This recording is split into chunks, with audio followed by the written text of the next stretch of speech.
Bang, begitu bang. Lain lagi nih.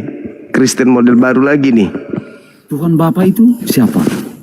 Tuhan atau Nabi? Tuhan Bapa, yang mana yang Anda maksud, Theos? Tuhannya abang ini, Tuhannya yang ibaratnya Tuhannya dari agama Muslim itu Tuhan atau Nabi? Tuhan kami Tuhan, Nabi kami Nabi. Terus Tuhan itu apa? Nabi itu apa? Tuhan itu pencipta langit dan bumi, Nabi itu ciptaan Tuhan langit dan bumi. Loh, kayak mana masa Nabi ciptaan Tuhan langit dan bumi? Loh, Nabi Kalau Muhammad, menurut Anda Nabi itu apa? Nabi Muhammad mati dalam kuburan, dikubur itu apa Nabi Muhammad itu? Terus Nabi Muhammad mati dalam keadaan bagaimana? Sekarang bagaimana? Mati dalam keadaan mati. Aduh, Itu kepercayaan di orang mati kalian. berarti Percayaan kalian di orang mati. percaya dengan orang mati. Bukan orang hidup, Bang. So, Yesus sendiri itu jangan dulu Bapak Langsung tidak tentang jelas itu, orang punya agama tidak Jadi jelas itu. itu saya pertanyaan itu. Nabi Muhammad mati dalam keadaan apa? Keadaan apa? Nabi Muhammad mati dalam keadaan mati. Aduh, ini kan pertanyaan abang ke kami, katanya fakta. Kalau Yesus mati dalam keadaan apa? ya disalibkan. Disalibkan. Ada Mati dalam keadaan disalibkan. Faktanya bang itu. Ya. di hari ketiga naik. Oke. Oke. Berarti dia penjahat ya, Bang? Loh, penjahat gimana? Coba jelaskan. Gimana? Ya, Coba, karena yang disalib itu orang jahat. Galatia 3 nomor 3. Kristus telah Kristus telah Kristus telah Kristus telah Kristus telah Kristus telah Kristus telah menebus Katolik dari kutuk hukum Taurat dengan jalan menjadi kutuk, sebab ada tertulis, terkutuklah orang yang digantung di atas tiang salib. Berarti Yesus orang terkutuk ya? Yesus orang terkutuk ya kan ya? Betul nggak? bang. Yesus orang yang terkutuk mati di salib. Itu jelas dalilnya. Galatia nomor 13, Galatia 3 nomor 13. Korek dulu. Yesus mati dengan jalan kutuk. Ya, Yesus mati dengan cara disalibkan. Terus saya tanya, Nabi Ya. Muhammad mati dengan cara apa? Yesus mati dengan jalan kutuk. Terus Muhammad mati dengan cara mana? Dengan cara apa? Nabi Muhammad mati dengan jalan dicabut nyawanya.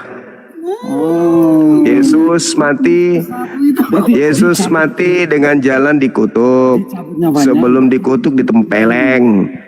Sebelum ditempeleng diludahin, ditonjok mukanya, habis itu ditombak, habis itu digantung di pohon. Fakta tidak ada. Sebelum digantung ditempeleng dulu sama orang Yahudi. Nabi kami enggak, Nabi kami mati terhormat. Nabi kami mati terhormat, Tuhanmu mati dikutuk.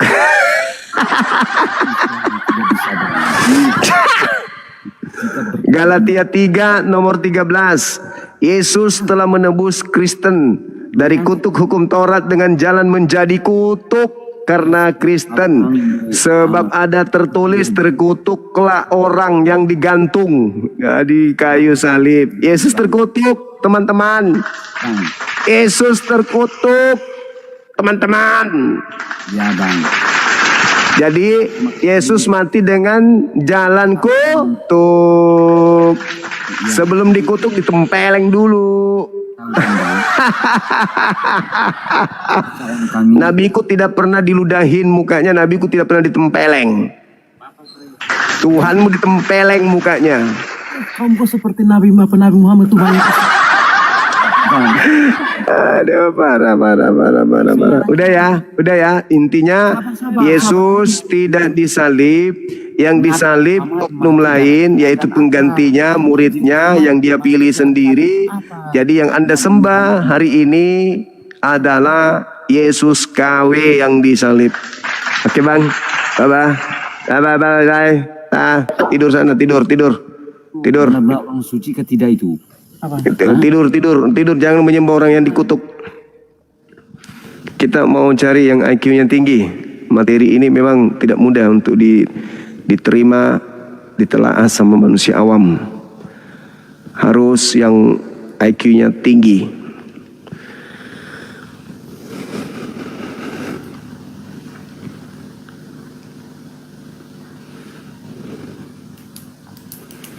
Semangat malam teman-teman dimanapun berada, silakan naik, minta permintaan, minta permintaan,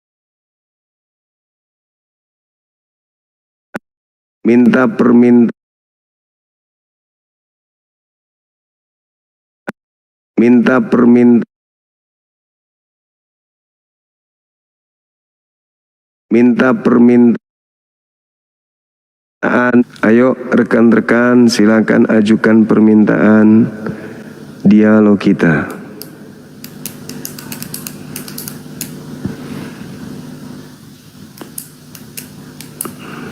Silakan rekan-rekan, ayo,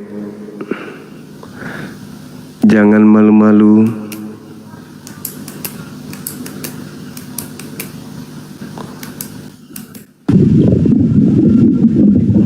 Halo. Benih. Kelihatan ininya, kelihatan kakinya, adik. Maaf. Silakan teman-teman non-muslim ajukan permintaan. Materi kita sangat menarik. Masa kalian tidak mau membahas ini terkait Yesus disalib? Yang kalian imani ternyata fakta baru, dia tidak disalib berdasarkan Bible. Masa sih nggak penasaran? Ya kan, naiklah ke sini, bahas tema ini. Jangan malu-malu ataupun takut. Sinilah teman-teman yang murtad, silakan naik. Ya dong, percuma dong murtad kalau tidak paham kekristenan itu sendiri. Sayang kan? Silakan.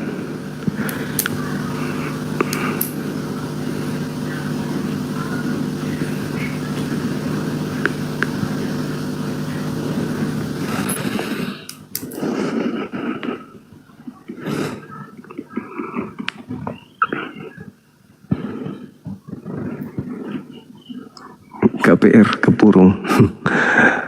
Halo, semangat malam. Gak mau duduk ya?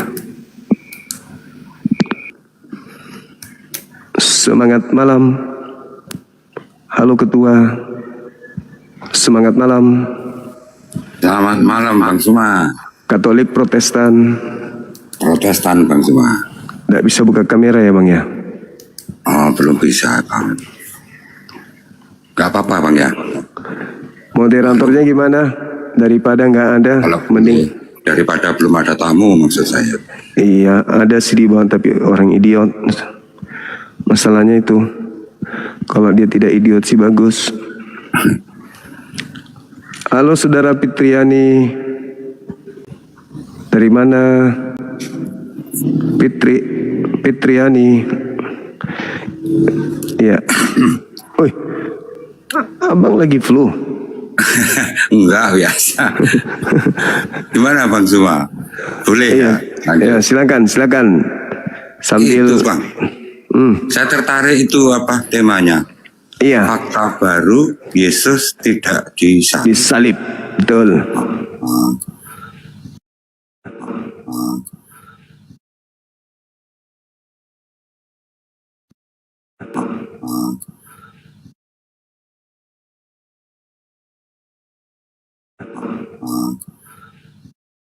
ada fakta baru maksud saya. Ada Apa itu Bang? pengakuan penulis Yohanes sendiri dalam Yohanes 13 nomor 1. Iya.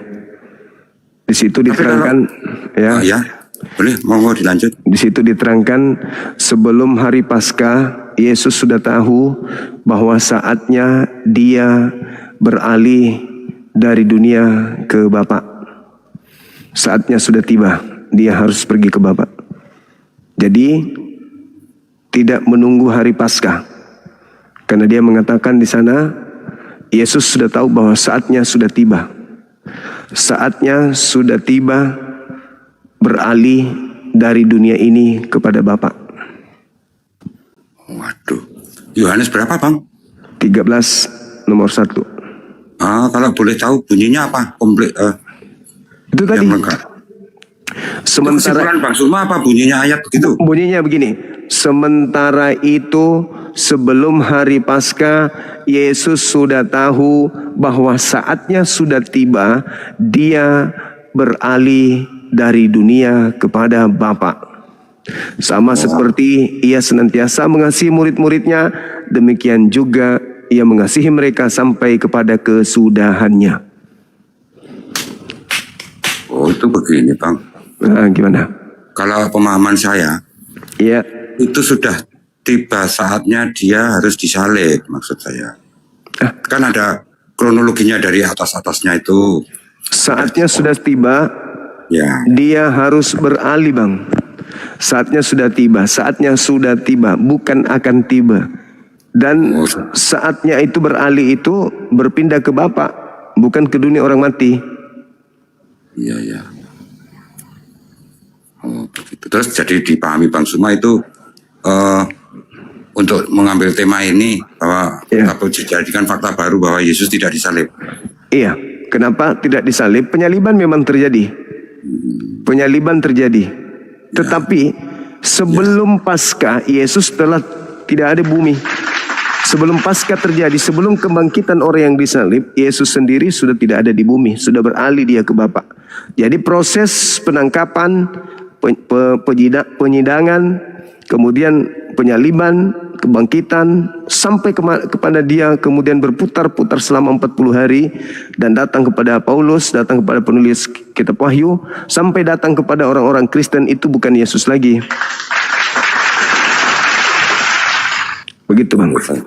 Jadi saya bisa memahami pengertian Bang Suma bahwa dari beralih tadi Bang Suma punya pendapat bahwa Yesus sudah tidak di dunia. Artinya yang disalib bukan Yesus, begitu kan? Iya, betul. Kalau begitu Bang Suma berarti menghilangkan kronologi penyaliban Yesus yang sudah tertulis di 4 Injil itu ya? Penyaliban terjadi Bang. Oh begitu. Penyaliban terjadi dan orang-orang mengira itu Yesus. Oh begitu. Oh begitu.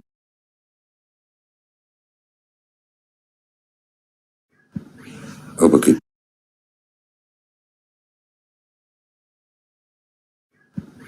Oh begitu.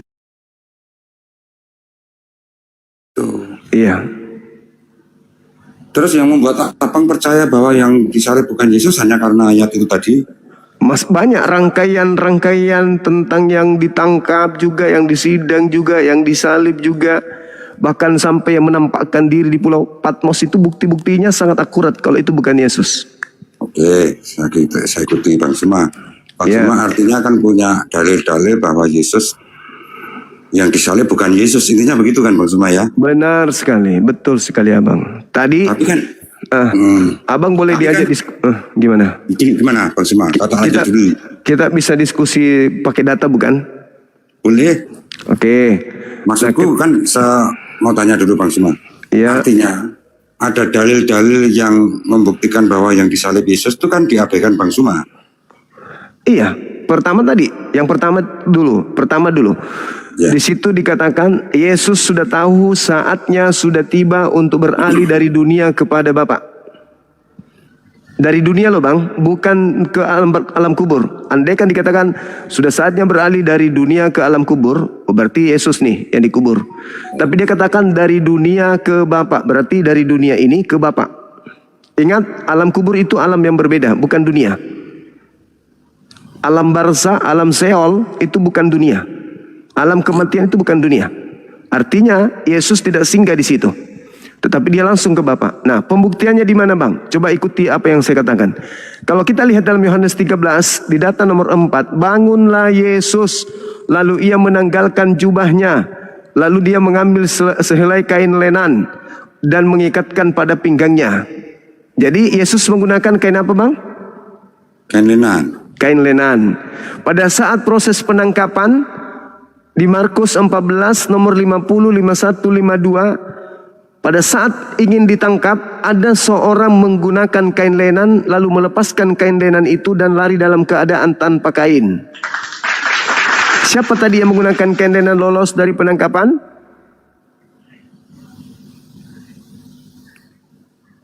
Artinya Yesus tadi kan menurut Bang Suma. Yesus. Poin kedua. Poin ketiga, proses berlanjut bang. Ya, Proses berlanjut di sidang yang ditangkap. Yesus sudah lolos tadi menggunakan kain lenan. Di sidang yang ditangkap di dalam Markus, di dalam Lukas 22. Lukas 22 nomor 67, 68, 69, 70, 71. Disidanglah orang ini. Apakah engkau Yesus? Apakah engkau Yesus? Apakah engkau Mesias? Jawabnya apa? Apa gunanya aku menjawab? Meskipun aku menjawabnya, engkau tidak akan percaya. Mulai sekarang, Yesus sudah duduk di sebelah kanan Tuhan yang Maha Tinggi. Nah tuh. Pas bukan? Saatnya sudah tiba bahwa Yesus harus beralih dari dunia ke Bapa. Yang ditangkap, mulai sekarang Yesus sudah duduk di atas. Berarti yang ditangkap ini siapa? yang ditangkap bukan Yesus menurut Bang Suma itu pemecahannya kan? Iya, karena Yesus tadi kan sudah lari menggunakan. Karena Yesus tadi kan sudah lari menggunakan. Karena Yesus tadi kan sudah lari menggunakan. Karena Yesus tadi kan sudah lari menggunakan. Karena Yesus tadi kan sudah lari menggunakan. Siapa yang telah kupilih? Aku tahu siapa yang telah kupilih. Tetapi haruslah digenapi nas ini. Orang yang makan rotiku telah mengangkat tumitnya terhadap aku. Yohanes 17, 13. Yang tadi rangkaian tadi. Harus digenapi nas ini bahwa sahabatku, karibku yang makan rotiku telah mengangkat tumitnya terhadap aku. Tertulis di Mazmur 41 nomor 9. Nas yang itu yang dimaksud. Sahabatku mengangkat tumitnya terhadapku. Kenapa Yudas tahu? Kenapa orang ini tahu? Ya karena dia kan selalu sama-sama. Dan Yesus memang juga mengatakan kepada mereka. Sebab Yesus tidak pernah memberikan tanda kepada mereka bahwa dia akan mati. Yesus hanya mengatakan, aku akan pergi kepada Bapa. Aku pergi kepada Bapa. Saatnya sudah tiba. Mulai sekarang kau tidak akan melihat aku lagi. Aku akan pergi kepada Bapa. Tidak lama lagi aku berkata-kata dengan kamu. Sebab aku saatnya sudah pergi kepada Bapa. Dan di mana aku pergi kalian tidak akan pernah bisa ke sana. Berarti bukan di alam kubur. Bukan di kuburan dia pergi. Melainkan ke surga. Nah artinya bahwa ketika oknum ini ditangkap. Apakah engkau Yesus? Ini di sidang nih, di sidang. Apakah engkau Yesus? Apakah engkau Mesias? Apalagi gunanya aku menjawab. Lukas 22 nomor 69. Mulai sekarang Yesus sudah duduk di atas. Di sebelah kanan Tuhan yang Maha Tinggi. Berarti yang di sidang ini siapa? Yesus. Berarti ada dua Yesus dong kalau itu Yesus. Makanya rangkaian berikutnya. Markus 16 nomor 12. Lalu Yesus menampakkan diri kepada kedua muridnya dalam rupa yang lain. Yang tampil setelah kematian itu bukan lagi Yesus bang, tapi rupa lain. Itu terbukti di Bible. Berarti akurat yang disalib ini bukan Yesus. Oke, cukup Bang. Oke, silakan. Terima kasih ya. Pemahaman Abang, Bang Suma memang begitu oleh dalil-dalil yang disebutkan Bang Suma tadi. Meskipun kalau orang Kristen pemahamannya tidak seperti itu. Karena apa? Setiap ayat dihubung-hubungkan dengan nubuat, dengan ini, dengan itu, dan dengan pernyataan Yesus sendiri, itu punya pendapat yang berbeda, pemahaman yang berbeda. Contohnya begini Bang Suma. Bang Suma tadi kan bilang, siapakah yang ditanya? Oh, apakah engkau Yesus? Apakah engkau Mesias? Gitu kan, waktu di sidang. Padahal pertanyaan yang benar, apakah engkau Mesias? Dia sudah tahu kalau itu Yesus, cuman Yesus tuh harus suruh ngaku, apakah engkau Mesias? Nah, di situ Yesus bilang, sudah, apapun yang aku katakan kamu tidak akan percaya. Maksudnya Tuhan Yesus, kalau kita ayat yang lain, maksudnya itu Tuhan Yesus tuh ingin, kamu lihatlah pekerjaanku, gak usah nanya saya Mesias atau tidak, lihatlah pekerjaanku, apa ada kejahatan. Kejahatan.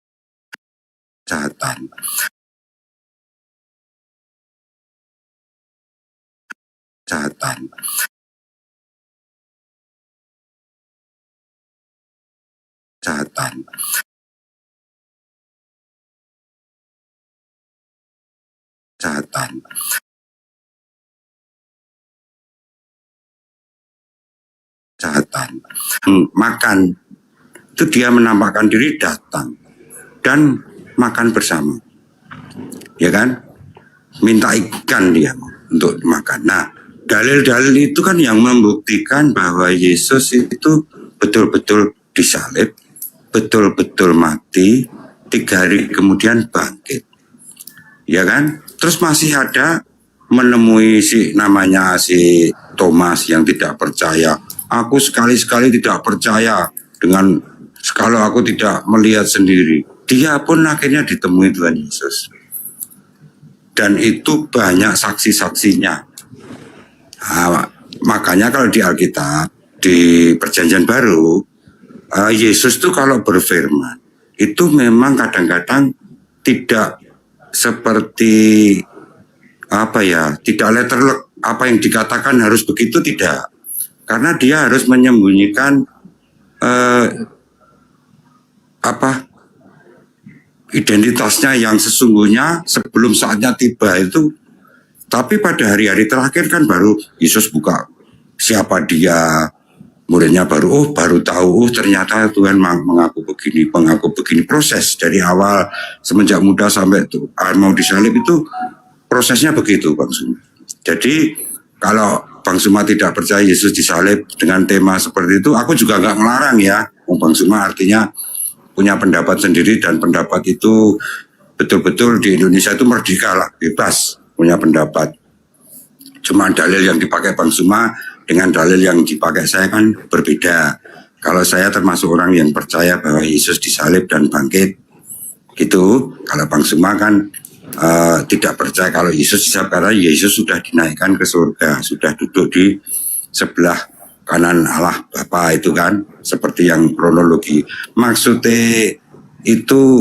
saya itu begitu. Jadi pendapat Bang Suma begitu, saya juga nggak mengharuskan harus seperti saya, tapi dalil-dalil menurut akal sehat saya, itu memang lebih kuat kalau Yesus itu disalib.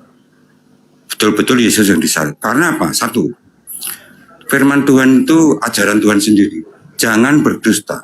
Kalau Tuhan Yesus tidak disalib, atau yang disalib itu bukan Tuhan Yesus, artinya Tuhan orang Kristen itu berdusta kepada orang Kristen.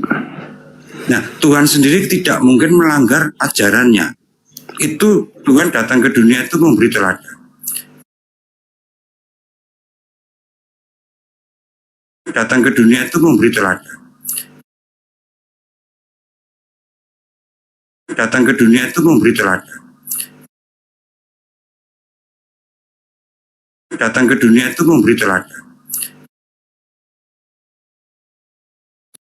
Datang ke dunia itu memberi teladan. Datang ke dunia itu memberi teladan. Datang ke dunia itu memberi teladan. Datang ke dunia itu memberi teladan. 10 hukum itulah Tuhan tidak mungkin melanggar itu. Jadi kalau ada ayat-ayat yang sekiranya tidak sesuai dengan pemahaman kita, tidak sesuai dengan 10 hukum tadi, ya kita harus cari dulu sampai kita ketemu, sampai kita paham.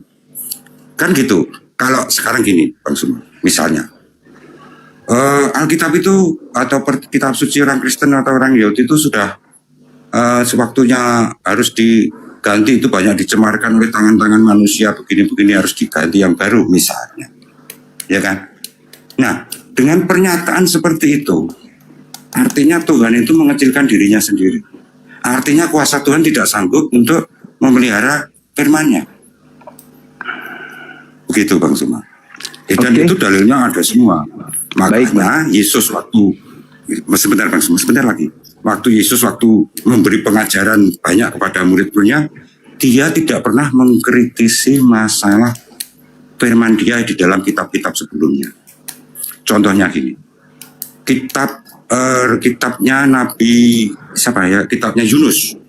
Kitab Yunus itu sangat misterius Bang Suma. Kalau kita baca sekarang, itu kayak dongeng ya, karena nggak ada waktunya, zaman apa firman itu ditulis, nggak ada. Hanya segelintir tulisan sedikit tentang Yunus, disuruh pergi memberitakan, dia nggak mau ditelan ikan. Tapi Tuhan Yesus yang ribuan tahun kemudian datang, bilangnya apa? Tidak ada tanda bagi angkatan ini selain tanda Yunus. Kalau Yunus tinggal di perut ikan 3 hari 3 malam, kalau anak manusia akan tinggal di perut bumi 3 hari 3 malam.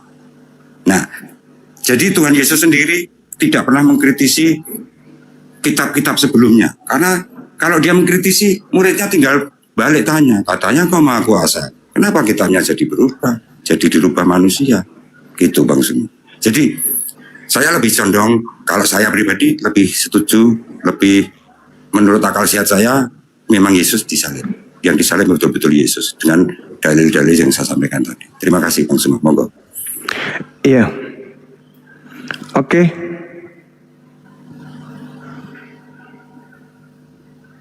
Sabar ya Bang ya. Oke.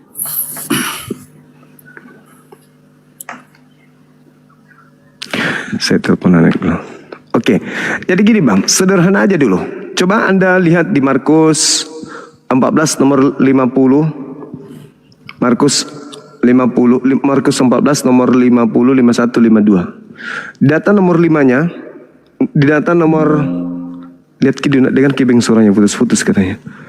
Di data nomor 50-nya, di situ dikatakan dengan jelas bahwasanya ketika ada penangkapan, seluruh murid Yesus itu meninggalkan Yesus, lari meninggalkan Yesus. Itu yang tertulis di dalam kitab saudara. Nah, sedangkan terjadi penangkapan, ketika seluruh murid meninggalkan Yesus, berarti sudah tak ada lagi murid dong di situ. Data 50 semua murid lari meninggalkan. Berarti tinggal ada 2. Berarti tinggal ada 2. Berarti tinggal ada 2. Berarti tinggal ada 2 di sana, Yudas dan Yesus. Nah, Yesus dan Yudas ini tinggal berdua, tinggal di sono. Karena yang murid-murid lain berdasarkan Markus 14 semua sudah pada lari. Di antara Yesus dan Yudas dan Yesus, ada lagi yang lari tuh melepaskan kain lenan. Kira-kira nih, yang lari dari tentara Romawi Yudas atau Yesus? Yang pertama, Yudas tak ada alasan untuk lari. Yang kedua, yang punya alasan untuk lari adalah Yesus. Dan yang menggunakan kain lenan adalah Yesus. Itu yang pertama yang Anda harus pahami. Kemudian saya tidak menolak adanya penyaliban. Penyaliban itu akurat ada. Kalau Anda mengatakan itu Yesus, pasti Anda tidak akan bisa goyang di situ. Kalaupun Anda mulai ragu, cuman sebatas ragu. Tetapi Anda akan tetap mengatakan itu adalah Yesus. Kenapa? Karena itu iman saudara. Namun permasalahannya adalah ketika kronologis ini kita luruskan, kita tegakkan, yang menginginkan penyaliban itu iblis. Kenapa saudara kami Kristen sangat duka, sangat merana dan tersakiti kalau yang disalibkan bukan Yesus? Seakan-akan bahwasanya wajib Yesus yang disalib. Iblis pun demikian adanya. Yesus wajib disalib. Jadi Kristen dan iblis sama-sama memperjuangkan Yesus disalib. Itu poin yang kedua. Nah, kembali kepada poin yang pertama, kita lihat di Markus 14 tadi. Nomor 50, seluruh murid melarikan diri. Seluruh murid. Tinggal ada Yudas di situ dan Yesus di sana. Kemudian data 52-nya dikatakan, data 51-nya dikatakan bahwasanya, surahnya putus-putus enggak. Dikatakan bahwasanya ada seorang pemuda yang menggunakan kemudian kain lenan yang lari kemudian dan ingin ditangkap, dikejar dan ingin ditangkap. Pertanyaannya, itu siapa? Kalau Yudas ngapain? Ngapain Yudas lari? Bukankah dia sudah bersekongkol dengan orang-orang ini? Tapi kalau itu adalah Yesus, itu 99,9% itu Yesus memang. Pertama, Yohanes 13 yang menggunakan kain lenan cuma Yesus. Itu detik-detik terakhir penyaliban, Yesus mengganti jubahnya dengan kain lenan. Dan penangkapan ada yang menggunakan kain lenan dan lolos melarikan diri. Lalu yang ditangkap tadi berarti Yudas. Setelah ditangkap dia mengatakan, mulai sekarang Yesus sudah duduk di atas. Ketika ditanya, apakah engkau Mesias? Orang-orang Yahudi tidak ragu kalau dia adalah Mesias. Baca Yohanes 11 nomor 45 sampai nomor 57. Mereka yakin ini adalah Mesias. Makanya mereka ingin membunuhnya. Sebab kalau mereka tidak membunuhnya, maka bangsa mereka akan dirampas oleh orang Yahudi, orang Romawi. Orang Romawi.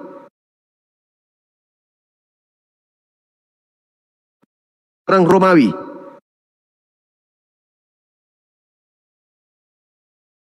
Orang Romawi.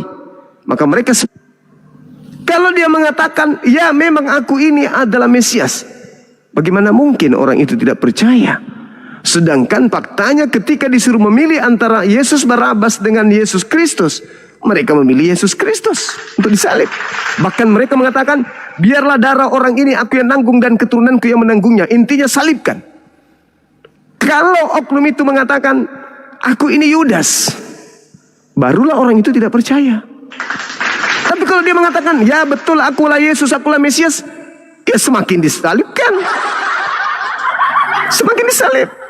Sedangkan dia tidak mengiyakan aja, dia disalib. Apalagi kalau dia mengiyakan, berarti ucapan yang seharusnya dia ucapkan orang ini dan tidak mungkin dipercaya ketika ia mengatakan, aku ini adalah Bang Zuma, orang itu tidak akan percaya. Aku ini adalah Yudas, orang itu tidak akan percaya. Aku ini adalah bom-bom, orang itu tidak akan percaya. Pokoknya kau ini Yesus, kau ini Mesias, kau harus disalib. Kau telah menghujat Tuhan, kau harus disalib. Berarti oknum ini yang mengatakan, mulai sekarang Yesus sudah duduk di sebelah kanan yang maha tinggi. Berarti benar, yang lolos melepaskan kain lenan tadi itu adalah Yesus. Sekarang pertanyaan saya ke abang. Ketika Yesus berdoa di Taman Getsemani, Bapak, sekiranya mungkin cawan ini biarlah berlalu daripada aku. Yesus mau diselamatkan, bukan? Biarlah berlalu. Tetapi bukan atas kehendakku, namun atas kehendakmu. Lalu seorang malaikat turun memberi kekuatan kepada Yesus, sehingga ia semakin bersungguh-sungguh berdoa, sehingga peluhnya seperti titik-titik darah yang menetes ke tanah. Nah, sekarang permasalahannya ketika dituliskan seperti itu dalam Lukas 22 nomor 4344. Pertanyaan saya jelas, apa fungsi kekuatan yang diberikan Yesus malaikat kepada dia untuk persiapan berpindah ke langit atau persiapan untuk mati disalib. Kekuatan yang diberikan kepada Yesus untuk disalib atau kekuatan untuk terbang, meluncur, melayang ke surga, ke langit. Karena kalau dia diberi kekuatan kepada malaikat untuk disalib agar dia kuat, faktanya baru beberapa menit mati dia. Begitu dia mengecam minum anggur asam, dicucukkan ke mulutnya, langsung mati. Mana kekuatan yang diberikan kepada malaikat? Enggak ada. Malah justru Yesus itu sebenarnya tidak mati di salib. Yesus itu mati diracun di atas salib. Mati keracunan anggur di atas salib. Tapi bukan salib yang membuat dia mati, tetapi minuman anggur yang diminumkan oleh orang-orang Yahudi kepadanya. Artinya bahwa kekuatan yang datang kepada Yesus dari malaikat bukan untuk disalib, tapi kekuatan untuk meluncur ke alam yang lain, yaitu langit.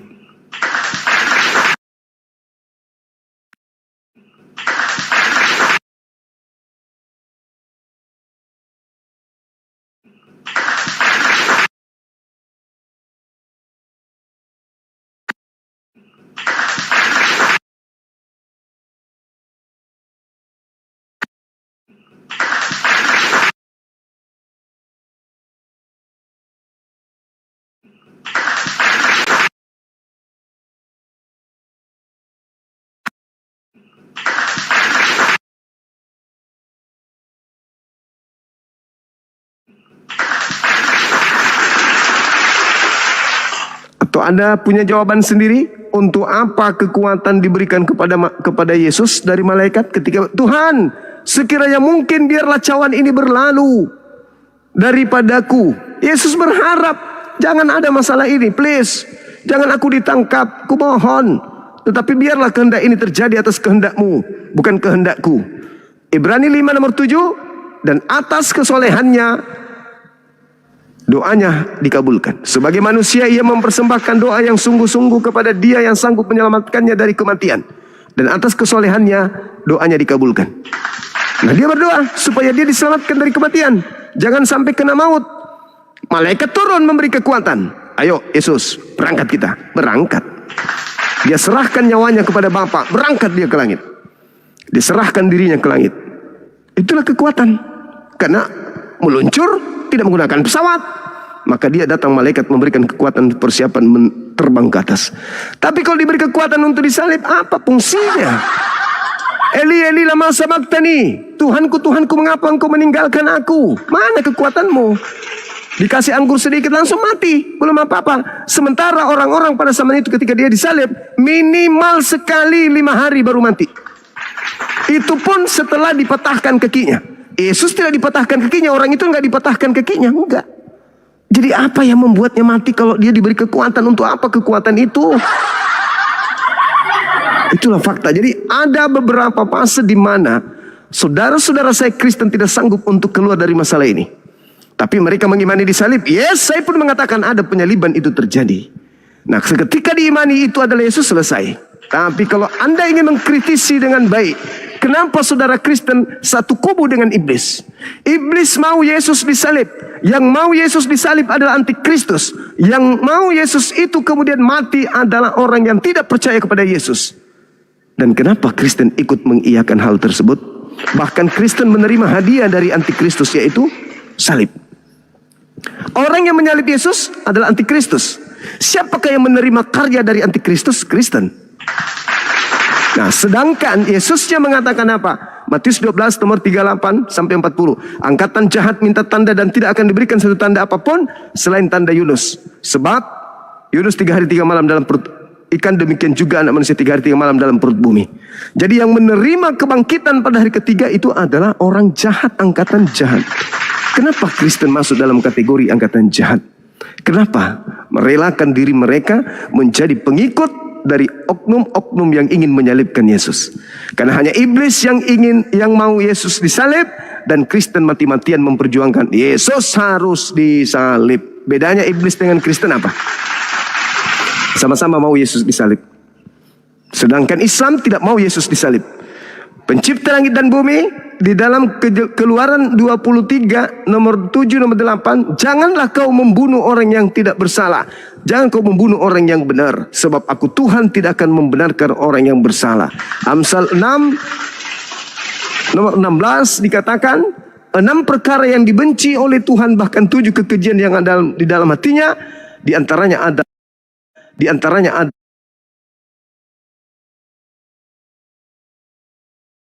di antaranya ada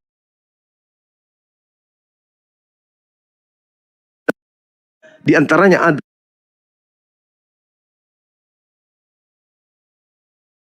di antaranya ada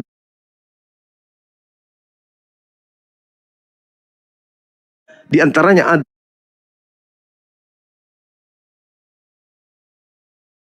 di antaranya ada Ya, terima kasih Bang Suma.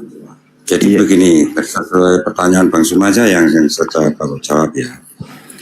Jadi kalau Bang Suma punya pertanyaan, kenapa iblis dan Kristen kok menginginkan Yesus disalib? Satu, kalau iblis memang merancangkan penyaliban Yesus supaya sebagai Mesias itu gagal. Misinya sebagai Mesias penyelamat itu gagal. Intinya dia ingin membunuh Yesus, punya rancangan, ya kan? Tapi Allah itu kan maha tahu ya. Jadi tahu kalau Allah itu, kalau iblis punya rancangan seperti itu, tapi Allah punya rancangan keselamatan dari penyaliban itu. Sehingga apa? Iblis membunuh Yesus, tapi rancangan Allah membangkitkan Yesus. Jadi gagal iblis. Yang kedua, Kristen itu bukan menginginkan Yesus disalib, tidak, Yesus harus disalib. Orang Kristen itu hanya percaya bahwa Yesus yang disalib. Karena Yesus yang disalib bukan hanya satu peristiwa penyaliban saja. Itu adalah syarat utama Mesias untuk menebus dosa orang Kristen. Seperti yang dijanjikan Tuhan, bahwa Tuhan akan mengirim Mesias untuk memerdekakan orang-orang berdosa. Jadi gini,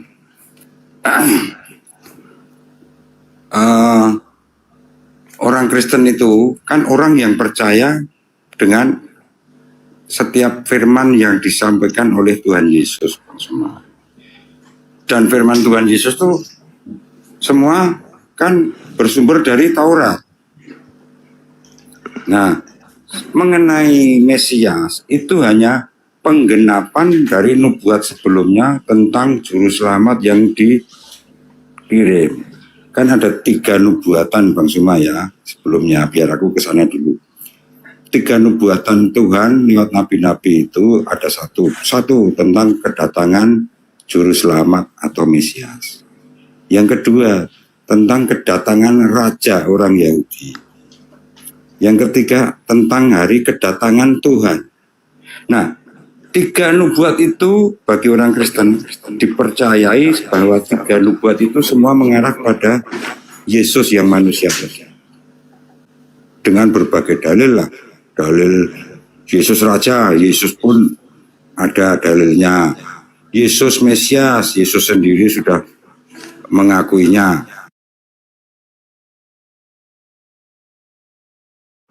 Mengakuinya. Mengakuinya. Mengakuinya. Mengakuinya. Mengakuinya. Mengakuinya. Mengakuinya.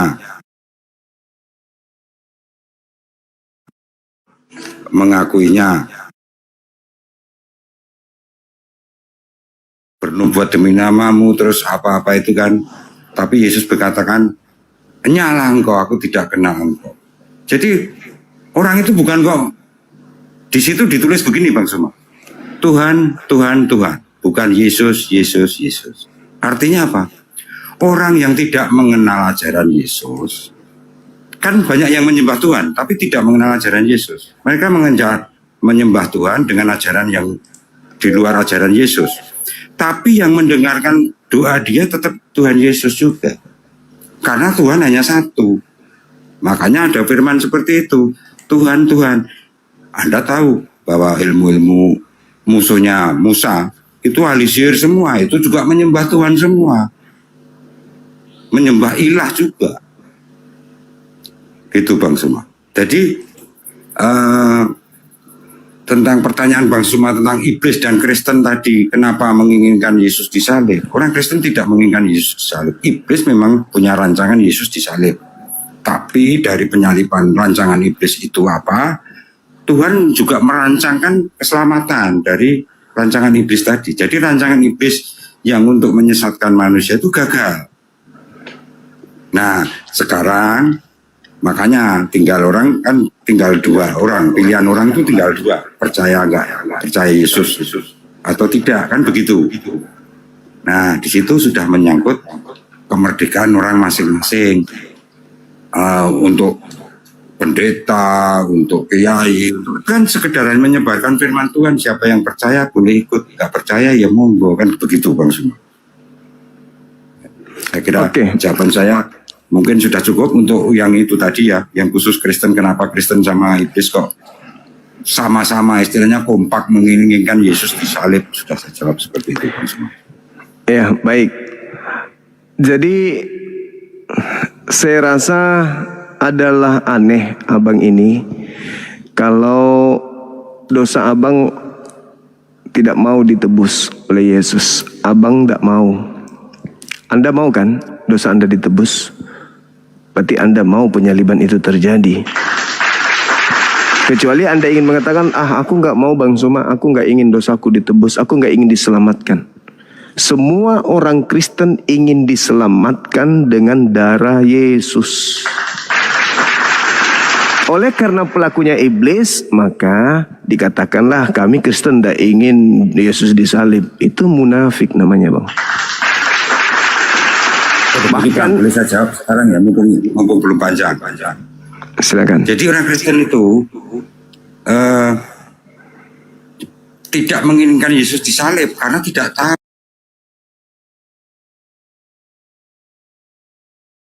Yesus disalib karena tidak tahu. Yesus disalib karena tidak tahu. Yesus disalib karena tidak tahu. Yesus disalib karena tidak tahu. Yesus disalib karena tidak tahu. Yesus disalib karena tidak tahu. Yesus disalib karena tidak tahu. Orang Kristen itu kan belum ada waktu itu. Cuman orang Kristen itu percaya bahwa Yesus disalib itu untuk menebus dosa. Itu yang percaya orang Kristen. Sehingga muncul agama Kristen itu kan, itu adalah orang yang percaya bahwa Yesus disalib untuk menebus dosa. Tadinya nggak tahu kalau Yesus disalib mau menebus dosa, itu kan belum ada yang tahu Bang Suma. Tahunya setelah disalib, murid-murid Yesus baru menyebarkan. Begitu. Baik. Ya, baik. Ya, itu alasan orang kepepet. Karena di Bible itu kan ada dua mata rantai. Antara Yesus yang disalib dengan Yesus yang tidak disalib. Contoh salah satunya yang saya uraikan tadi. Bahwasanya tidak ada dalil yang mengatakan bahwa orang Yahudi menyalib Yesus karena mereka ingin dosa mereka ditebus. Yang pertama. Yang kedua, tidak ada keinginan Bapa untuk membunuh orang benar agar disalibkan. Dan Anda pun tahu bahwa di dalam kitabnya orang Yahudi yang disalib itu adalah orang yang dikutuk Tuhan. Anda tahu itu. Anda juga tahu bahwa Yesus mengatakan tidak ada seorang pun yang sanggup mengambil nyawaku. Tidak ada. Sedangkan di 1 Tesalonika 2 nomor 15, orang-orang Yahudi membunuh Yesus. Katanya Yesus tidak ada yang bisa membunuh dia. Yohanes 12 nomor 30, Yohanes 14 31. 30 dan Yohanes 12 nomor 30, 31, Anda pun tahu. Yesus mengatakan, iblis sedikit pun tidak berkuasa atas diriku. Anda tahu itu. Anda juga tahu bagaimana rancangan Tuhan terhadap Yesus. Bagaimana kemudian Yesus mengatakan tentang nubuatan dirinya. Di dalam Lukas 24 nomor 44. Aku memang harus pergi meninggalkan dunia ini sebagaimana yang telah tertulis tentang aku di dalam kitab Taurat, di dalam kitab Nabi-Nabi dan kitab Mazmur. Anda tahu itu. Tetapi kenapa Anda harus menerima penyaliban itu? Karena dengan disalib, dosa Anda ditebus. Ini, hadiah ini yang Anda kejar. Wah, ini bagus ini, dosa kita ditebus. Memang Anda tidak menginginkan. Tapi upah dari penyaliban itulah yang dijual oleh yang menyalibkan Yesus sebagai ahli Taurat dan orang Farisi agar banyak pengikutnya, yaitu dosa-dosa ditebus dengan mengimani Yesus Kristus mati di atas tiang salib dengan jalan kutuk. Nah, itu fakta, itu real. Sedangkan Anda juga tahu bahwa Yesus dibuat menjadi Tuhan. Maksudnya orang yang disalib ini dibuat menjadi Tuhan untuk orang jahat. Di KPR 2 nomor 36, 37, 38, 39, 40. Tuhan menjadikan Yesus yang disalib sebagai Tuhan untuk orang jahat yang telah menyalibkan. Anda juga tahu bahwa Tuhan itu sudah ada jauh sebelum Yesus diciptakan, diadakan di bumi, diturunkan ke bumi, dilahirkan ibunya. Anda tahu Tuhan sudah ada. Tetapi Anda pun tahu di dalam Roma 14 nomor 9, untuk itulah Yesus disalibkan agar ia dibangkitkan untuk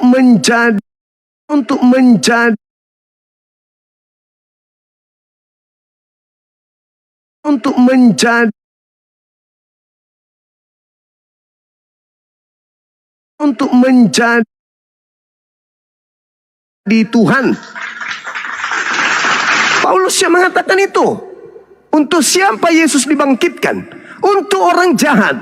Agar apa? Agar orang jahat menjadikan ia menjadi Tuhan. Bukankah sebelum Yesus mati, bukankah sebelum lahir, bukankah sebelum ada di bumi Tuhan sudah ada? Kenapa harus menjadi mati dan dibangkitkan untuk menjadi Tuhan dulu?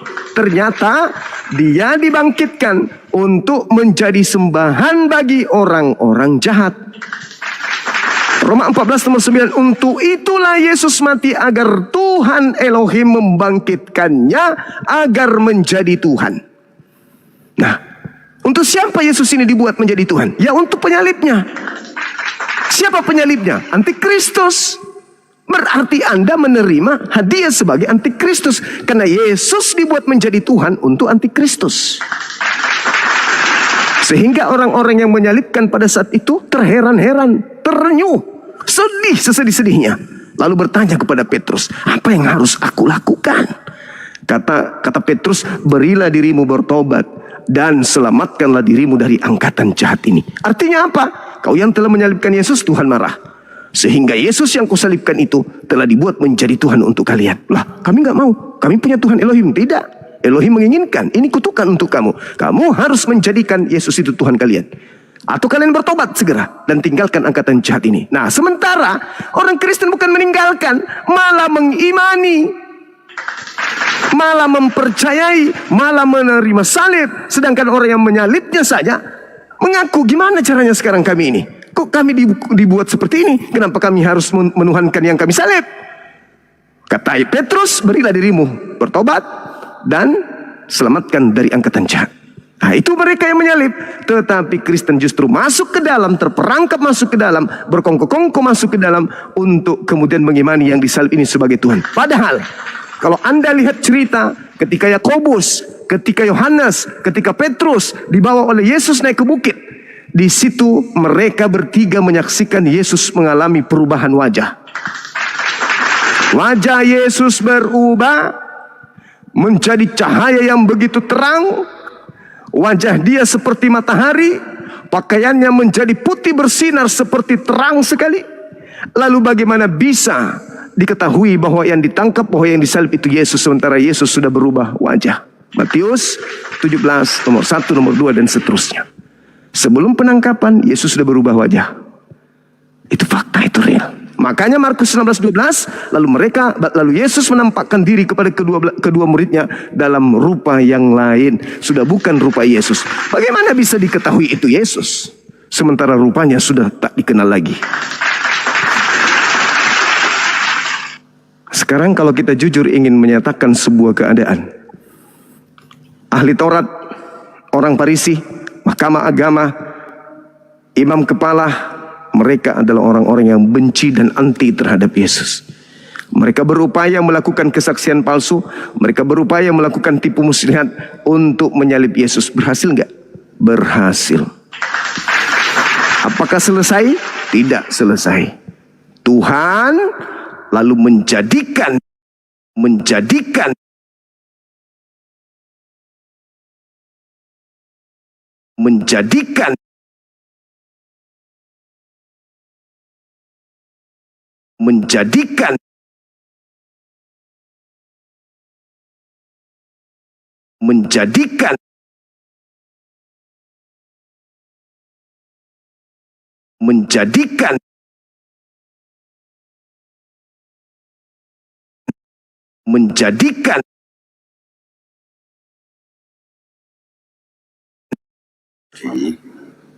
seperti Yesus berubah wajah, ya, dan hal yang lain tadi yang ingin Bang Suma mungkin itu sebagai tanda bahwa Yesus itu yang tidak disalib karena berubah wajah juga. Itu berubah wajah itu kan sepertinya kan itu di peristiwa yang waktu Yesus bertemu sama Musa sama Elia, ya kan? Mereka bertiga, Yesus berubah wajah, cahaya atau bagaimana di mata muridnya. Nah, nggak ada kaitannya dengan penangkapan. Nah, yang berkaitan dengan penangkapan, ada dalil yang lebih bagus lagi, lebih kuat, yang dicek di Alkitab juga pasti ada. Waktu Yesus mau ditangkap, Petrus marah. Dia mengambil pedang dan memotong telinga prajurit Roma. Tapi kata apa? Tuhan Yesus marah sama Petrus. Petrus, jangan. Siapa yang menggunakan pedang akan mati oleh pedang. Yesus tetap taat pada firman. Akhirnya kuping orang Romawi yang sudah putus jatuh ke tanah itu diambil oleh Tuhan Yesus, dikembalikan ke kupingnya dan sembuh seketika. Terus Yesus ditangkap. Nah, dari situ jelas sekali bahwa dalil bahwa Yesus yang ditangkap itu kan sudah akurat sekali, Pak Suma. Nyata, jadi bukan pemecahan suatu ayat, tapi ayat yang sudah sangat mudah sekali kita mengerti. Nah, dari situ terus ada kronologi di sidang, di salib, terus di saat penyalipan pun Yesus juga mengatakan pada penjahat yang sebelah yang berharap sama Tuhan Yesus. Kenapa ke Tuhan Yesus? Kan penjahat itu berharap, Tuhan, apa guru, kalau lu di sana jangan lupa kepadaku. Apa Tuhan Yesus, kalau Tuhan Yesus waktu itu bilang, wah kamu penjahat, nggak bisa. Itu Tuhan Yesus melanggar firman-Nya sendiri. Karena firman Tuhan Yesus sebelumnya apa?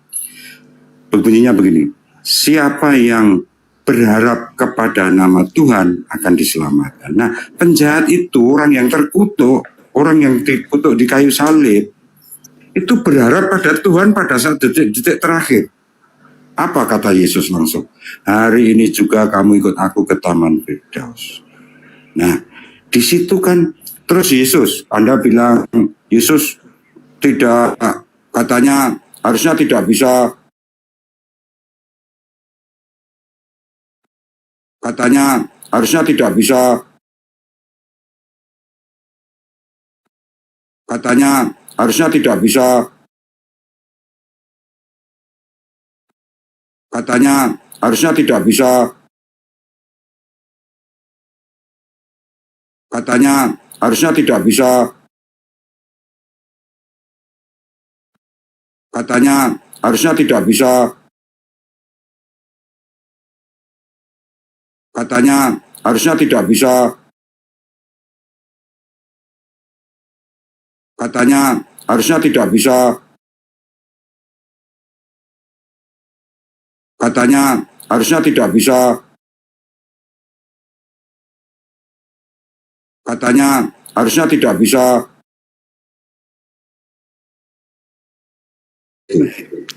Baik Bang, baik. Kenapa Petrus menyangkal Yesus? Ketika ia ditanya, apakah engkau mengenal orang ini? Sampai dia bersumpah, demi Tuhan aku tidak mengenal dia. Itu kenapa Bang? Oke. Nah, itu sifat kemanusiaan. Manusia itu takut, ada rasa takut. Petrus tuh walaupun tahu Yesus itu Mesias, Yesus itu Tuhan. Waktu Yesus ditangkap kan dia nggak tahu bakal Yesus tuh akan mengalami nasib seperti apa. Jadi dia hanya takut bahwa dia akan mengalami nasib seperti Yesus, ditangkap terus di begini. Manusiawi saja lah. Itu ditulis apa adanya di dalam Injil, 4 Injil itu kan. Walaupun itu hanya ingin menunjukkan bahwa Yesus tuh yang Maha Tahu kan sudah ngasih tahu ke Petrus bahwa kamu akan menyangkal saya 3 kali. Sebelum ayam berkokok 3 kali kamu akan menyangkal aku. Apa yang sudah dinubuatkan Yesus terjadi juga kan? Nah, makanya Petrus menyangkal. Baru itu setelah dia sadar bahwa kenapa aku menyangkal, kenapa aku takut ambil risiko, aku kan sudah ikut Tuhan. Baru dia menyesal, menangis. Itu Bang Suma. Jadi Tuhan tahu kalau muridnya akan kocar-kacir, akan goyah imannya, akan ada yang menyangkal, itu tahu. Tapi ya itu tadi, Roh Kudus lagi lah yang bekerja. Oke. Sehingga mereka semua bisa pulih masing-masing dan bekerja seperti yang diinginkan Tuhan. Itu. Oke, baik. Terakhir ini Bang. Saya ingin mempertanggungjawabkan pernyataan saya tadi bahwa iblis dan Kristen dalam hal penyaliban itu satu kubu. Yesus mengatakan di dalam Lukas 24:44, Matius 26, bunyinya. dia katakan gini, aku memang harus pergi sebagaimana yang tertulis tentang aku di dalam kitab Taurat, kitab Nabi-Nabi dan kitab Mazmur. Nah, sekarang ketika dia harus pergi meninggalkan dunia ini, menurut dia sendiri, bahwa apa yang tertulis tentang dia di dalam kitab sebelumnya, itulah cara ia pergi meninggalkan dunia. Pertanyaannya Bang, apakah di dalam kitab Mazmur benar-benar menubuatkan tentang Yesus sebagaimana ungkapan Yesus itu sendiri, bahwa dia akan pergi meninggalkan dunia sesuai dengan apa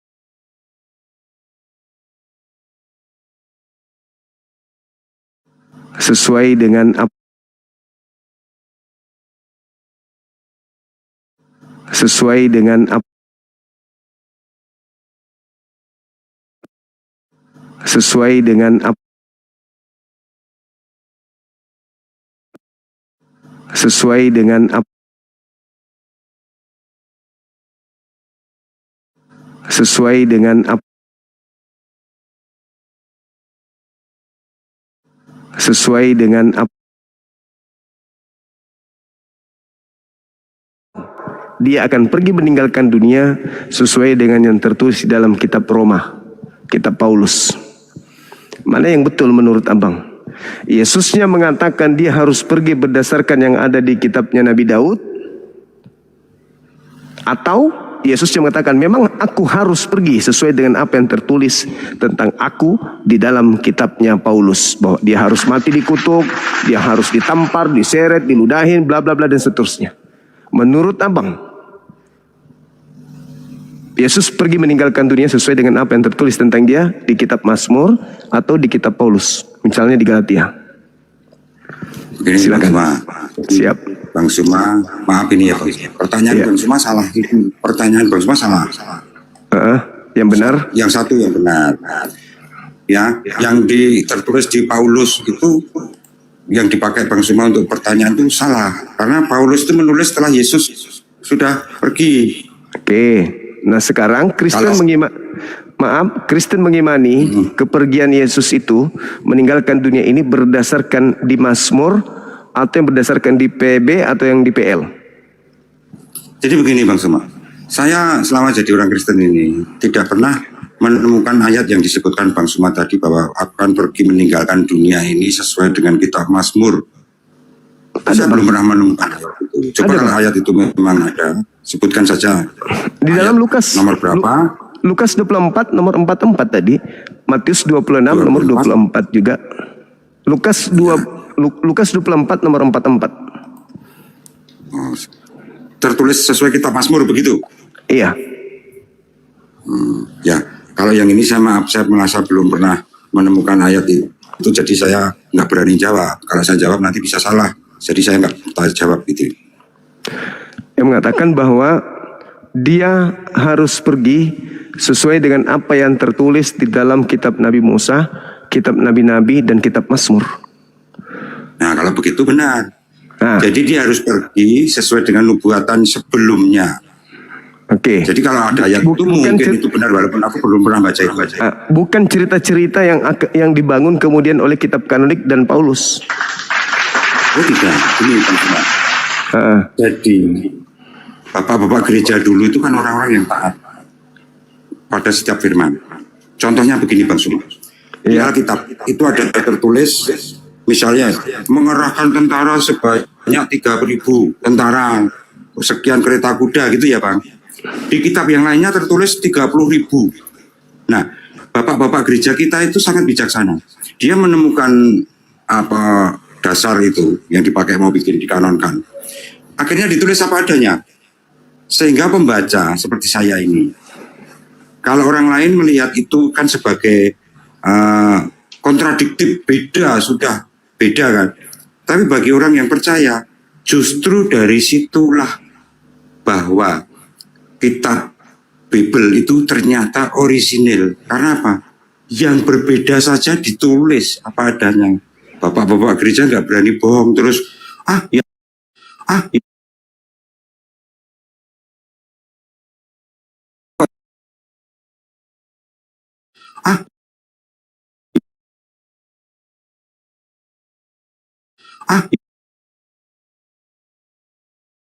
Yang benar ini dipakai ini, nggak mau dia, nggak berani. Karena apa? Menyangkut firman Allah. Siapa yang menambahi akan ditambahi malapetaka, siapa yang mengurangi akan dikurangi berkatnya, istilahnya begitu. Jadi kita harus catat dulu, kita harus percaya dulu bahwa yang menanganonkan Alkitab itu orang-orang yang takut akan Tuhan.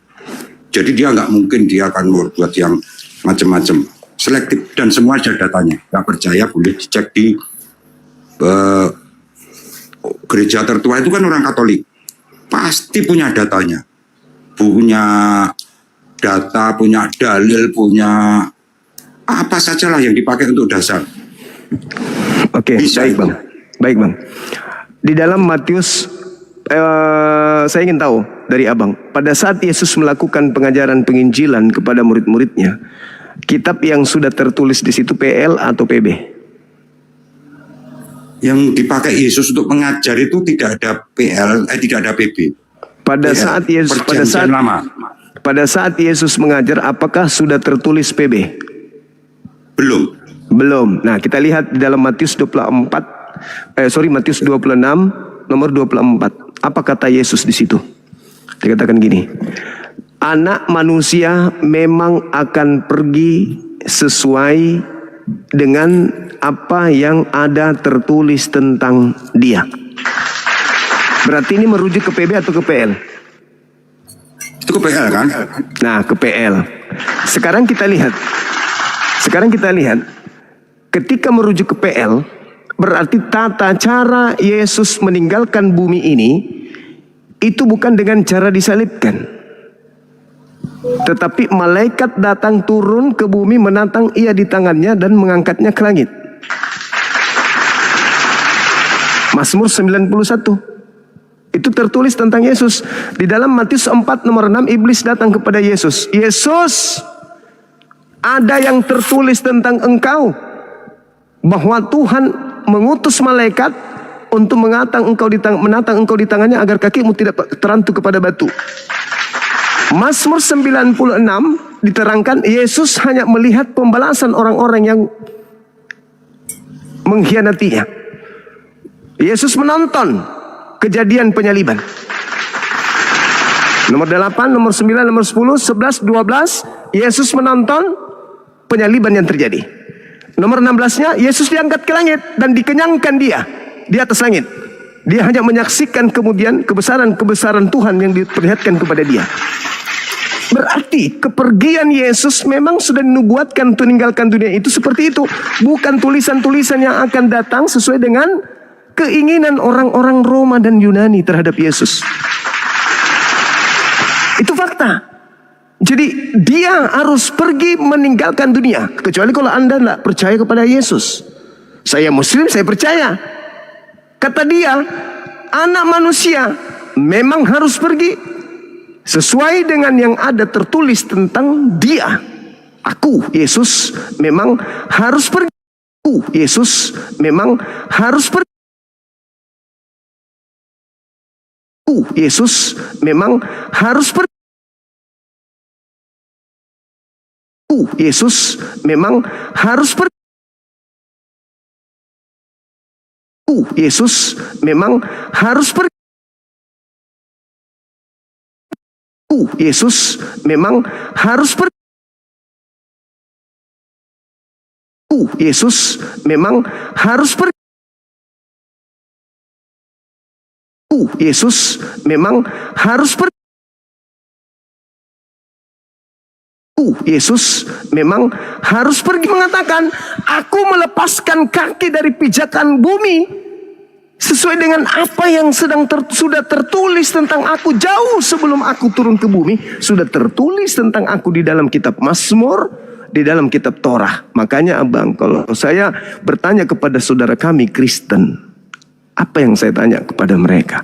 Apakah engkau tahu bahwa bukan hanya yang ada dalam cerita gereja, Yesus dianiaya, Yesus dibunuh, Yesus disalib, dan seterusnya. Apakah Anda tahu bahwa nabi-nabi juga banyak yang disalibkan selain Yesus? Apakah Anda tahu bahwa nabi-nabi juga banyak yang mengalami penganiayaan?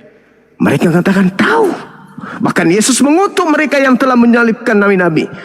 Kau terkutuk, bagaimana mungkin engkau meloloskan dirimu dari api neraka jahanam? Sebab separuh nabi-nabi, orang bijaksana dan ahli Taurat yang diutus kepadamu, kau bunuh, kau sesat, mulai dari Habel sampai kepada Zakaria anak bereknya. Itu fakta tertulis di dalam Matius 23, nomor 13 sampai data nomor 36. Nah, tetapi ketika saya bertanya, ada nubuatan penganiayaan, penyiksaan, pembunuhan, penombakan, pemakuan.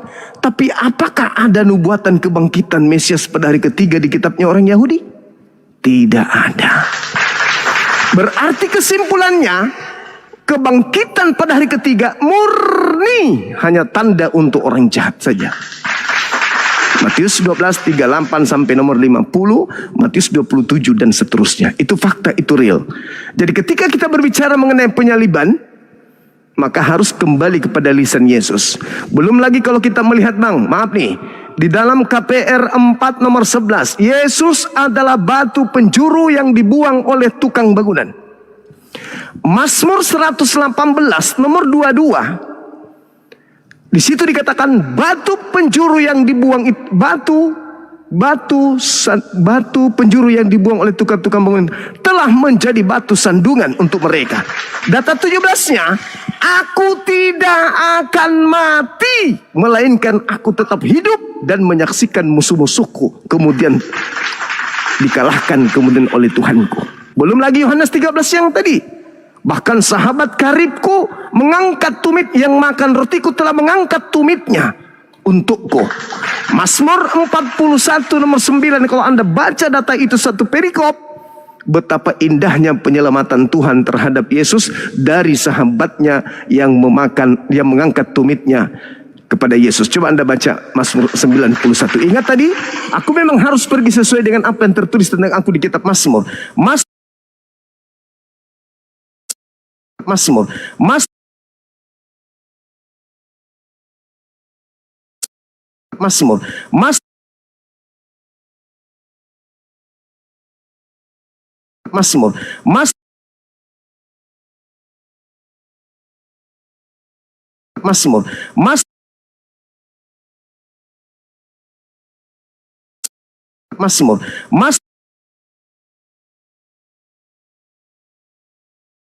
Mazmur. Mazmur. Mazmur.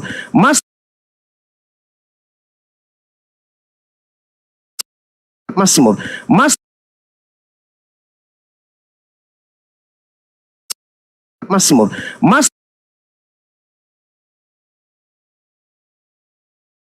Mazmur.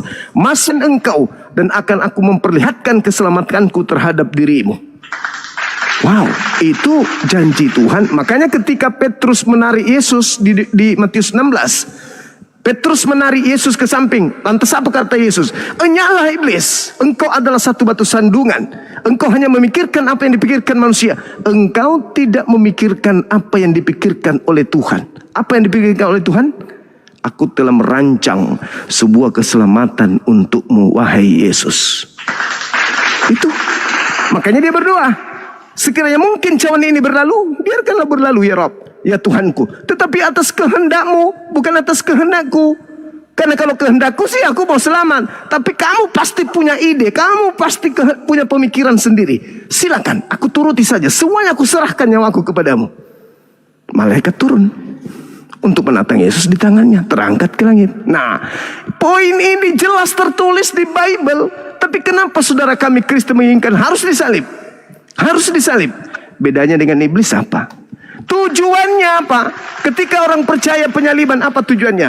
Tuhan, manusia sudah menodai kemuliaan Tuhan dengan mengatakan dia adalah Tuhan yang turun ke bumi mati, mengambil dosa-dosa manusia dan seterusnya. Itulah kesyirikan yang besar yang terjadi di bumi ini. Setelah orang menerima dosanya ditebus dengan penyaliban, maka anak Maria pun dianggap Tuhan. Sebelumnya Yesus bukan Tuhan. Yesus mengajarkan hidup kekal adalah menerima diriku sebagai Rasul Tuhan, Yohanes 17:3. Tapi setelah menerima penyaliban, itu semua hilang. Berubah semua pengajaran Yesus. Engkaulah Tuhan yang turun ke bumi mengambil rupa manusia untuk menebus dosa kami. Berubah langsung. Hukum Tuhan yang tadinya terkutuklah orang yang tidak ini, terkutuklah seketika hilang semuanya. Yang ada tinggal kasih, yaitu menerima Yesus mati tebus dosa. Semuanya dihilangkan kemudian. Nah, ini hal yang perlu dipahami oleh saudara kami non-muslim, bahwa apa yang saya jelaskan ini itu berdasarkan data. Ingat sekali lagi, saya lebih percaya ucapan Yesus daripada Paulus, daripada yang lain. Ketika Yesus mengatakan anak manusia memang akan pergi sesuai dengan apa yang ada tertulis tentang dia, dan akan celaka orang yang menyerahkan dia. Itu lebih baik sekiranya dia tidak dilahirkan. Maka ketika saudara kami mengusung penyaliban, no, kami menolak itu. Demikian Bang, maaf kepanjangan.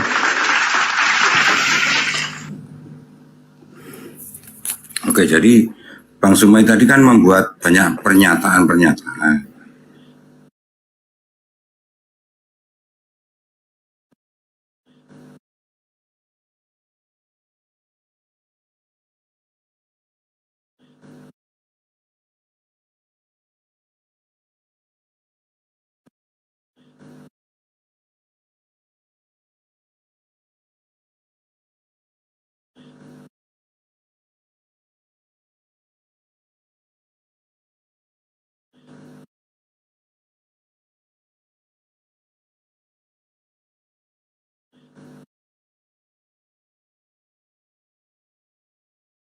Terus intinya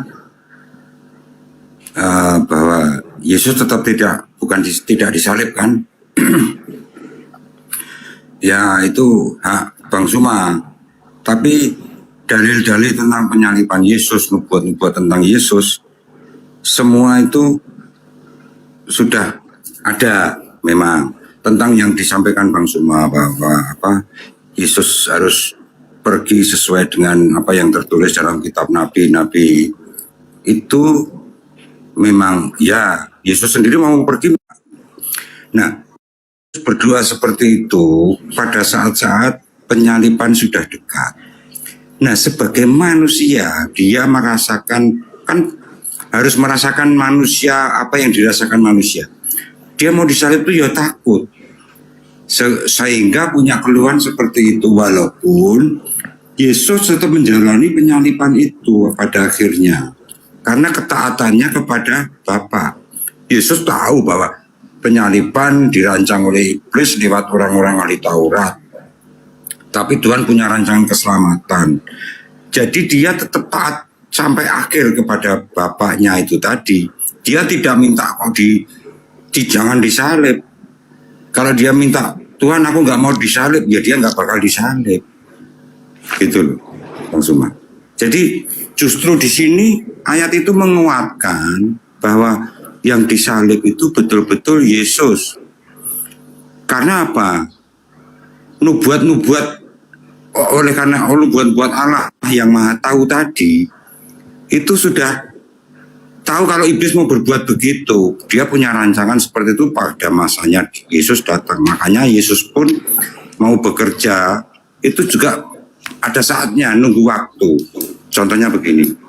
Waktu Yesus mengadakan mukjizat pertama kali di dalam pernikahan orang, merubah air menjadi anggur itu, ibunya kan minta tolong.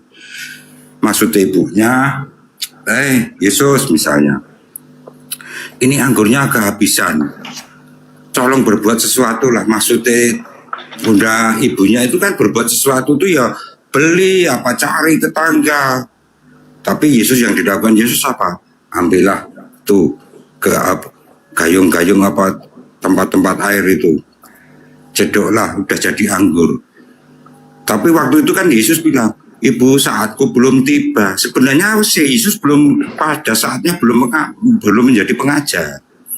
Tapi karena darurat ya dia melakukan mukjizat juga. Begitu. Jadi ini Bang Suma, pernyataan Bang Suma tadi banyak, tapi sangat tidak kuat kalau untuk dipakai dalil bahwa Yesus yang bukan disalib. Karena apa? Memang tidak ada yang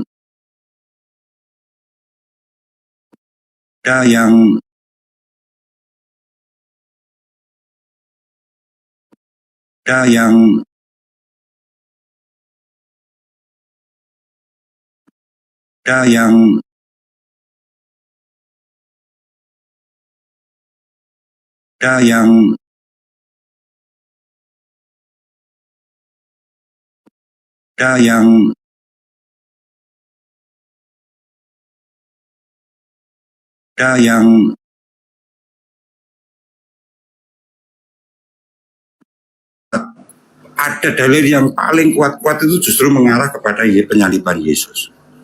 Saya kira itu Bang Suma. Oke, baik. Sekali lagi,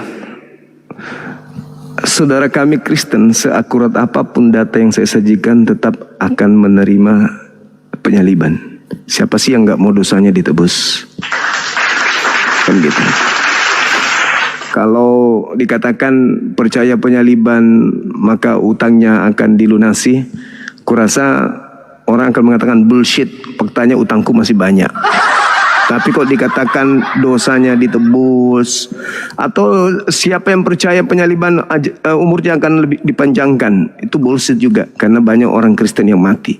Tapi kalau yang halusinasi sifatnya dan membuat orang menjadi nyaman, ya orang banyak percaya dong. Dosa korupsimu, dosa memperkaos anak-anakmu, memperkaos orang tuamu, membunuh ayah ibumu, membunuh siapapun orang yang ada di hadapanmu, itu terhapus semuanya dengan percaya dosa Yesus mati di salib. Siapa sih yang nggak mau? Bukankah manusia ini kecenderungan berbuat dosa? Maka ketika orang Roma Yunani menerima pernyataan-pernyataan Paulus seperti ini, berebutan mereka percaya. Dan dengan kekuatan mereka, konsep itu dibangun kemudian ke seluruh wilayah dalam jajahan Kekaisaran Romawi kala itu. Bahkan tidak segan-segan membunuh dan membunuh siapapun yang tidak mau menerima doktrin itu. Termasuk di Nusantara ini. Siapa yang mau dibaptis tidak diperangi oleh Belanda. Tidak diperangi oleh Portugis. Siapa yang mau dibaptis, siapa yang mau mengikuti mereka tidak akan diperangi wilayah-wilayah itu. Dikumpulkan mereka dalam satu wilayah, dilindungi, lalu kemudian diberi pekerjaan dan seterusnya. Tapi mereka yang tidak mau dibaptis akan diperangi. Maka muncullah beberapa pahlawan-pahlawan di Nusantara ini. Itu sekelumit kisah sampai ke Indonesia. Nah sekarang kita masuk ke pembuktiannya. Apa yang dikatakan oleh mulut Yesus sendiri? Mulut Yesus nih. Dia mengatakan di dalam kitab saudara sendiri. Satu, kita lihat di dalam Matius 20:18. Apa yang dikatakan Yesus tentang penyaliban? Dikatakan bahwasanya Yesus berkata, sama seperti manusia, anak manusia datang bukan untuk dilayani, melainkan untuk memberikan nyawanya bagi orang banyak. Nyawanya dia, Yesus, itu diberikan untuk orang banyak. Kenapa? Karena pada saat dia ingin disalibkan, Yesusnya direncanakan ingin dihilangkan karena itu ancaman bagi banyak orang. Kalau Yesus tidak dibunuh, maka bangsa kita akan dirampas oleh Romawi. Bahkan murid-muridnya terancam. Faktanya ketika ia sudah tak ada di bumi, muridnya mengalami penganiayaan. Maka demi untuk menyelamatkan orang banyak, maka Yesus itu rela memberikan nyawanya. Dengan catatan apa? Memberikan nyawanya. Dengan catatan apa? Memberikan nyawanya. Dengan catatan apa?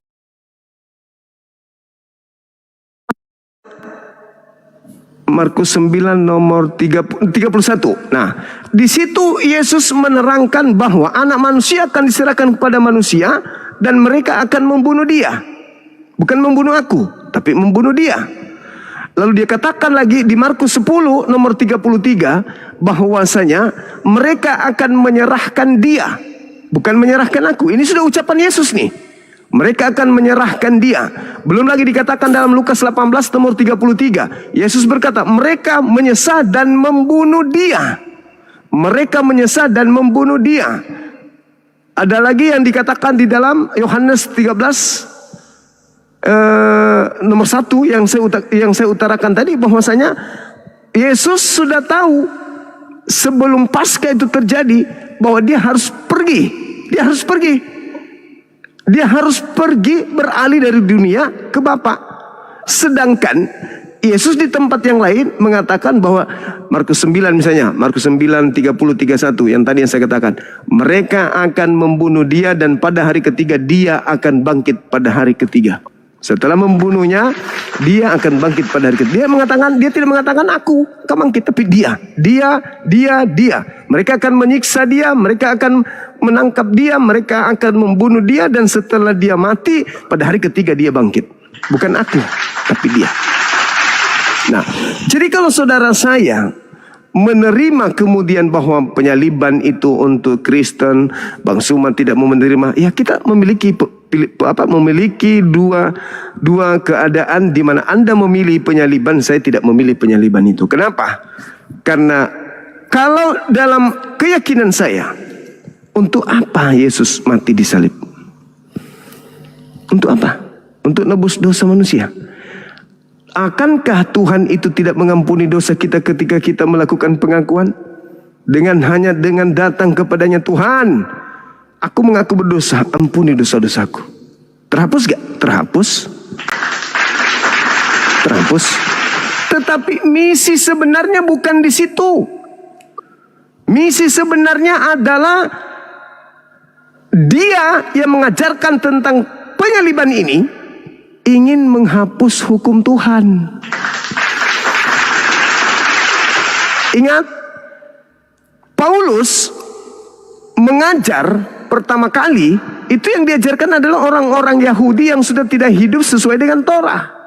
Itu yang diajarkan terlebih dahulu. Orang yang tidak hidup dengan adat istiadat Taurat. Itu yang diajarkan oleh Paulus. Maka Paulus mengajarkan dengan matinya Yesus, dengan disalibnya Yesus, maka hukum Taurat tidak berlaku lagi. Itu intinya.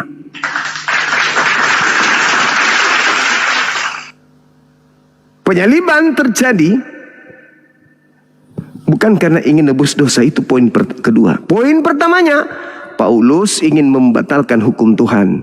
Efesus 2:15, dengan matinya Yesus di atas tiang salib, dia telah membatalkan hukum Taurat beserta seluruh perintah yang ada di dalamnya. Titik. Termasuk perintah mengorbankan binatang, dihapus semua. Jadi sebenarnya dua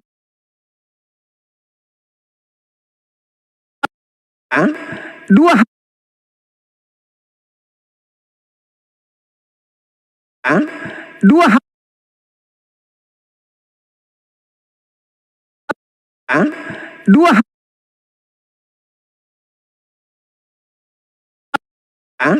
dua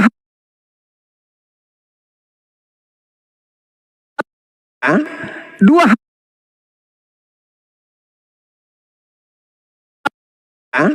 dua benar ini. Saya kira begitu, Bung. Kalau masih ada yang ingin disanggah silakan. Yang pada prinsipnya saya mengatakan bahwa saya lebih percaya kepada Yesus yang mengatakan, aku memang harus pergi sesuai dengan apa yang tertulis tentang aku. Akan tetapi celakalah orang yang olehnya aku itu diserahkan, adalah lebih baik jikalau sekiranya dia tidak usah dilahirkan oleh ibunya. Saya kira begitu yang ada di dalam Matius 26 nomor 24. Demikian, silakan. Oke Bang Suma, terima kasih. Jadi Bang Suma kan sudah membuat pernyataan bahwa pilihan Bang Suma tetap yang Yesus bukan disalibkan. Terus saya kan tetap percaya bahwa Yesus disalib. Artinya kan kita ya sampai di sini, maksud saya kan, walaupun tadi sebenarnya ya ada sih pernyataan-pernyataan yang ingin saya sampaikan tentang Bang Suma bilang bahwa Yesus berbeda, bahwa dia begitu tadi ya. Bahwa dia disalib, dia. Nah, Yesus waktu itu kan menubuatkan Yesus menubuatkan Yesus bahwa nanti anak manusia akan begini, dia akan begini. Nah, makanya dia pakai kata-kata dia, gitu loh. Jadi dia menubuatkan. Nah, artinya kan seperti firman Tuhan lain yang Tuhan juga menubuatkan. Yesus juga menubuatkan seperti itu tentang dirinya sendiri. Tapi dia nggak bilang, aku nanti akan begini, ya itu pengakuan namanya. Dia menubuatkan bahwa Mesias nanti akan begini. Padahal yang akan itu dia sendiri juga, gitu loh, Bang Suma. Saya kira itu saja sudah cukup. Saya kira kalau nggak ada yang perlu saya kira sudah nggak ada yang perlu saya bicarakan tentang penyaliban Yesus. Baik Bang, baik. Jadi ya begitulah. Iya. Oke. Ya, cuman sekiranya Anda paham apa yang saya uraikan yang terakhir ini, di mana saya mengatakan saya percaya, Yesus mengatakan aku memang harus pergi sesuai dengan apa yang tertulis tentang aku, yang sudah tertulis tentang aku. Berarti pengakuan Yesus, dia akan dibunuh, dia akan disiksa, dia akan bangkit pada hari ketiga. Itu bukan Yesus, karena Yesusnya pergi sesuai dengan apa yang ada di Mazmur.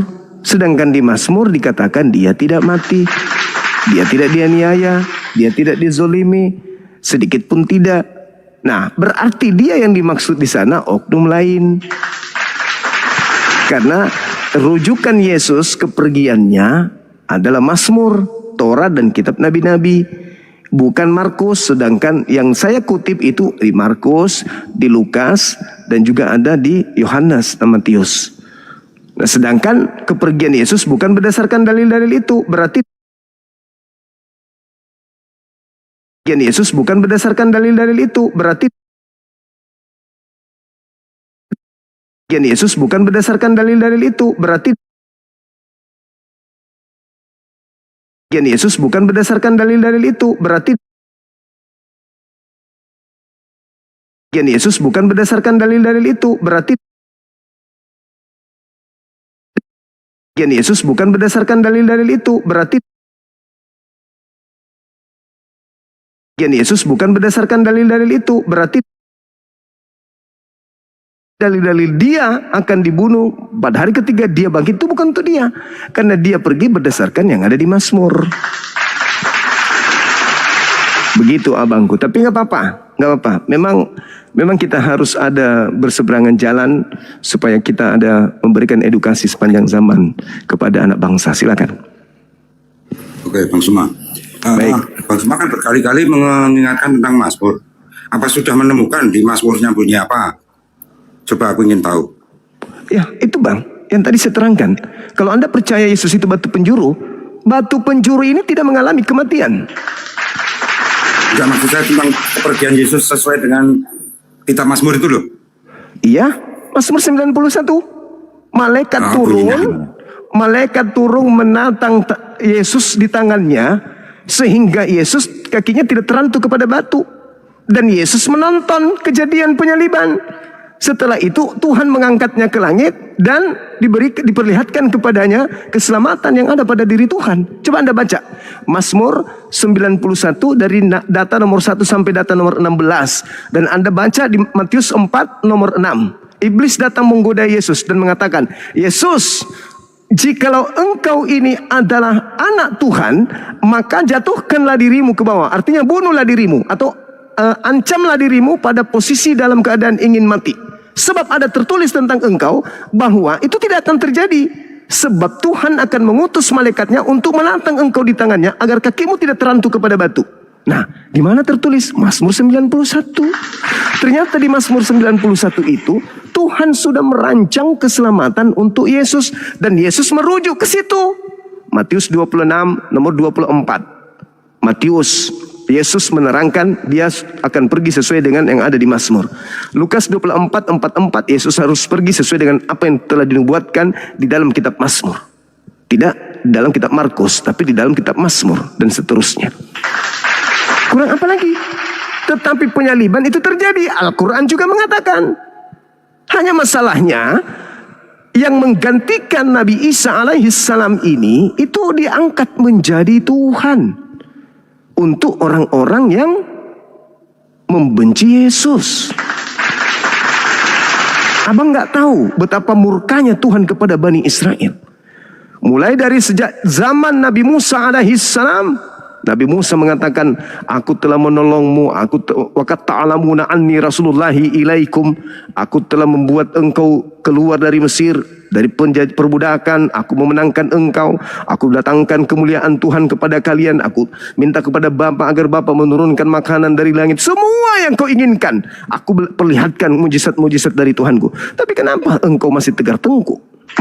Ulangan 34, sedangkan engkau masih sama dengan aku, kalian sudah memperlihatkan ketegaran tengkukmu terhadap Tuhan, apalagi nanti ketika aku tidak ada. Lalu kemudian datanglah nabi-nabi setelahnya, Daud, Salomo, Yeremia, terus sampai kepada Yesus yang ada penganiayaan, pengingkaran, sampai kepada upaya-upaya membunuh orang-orang suci termasuk Yesus.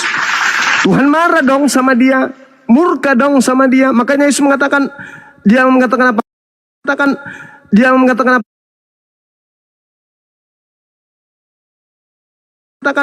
Dia mengatakan apa?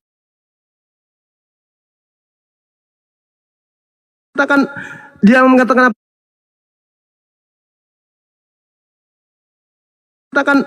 Dia mengatakan apa?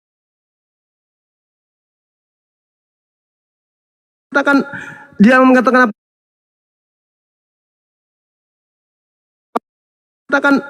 Dia mengatakan apa? Hukum. Tuhan menjadikan Musa menjadi Tuhan bagi penjahat Fir'aun. Tuhan juga menjadikan Yesus menjadi Tuhan untuk penjahat angkatan jahat.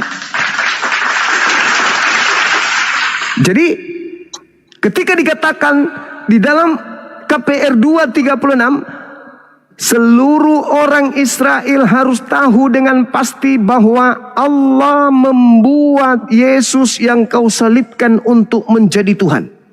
Berarti Yesus ini Tuhan yang dibuat. Roma 14:9, untuk itulah Yesus disalibkan, agar ia mati, agar dibangkitkan untuk menjadi Tuhan. Untuk siapa? Ya untuk angkatan jahat. Karena angkatan benar tidak mungkin mau menyembah Yesus. Mustahil sehebat apapun Yesus itu. Oh dia bisa membangkitkan EGP. Dia bisa merubah air menjadi anggur. EGP itu pekerjaan Nabi. Itu pekerjaan mujizat. Dan Yesus mengakui itu kok.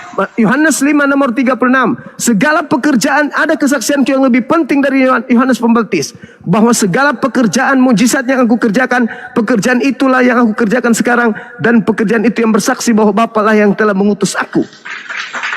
KPR 2 nomor 22. Seluruh orang Israel harus tahu dengan pasti yang kumaksudkan adalah Yesus dari Nazaret sebagai perantara yang ditunjuk Tuhan, perantara antara manusia Tuhan dengan manusia, yang telah melakukan mujizat, tanda-tanda kekuatan melalui yang dilakukan oleh Allah melalui perantaraan Yesus seperti yang engkau tahu. Berarti Yesus tidak memiliki kemampuan apa-apa. Aku tidak dapat berbuat apa-apa dari diriku sendiri. Makananku adalah melakukan apa yang diperintahkan Bapa untuk aku kerjakan. Aku tidak dapat berkata-kata dari diriku sendiri. Apa yang aku kerjakan adalah apa yang aku perintahkan. Apa yang aku katakan adalah apa yang diperintahkan untuk katakan, aku sampaikan.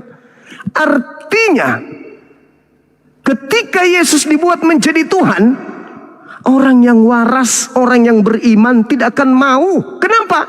Karena orang beriman sudah tahu sudah ada Tuhan sebelum Yesus dibuat menjadi Tuhan. Berarti Yesus menjadi Tuhan hanya untuk angkatan jahat. Dan memang Yesus mengatakan di Matius 12 nomor 38, 37 sampai 40, angkatan jahat ini minta satu tanda dan tidak akan diberikan tanda kepada angkatan jahat selain tanda Yunus, sebab Yunus 3 hari 3 malam dalam perut ikan, demikian juga anak manusia akan berada dalam perut bumi selama 3 hari 3 malam.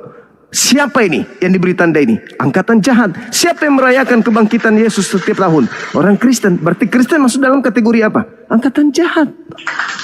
Jadi Yesus memang Tuhan. Jadi Yesus memang Tuhan. Jadi Yesus memang Tuhan. Jadi Yesus memang Tuhan. Jadi Yesus memang Tuhan. Jadi Yesus memang Tuhan. Jadi Yesus memang Tuhan. Untuk siapa? Untuk orang Kristen. Tapi bukan Tuhan untuk alam semesta Yesus itu. Yesus Tuhan untuk angkatan jahat. Sebagaimana iblis Tuhan untuk orang jahat. Sebagaimana Musa Tuhan untuk Firaun. Tetapi Tuhan yang betul adalah Tuhan yang pencipta langit dan bumi. Pertanyaannya, apakah Yesus menyembah ketika ia datang ke bumi? Menyembah. Berarti di atas Yesus ada Tuhan. Ada Tuhan. Kenapa dia menjadi Tuhan? Karena dia menjadi Tuhan untuk orang jahat saja. Apa bukti dalilnya? Coba Anda pelajari KPR 2 nomor 36 sampai nomor 40. Jadi Yesus menjadi Tuhan karena Tuhan sudah menubuatkan untuk Yesus. Apa kata Tuhan di dalam kitab Mazmur? Musuh-musuhmu akan aku jadikan tumpuan kakimu. Siapa musuh-musuhnya? Orang Farisi. Siapa musuh-musuhnya? Ahli Taurat. Siapa musuh-musuhnya? Imam kepala Mahkamah Agama. Mereka semua adalah musuh Yesus, sehingga mereka dijadikan oleh Tuhannya Yesus, menjadikan Yesus ini sebagai Tuhan untuk mereka. Mereka tunduk semua di bawah Yesus. Yesus menjadi Tuhannya. Tuhan bagi siapa? Bagi musuhnya. Musa juga adalah Tuhan. Keluaran 7 nomor 1. Engkau kubuat menjadi Tuhan. Musa dibuat menjadi Tuhan untuk Firaun. Yesus dibuat menjadi Tuhan untuk orang Farisi. Orang Farisi tidak mau masuk neraka seorang diri. Maka orang Farisi menyebar sampai Roma Yunani, mencari pengikut untuk bersama-sama masuk ke dalam neraka. Lahirlah kalian, sehingga kalian ngotot. Tuhan Maha Kasih. Tuhan turun mengambil rupa manusia untuk menjelma menjadi manusia, mati atas tiang salib untuk dosa-dosa kita. Pret. Kalau mau dosamu ditebus, dihapuskan, datang kepada Tuhanmu, angkat tanganmu, ya Rabb, ya Tuhanku. Aku merasa menyesal. Ampuni dosaku. Diampuni enggak? Ya diampuni. Namanya dia Maha Pengampun. Yesus sendiri mengatakan kok, kalau kau tidak mengampuni saudara-saudaramu, dosamu tidak akan diampuni. Tetapi kalau engkau mengampuni saudara-saudaramu, maka dosamu akan diampuni. Berarti kita pun bisa mengampuni orang. Dan kita juga bisa diampuni oleh Tuhan hanya dengan datang kepada Dia, mengatakan dosa kita, maka dosa kita akan ditebus. Nah, sekarang nih, kita berada pada ujung. Ketika orang Kristen sudah ditebus dosanya oleh Yesus, lalu melakukan persinahan, bagaimana cara sekarang menghapus dosa lagi? Kata orang Kristen, ya bertobat. Nah, ternyata bertobat ujung-ujungnya. Jadi buat apa Anda imani Yesus disalib? Untuk dosa waris, untuk dosa kalian itu apa? Ujung-ujungnya kalian melakukan dosa, bertobat juga ujungnya. Makanya Yesus mengatakan, bertaubatlah sebab dunia sudah dekat. Tidak ada pernah Yesus ditanya, Yesus apa caranya, apa syaratnya supaya saya bisa masuk surga? Nggak pernah dia mengatakan, terima aku sebagai penebus dosa. Nggak ada.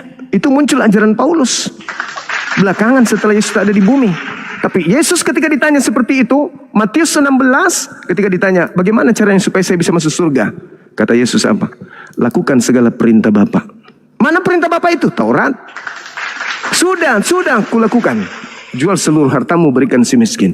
Kalau kau sudah lakukan itu, baru kau menjadi pengikutku. Syarat menjadi pengikutku, lakukan semua kehendak Bapa, lakukan semua perintah Bapa. Matius 16 nomor 19 dan seterusnya. Itu fakta. Makanya tidak ada nubuatan di dalam kitabnya Yahudi tentang kebangkitan hari ketiga. Kebangkitan hari ketiga. Kebangkitan hari ketiga. Kebangkitan hari ketiga. Orang Kristen ditanya, mana nubuatan penyaliban? Oh, masuk ke Yesaya 53, masuk ke Yesaya 9, masuk kemana-mana, ke Amsal 8 dan seterusnya, Mazmur 22 dan seterusnya. Ke situ larinya. Tapi giliran ditanya, oke, ada nubuatan penganiayaan, disalib, dibunuh dan seterusnya, ada. Nah sekarang, ada nggak nubuatan bangkit hari ketiga di kitabnya orang Yahudi? Nggak ada. Nggak ada. Mau sampai kapanpun orang Kristen mencari nubuatan itu tidak ada. Nubuatan bangkit di hari ketiga itu tidak ada. Kecuali tanda untuk angkatan jahat, itu pun tertulis di PB. Jadi saya rasa begitu abang. Terima kasih sudah dialog dengan baik. Saya berbicara seperti ini bukan untuk memaksa saudara percaya. Kembali kepada iman kita masing-masing. Ini edukasi, bagi yang mau percaya silakan, yang tidak mau percaya juga silakan. Tapi mari kita belajar mendalami materi. Tentang penyaliban, Al-Quran saya juga mengatakan surah Al-Ma'idah ayat 33 bahwa yang disalib itu adalah orang yang membenci Nabi Isa alaihissalam. Sedangkan Ulangan 21, 22, 23, orang yang disalib itu adalah orang yang dikutuk Tuhan. Ulangan 27 nomor 25, yang dikutuk Tuhan adalah pemakan suap. Siapakah yang menerima suap? Yudas atau Yesus? Yudas. Dalam Amsal 21 nomor 18 dikatakan, orang fasik dipakai tebusan untuk orang benar, dan orang jahat dipakai mengganti orang yang jujur. Yesus orang benar, Yesus orang jujur. Yudas orang fasik, Yudas orang fasik, Yudas juga orang jahat. Maka berlaku pengganti daripada orang yang benar adalah fasik, pengganti daripada orang jujur adalah orang jahat. Siapakah fasik itu? Mereka yang menerima suap. Siapa yang menerima suap? Yudas. Saya kira begitu sederhananya, tapi silakan kembali kepada iman kita masing-masing. Oke, saudara ketua. Terima kasih sudah diskusi sama-sama bang. Terima kasih Bang Suma atas saya juga makasih perkenankan berdiskusi sebentar, dan saya sangat bersyukur dengan ada channel Bang Suma ini ya. Meskipun sering membahas Alkitab, meskipun dari sisi yang berbeda, pemahaman yang berbeda, tetapi firman Tuhan ternyata Bang Suma ikut menyebarkan firman-firman Tuhan yang di Bible. Jadi saya sangat berterima kasih sekali. Sama-sama bang. Sama-sama. Izin diturunkan bang ya. Oke, terima kasih Bang Suma. Makasih. Tak terhingga ucapan terima kasih saya juga kepada teman-teman yang ada di sini, yang ada di TikTok dan yang ada di YouTube, sudah mengizinkan saya berdiskusi dengan teman kita yang tidak open kamera. Karena saya tahu beliau tidak akan menghujat teman-teman sekalian. Silakan saudara non-muslim ajukan permintaan tapi yang berakal. Jangan yang tidak berakal. Kalau yang tidak berakal nanti emosi jadinya di atas. Oke?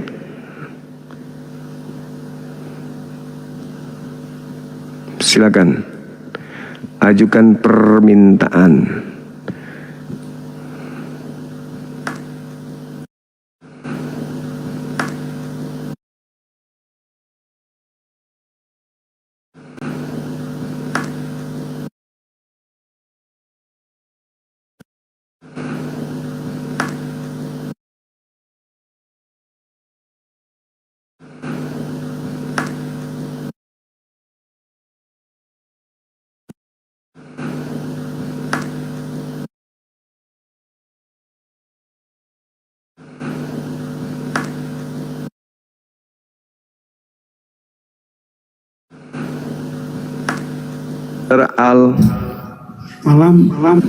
Malam juga Katolik Protestan. Kristen saya. Silakan buka kamera bang.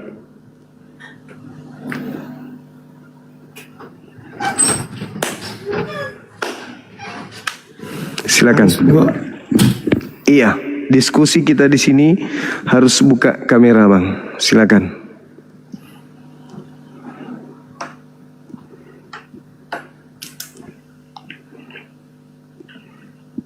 Minum.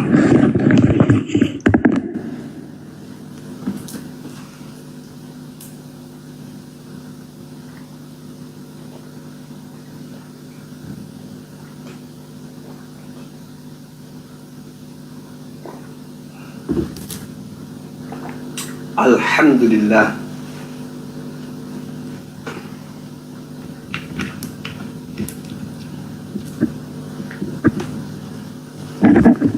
Teman-teman, sahabat di YouTube aman kan ya? Yang di YouTube aman kan? Udah bagus kan? Oke. Silakan. Ming kondong ming kendek dem kita mai la murai raka si jaka ande ki mai kendek na ke mau ambe HP atau pelok na indo na HP ale nasi ke mau bongi le. Halo, semangat malam. Hai, semangat malam. Hai, malam. Mau diblokir kah? Hai. Hai.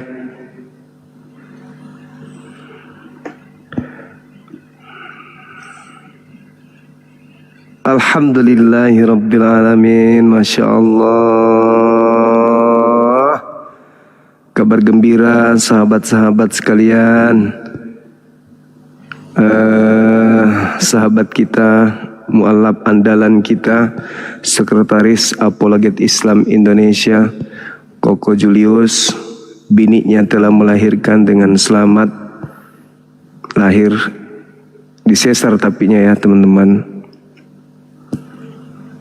Anaknya laki-laki. Kita doakan supaya anak beliau menjadi anak beliau menjadi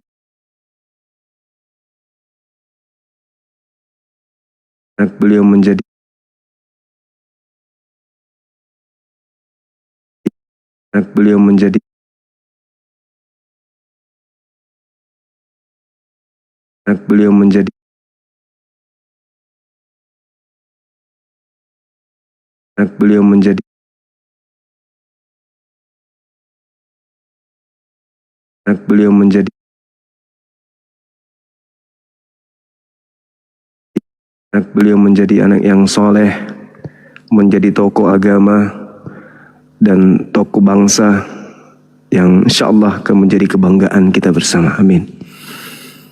Sekali lagi kepada teman-teman yang ada di YouTube, ada di TikTok, mari kita doakan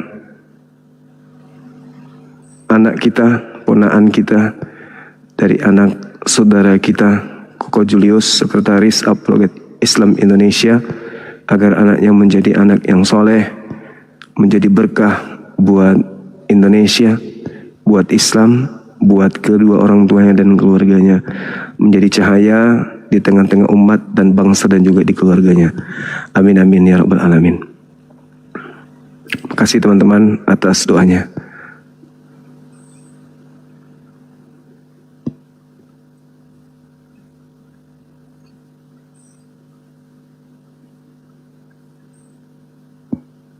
Masya Allah. Aduh, paling nikmat, paling indah punya anak.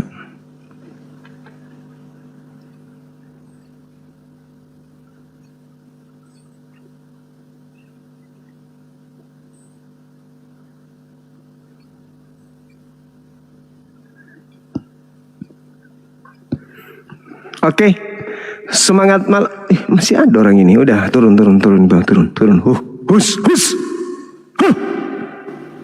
Anteng kali di atas cari kutu. Orang mau diskusi, diam baik.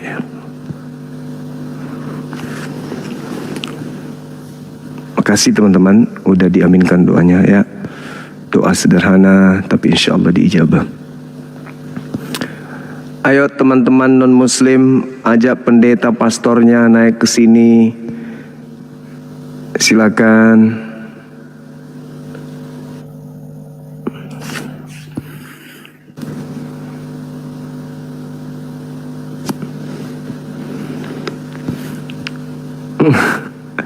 Rati udah ketiduran. Keracunan dia kawan-kawan. Keracunan tua.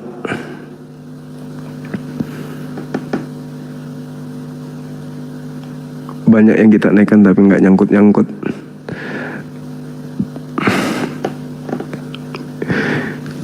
Ini bendera apa ini teman-teman? Afrika ya. Semangat malam.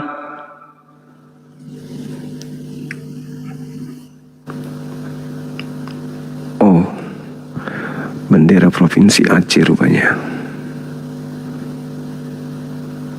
Silakan teman-teman, ajukan permintaan naik.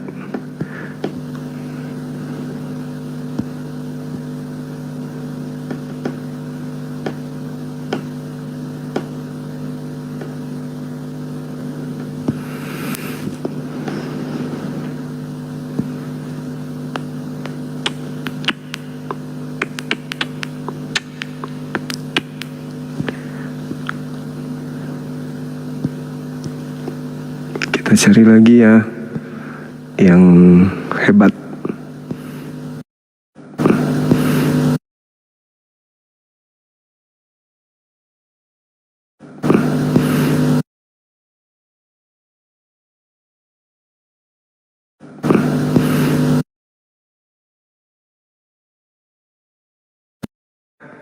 Ada onde-onde kah? Ini kayaknya onde-ondenya. Baik.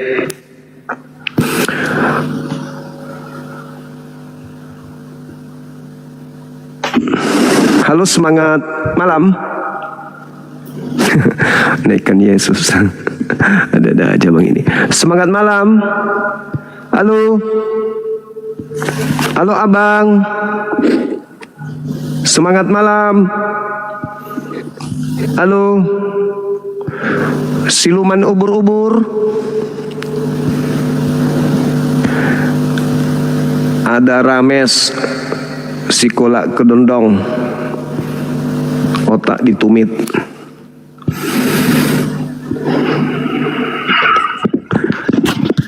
Halo, semangat malam.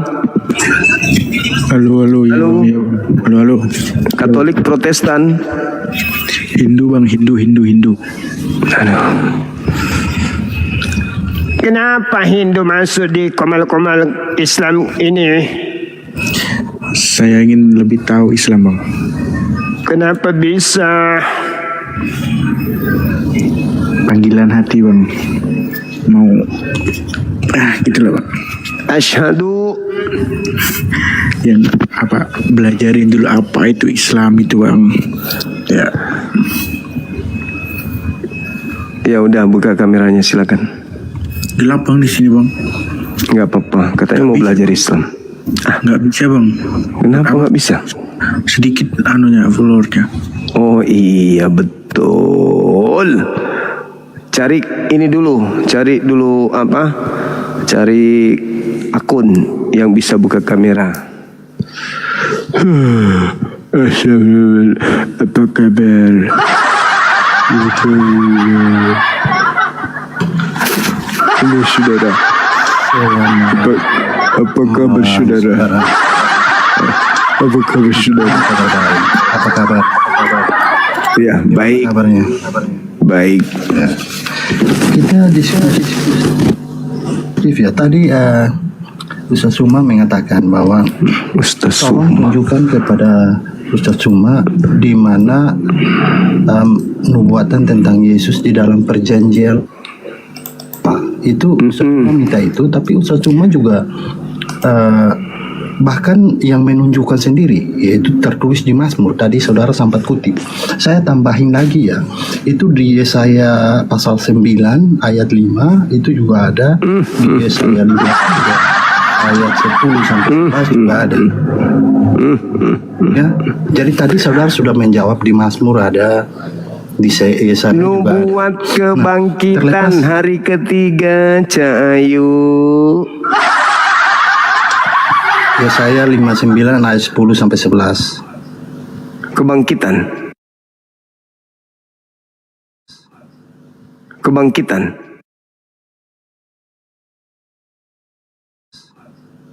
Kebangkitan.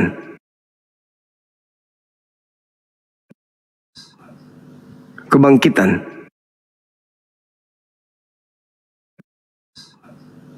Kebangkitan.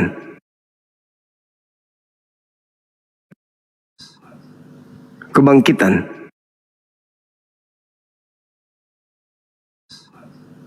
Kebangkitan.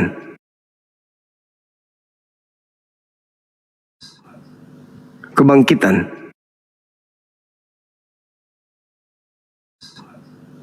Kebangkitan.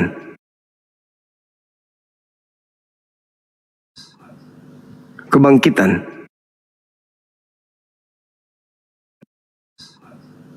Kebangkitan.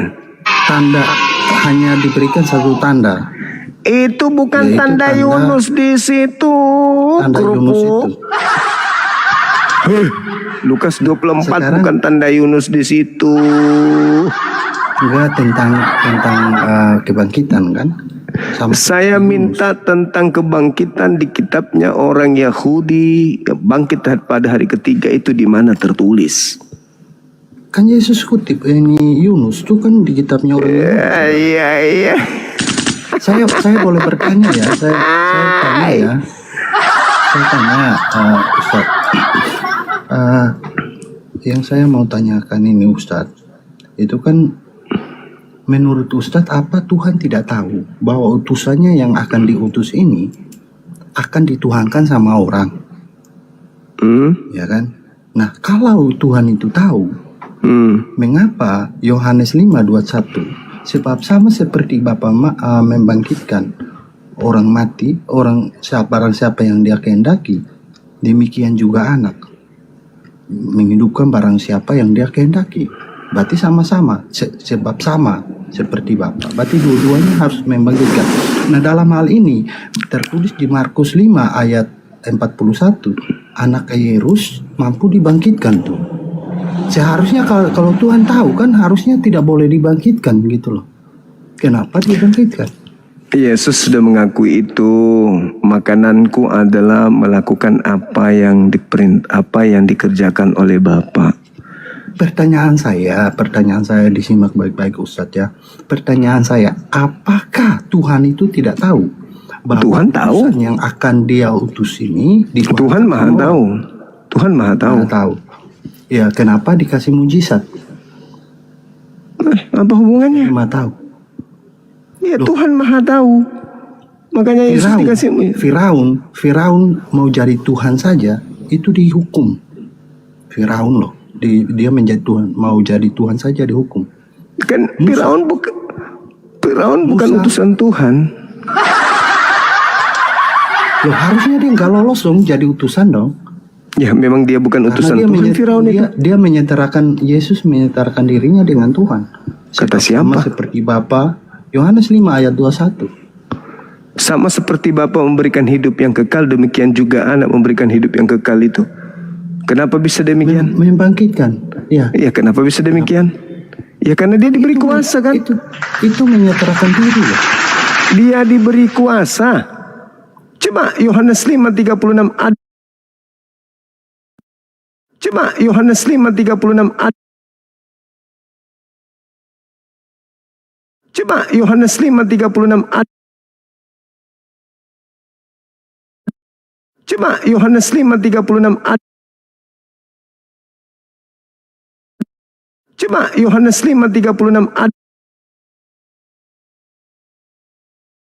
Coba Yohanes 5:36 ad. Coba Yohanes 5:36 ad. Firman itu Tuhan itu di mana dalilnya? Yohanes 1 ayat 1. Nah, itu firman Tuhan atau sabda Yesus? firman itu Tuhan. Yohanes 1 nomor 1 Yesaya- itu firman Tuhan Yesaya- atau sabda Yesaya Yesus atau 9. karangan pengarang Yohanes? Oh, Yohanes. Oke. Yohanes. Kalau begitu, kan di Yohanes menceritakan, Lukas kan menceritakan tentang kisah kelahiran Yesus, akan datang malaikat kepada Maria. Nah, jika itu saudara mengatakan bahwa itu adalah wartawan, saudara mengatakan itu wartawan. Loh, kalau begitu bagaimana dengan saudara? Kisah kelahiran Isa itu bagaimana ceritanya gitu loh. Saya juga pengen tahu. Isa diceritakan dalam Al-Quran bukan hasil penyelidikan. Ya, bukan hasil penyelidikan kan? Ada malaikat nggak yang datang? Wahyu. Ada Wahyu malaikat yang nggak yang wah- turun? Wahyu yang datang Pertanyaan saya, ada malaikat nggak yang turun? Wahyu yang datang kepada Nabi Muhammad itu diterima dari Roh Kudus. Pertanyaan saya, ada nggak malaikat yang turun Roh pada Kudus. saat kelahiran Isa? Roh Kudus. Oh, Roh Kudus itu bukan malaikat, Ya kan udah terjawab. bukan Gabriel. Ya itulah dia. Roh Kudus itu malaikat. Roh Kudus itu Kalau di saya kan gelar. Gabriel. Nama Roh Kudus Kalau itu di saudara Jibril. apa? Oh, nama Roh Kudus itu Jibril. Di mana Anda? Oh. Oke. Saudara, kan sebelum saudara tahu tentang kisah kelahiran Isa ini, bahwa dia akan lahir tanpa seorang ayah, itu kan yang menceritakan itu lebih dahulu Lukas, bahwa akan ada Yesus itu akan lahir tanpa seorang ayah. Nah, saudara mengatakan bahwa itu penyelidikan. Iya memang penyelidikan, dari mana Lukas Iya. tahu? Bagaimana penyelidikan itu? Bagaimana Anda bisa menyatakan bahwa itu penyelidikan? Kan Lukas tidak. Sedangkan yang menyatakan itu lebih dahulu adalah Lukas. Iya memang Lukas yang menyatakan itu. Tetapi dihasilkan dari hasil penelitian kan? Dari Iya hasil penelitian. Oke, dari hasil Iya. penelitian saudara katakan. Ya. Iya. Nah, kalau Iya. saudara bisa tahu tentang kisahnya Isa lahir tanpa seorang ayah itu dari mana? Al-Quran, Yang menceritakan tentang kisah itu lebih Roh dahulu Kudus, antara Al-Quran dengan Lukas, mana yang lebih dahulu, saudara? lebih dulu Lukas. Lebih dulu Lukas.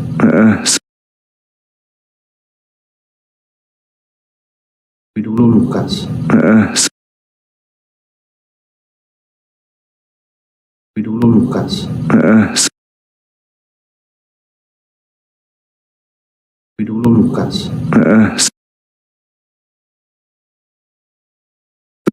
Lebih dulu Lukas. Lebih dulu Lukas.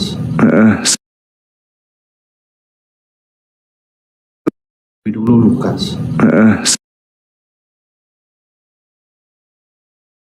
Lebih dulu Lukas. Sumber Lukas apa? Sumber Lukas apa? Oke. Kutanya dulu Saya sumber. pengen tahu itu aja. Iya, sudah. Sumber Lukasnya apa? Sumber Lukas penyelidikan dan Penyelidikan. saksi mata. Nah, kalau Al-Quran sumbernya apa? Ya, saya nggak tahu. Itu dia. Kalau Al-Quran itu sumbernya itu dari Roh Kudus. Bedanya itu di situ. Oh, Kalau sumbernya sumber- Roh Kudus. Iya. Roh Sementara- Kudus itu Jibril. Yes. Sementara Oke, saudara, Jibril itu kan dia kan punya sayap berapa banyak, saudara? Dan sebentar ya, saya carikan dulu datanya ya. Sebentar saya carikan datanya. dah. Tentang Jibril. Udah. Nanti kau tanya lagi nomor sepatunya Jibril. Tidak ada korelasinya dengan iman itu. Mending kau cari tahu siapa itu yang bertanduk 7 bermata 7. Ribet kali bah.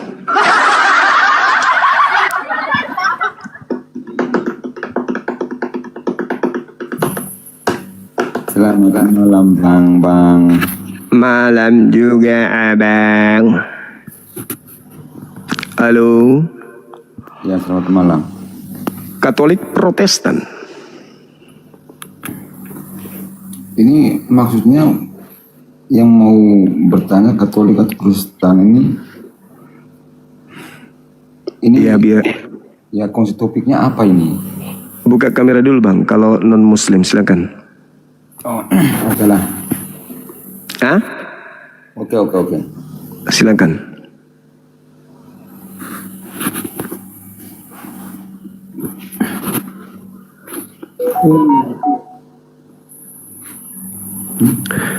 Iya. Halo. Kameranya dibuka. Kamera. Lampu. Oke.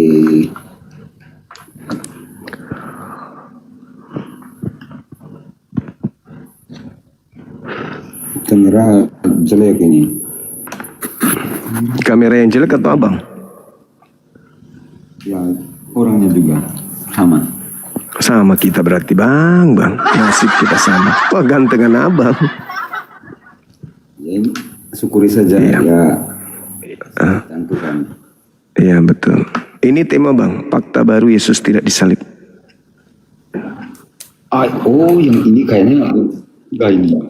Wah ketemu lagi sama. Ketemu lagi kita.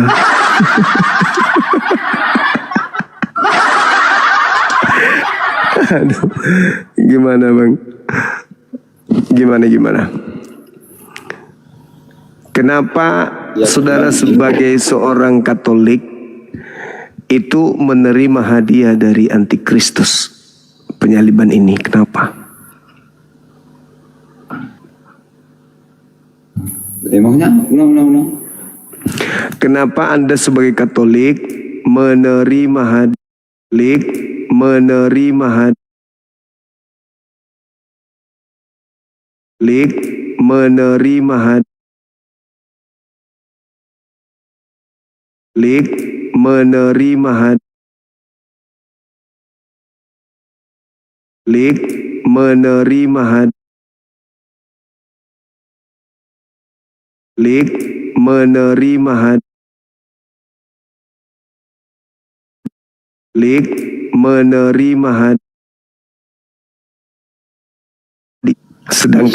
sedangkan kalian orang Katolik mengatakan disalib.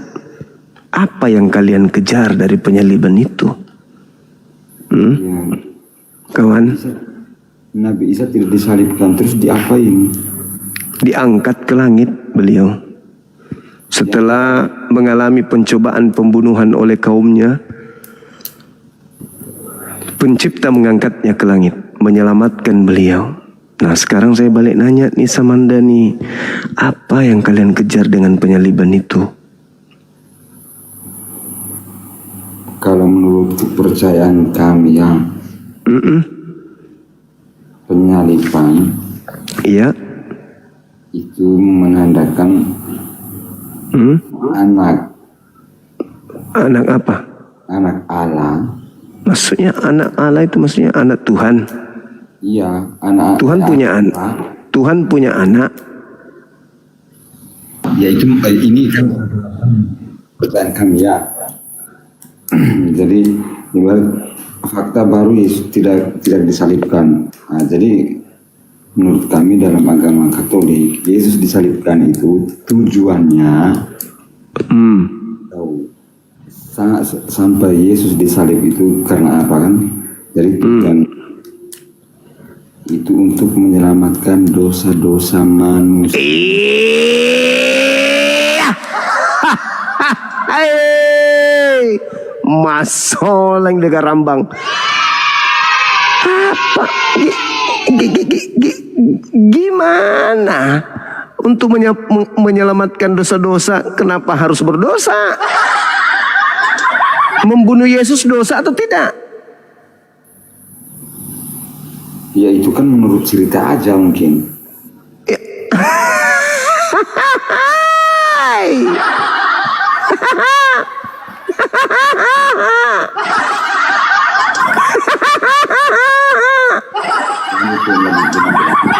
Abang ada kabel telanjang dekat situ?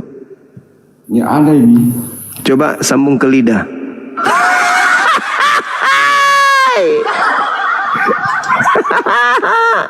Saya sambungkan.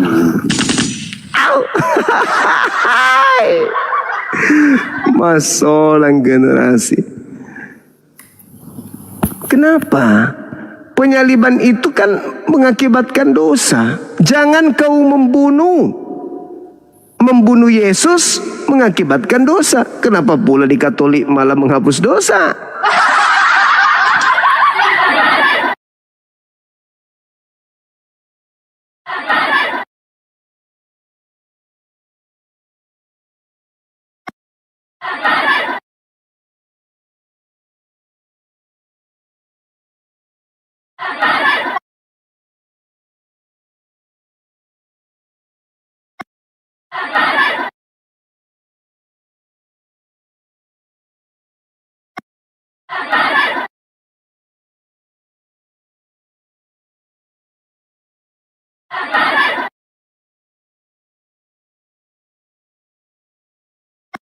Menyelamatkan.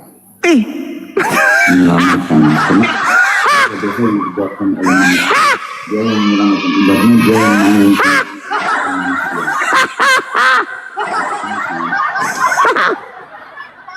Gimana ceritanya? Menyalibkan orang itu menyelamatkan. Mana ilmu dari mana itu? Menyalib orang untuk menyelamatkannya. Gimana caranya, Bang? Sudah jelas-jelas membunuh Yesus adalah dosa. Apa hubungannya dengan Kristen? Terus kenapa dosa ditebus dengan membunuh orang?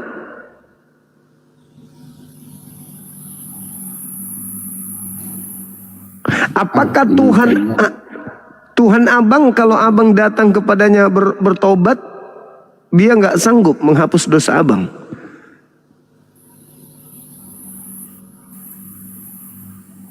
Ya ibaratnya ini kan kita bicara tentang Tuhan. Tuhan kan ibaratnya kita tidak bisa melihat dengan mata kan. Terus keyakinan dan kepercayaan itu aja. Terus dia Tuhan turun lalu dibunuh untuk hapus dosa. Apakah Tuhan tidak bisa menghapus dosa orang tanpa dia bunuh dirinya? Ya ini Bang, maksudnya ya itu sudah kalau untuk menyangkut iman dan kepercayaan itu untuk kita menjelaskan seperti ini kayaknya tidak ada ujungnya lah pasti. Maksudnya konsep agama Anda nggak masuk akal gitu? Masuk akal itu kan keyakinan saya saja. Nah, berarti kan masuk akal toh? Iya. Ya sudah kita bahas lah kalau masuk akal. Sekarang apakah Tuhan tidak bisa menghapuskan dosa? Ya justru itu Bang. Ibaratnya di negara kita ini kan kita kan sesama agama, suku, ras, bangsa dan agama itu kita harus saling menghormati. Ngapain kita mau Iya. agama Katolik? Ngapain kita mau? Oh Allah itu siapa? Tuhan itu siapa? Contoh Muslim bilang Nabi itu siapa? Muhammad itu siapa? Iya. Bilang itu intinya kita dalam suatu wilayah atau negara berbagai negara dengan agama masing-masing. Ada agama Muslim, Hindu, Buddha, Katolik, Protestan. Ya itu kan punya kepercayaan masing-masing dan cara berdoanya masing-masing, ya kan? Punya keyakinan dan kepercayaan kita masing-masing. Coba abang baca undang-undang dasar dulu. Yang kita larinya ke undang-undang dasar kan? Terus kenapa ada amanat agung, Bang? Ya? Ya?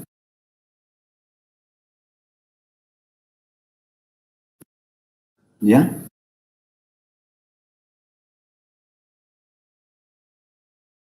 Ya?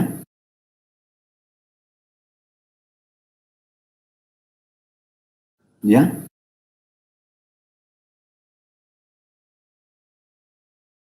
Ya?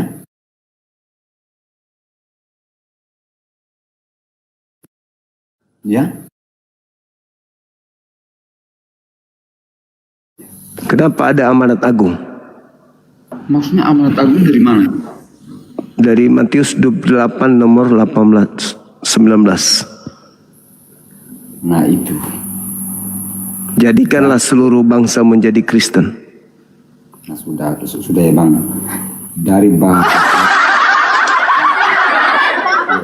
ini kan abang hanya mengundang, ibaratnya mengundang supaya ternyata ini ibaratnya mau mencari tahu tentang agama ini, ya kan? Ini ibaratnya mencari tahu agama ini seperti apa, agama ini seperti apa. Sebenarnya kita tidak usah mencari tahu bang. Cukup kita yakin dan percaya dengan agama kita masing-masing. Oh, itu bodoh namanya. Bodoh itu bang. Berarti abang juga bodoh. Lah, orang bodoh itu mencari. Orang pintar itu mencari bang. Kalau orang bodoh itu pasrah. Bayangkan aja kalau Anda salah Tuhan, neraka tempatnya kekal di sana. Masa Anda hanya tinggal diam doang, tidak belajar, tidak mengkaji? Itu bodoh namanya bang. Kita itu kudu mencari kebenaran, bukan mendengarkan habis itu manut. Nggak bisa. Mencari kebenaran tentang agama itu ibaratnya kita kualat.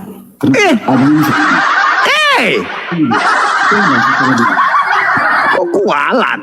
Yesus aja belajar di sinagoge kok. Jangan dulu. Abang ini diciptakan oleh siapa? Ya pencipta lah. Iya, pencipta itu siapa? Kami menyebutnya Allah. Ya justru itu. Itu kan menurut abang bilang Allah. Jadi kan tanya bilang, bang, ini abang percaya ke siapa? Abang percaya? Tidak ada ini. Abang ini tanya, kita sudah menjawab bilang. Contoh abang kan tanya bilang, kamu percaya Tuhan? Ya menurut saya bilang, menurut kami sih bilang, kami yakin dan percaya menurut kami. Agama Katolik kami percaya dan yakin bahwa Yesus itu Tuhan. Ya sudah, itu kan keyakinan dan kepercayaan kami. Yang ngapain abang ini mulai, oh Yesus ini, oh ini. Sama saja itu kan cari tahu. Karena agama Anda itu disebarkan untuk dianut oleh semua bangsa. Maka kita harus kaji apakah agama Anda ini menyelamatkan atau tidak. Karena agama Anda itu seibarat jualan yang dijajakan ke orang-orang. Yang dijajakan Kristen yuk, masuk Katolik yuk. Kristen yuk, masuk Katolik yuk. Kristen yuk, Ngomong soal agama, kalau percaya kita keyakinan kita sudah seperti itu, kita jalani saja. Halo bang, Katolik Protestan. Protestan bang. Protestan. Iya. Nah, apa fungsinya penyaliban buat saudara?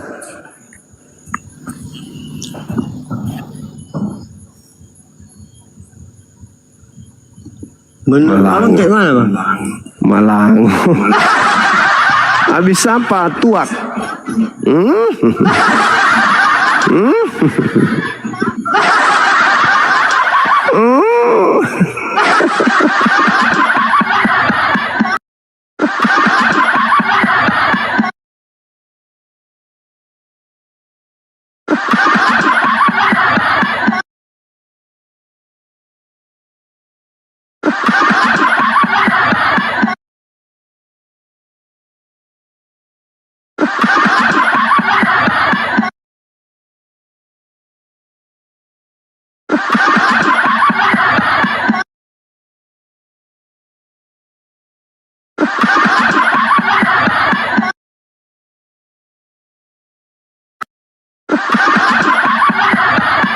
Maka dijuallah salib itu sebagai penebusan dosa katanya. Lalu kalau orang percaya dosa-dosanya ditebus katanya. Itu ajaran siapa itu bang? Masalahnya enggak itu masalahnya kalau masalah langsung ditebus dosanya memang iya, tapi itu tergantung orangnya kalau tobat ya kan gitu.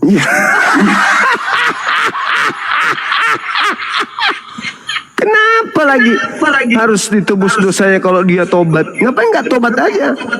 Maksudnya gini bang, ya kan kalau udah tobat dia kan baru Masih?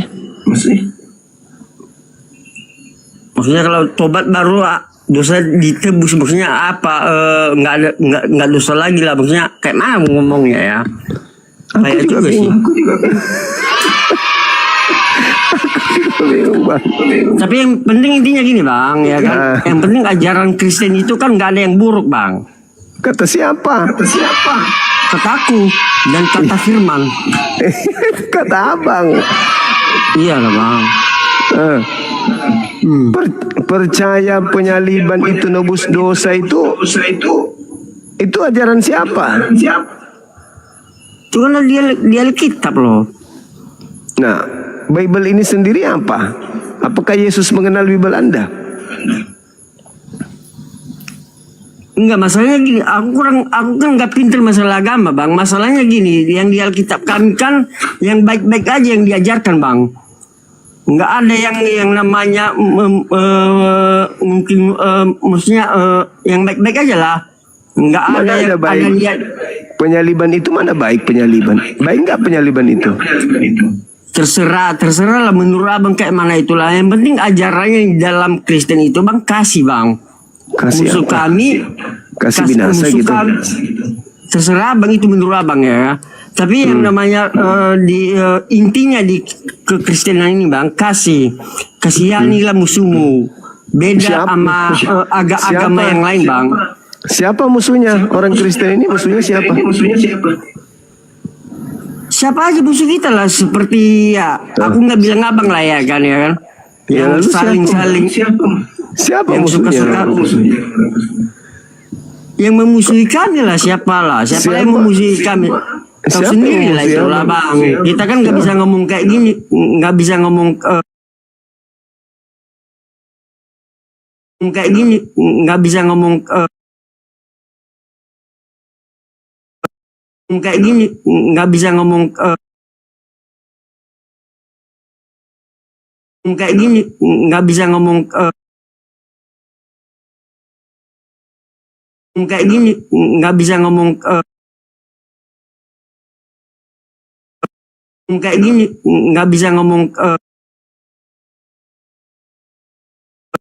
kayak gini, nggak bisa ngomong siapa kita kesani ya kan, beda Agama sama Anda- orang gini bang, Agama gini Anda bang. yang datang cari musuh. Enggak, kami nggak pernah memusuhi orang bang. Kalau orang Kristen loh bang ya.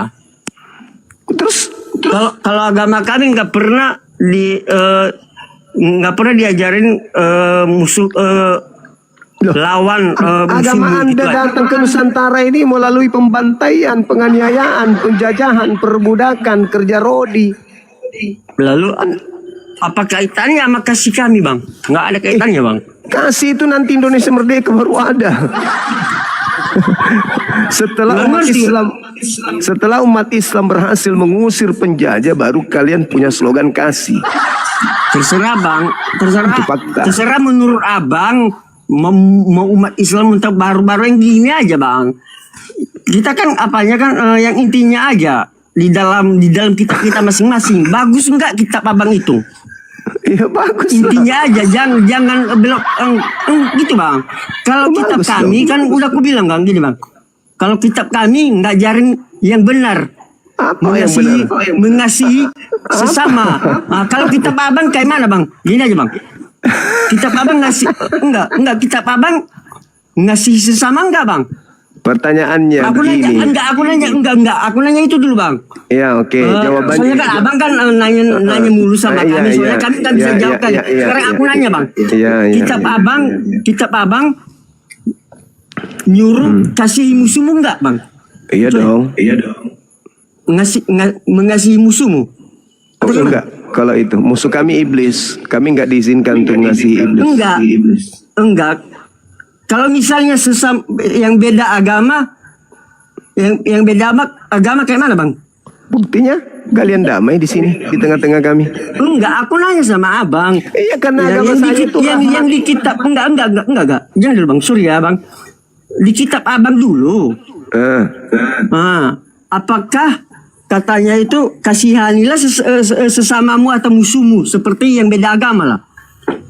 Iya, kami disuruh kemudian menjalin kasih dan sayang kepada sesama manusia. Minan nas. Enggak, bukan sesama manusia. Yang ku bilang kan jangan, enggak, jawabnya jangan yang ngawur. Maksudnya kan jawabnya yang apa loh. Aku kan nanyanya gini. Yang beda agama. Iya, sesama belum minan nas. Kalian kan manusia kalau masih merasa manusia sih. Ya. Sorry. Iya bang, sorry tadi ada teman. Enggak, maksudnya gini bang. Maksudnya gini bang, yang penting ya terserah abang lah bang ya kan. Abang mau apa karena biar banyak pengikut entah apa bang.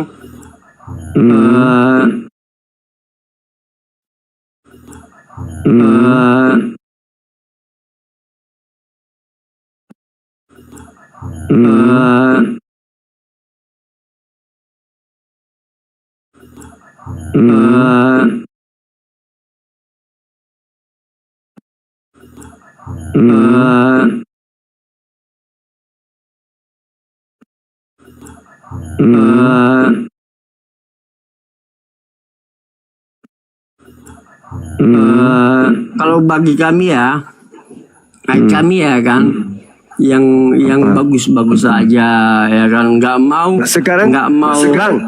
Bang, penjajah waktu menjajah Nusantara kitabnya sama nggak dengan kitab Anda?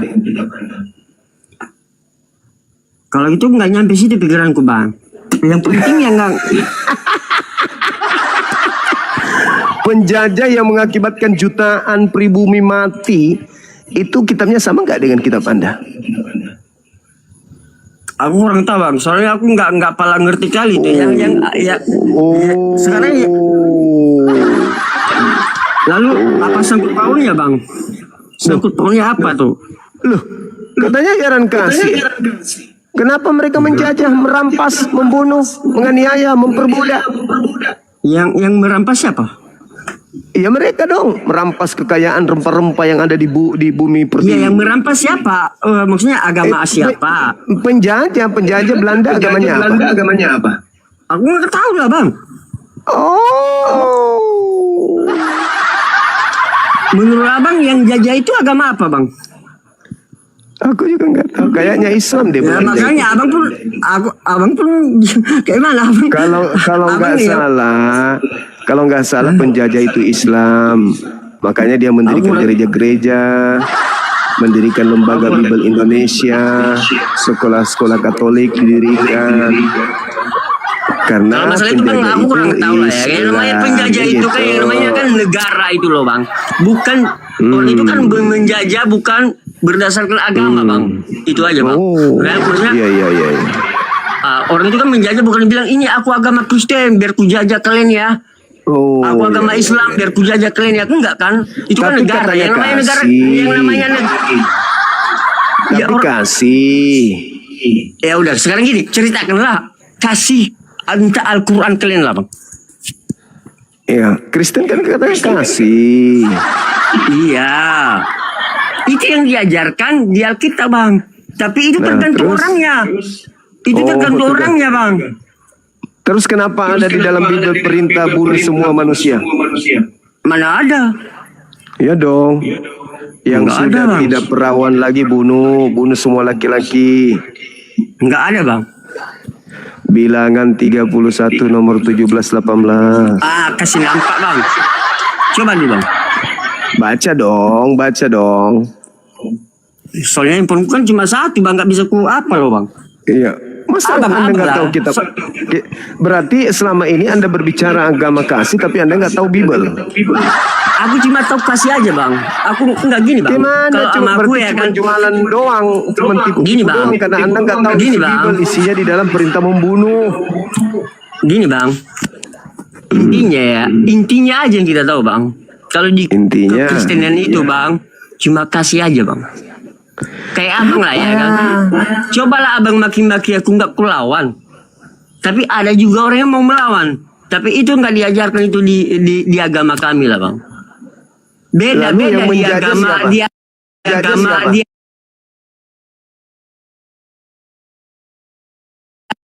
agama siapa? dia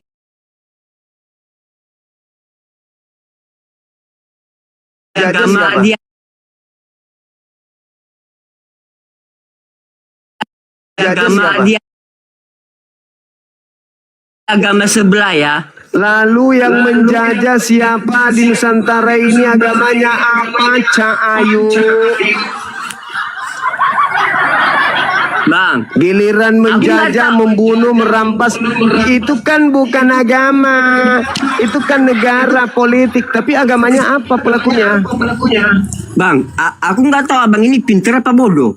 Sejak kapan ada dibilang ada yang menjajah di sini agamanya ini? Terus, Bang? Nggak pernah ada. Terus kenapa Anda membawa agama ketika Anda mengatakan kasih? Ya di agama kami enggak bentar dulu gini. Kami memang diajarkan kasih, Bang. Loh, Abang kan mau nyantak kemana-mana. lalu penjajah itu agamanya apa? Penjajah siapa? Belanda, Soalnya Inggris, enggak gini Portugis, Bang. itu Soalnya agamanya kan apa? gini, Bang. Bentar dulu. Iya, gini, Bang. Soalnya kan setahu aku, mau kita buka pun sejarah apapun, Bang, ya kan? Nggak ada pernah dibilang agama Kristen menjajah Indonesia, Bang. Iya, memang begitu. Lalu Itu sekarang gini, itu abangnya politik. aja yang bilang gini. Enggak, abangnya ini aja kan. Lalu Mungkin karena gerakan apa? Lalu gerakan apa yang Kristen lakukan yang bisa disebut sebagai gerakan Kristen? maksudnya mana? Nggak ngerti aku. Ya apa kasih di Kristen itu? Apa buktinya kasih itu di Kristen apa? Tunjukkan sedikit aja kalau ada. Inilah. Biar aku tunjukkan. Ini. Bodoh. Aku sayang sama abang. Aku mengasihi abang. Aku ngasih tahu sama abang mana yang Kalau benar. cuman teori begitu juga aku bisa. Aku mengasihi abang, aku menyayangi abang, aku juga menyayangi abang. Buktinya abang hidup di Indonesia hanya 3%, kami 70%. Abang kan jadi ngapa-ngapain kan? Itulah buktinya Mantap lah, agama Bang. kami, agama kasih. Orang juga bisa mengkritik begitu. Semua juga Ya bisa. Tapi Oke lah. Halo, Bang. agama Abang Anda menyebar ke seluruh pelosok bumi dengan cara penjajahan. Oke, terserah abang lah. Itu pikiran abang sendiri ya. Banyak Agama penonton Anda ya kan. sampai ke Nusantara Dengar dulu. lewat Dengar, Abang. penjajahan. Abang ngomongnya kayak anak-anak ya kan, kayak adik aku kayak adik aku ya. Kayak mana ya baca kali. Gini, Bang. Itu kan nggak ada sangkut Agama pautnya Anda loh, Bang. sampai ke Nusantara Penjajah. karena penjajahan. Penjajah Bang. yang membawa agama Anda masuk ke Nusantara. Bang, abang kalau metodenya ngomong, begini Bang, dalam agama Anda teringat itu sama tidak adik aku masuk loh, Bang. akal. Kayak anak. Karena kalau Bang, agama Bang. Anda diajarkan dalam keadaan normal, tidak ada yang mau masuk di agama Anda. Maka yang dilakukan adalah menjajah, menekan, menanamkan rasa takut, was-was, kelaparan. Setelah itu terjadi, baru datang misionaris membaptis, kasih Indomie, kasih Indomie. Kasih Indomie, kasih Indomie.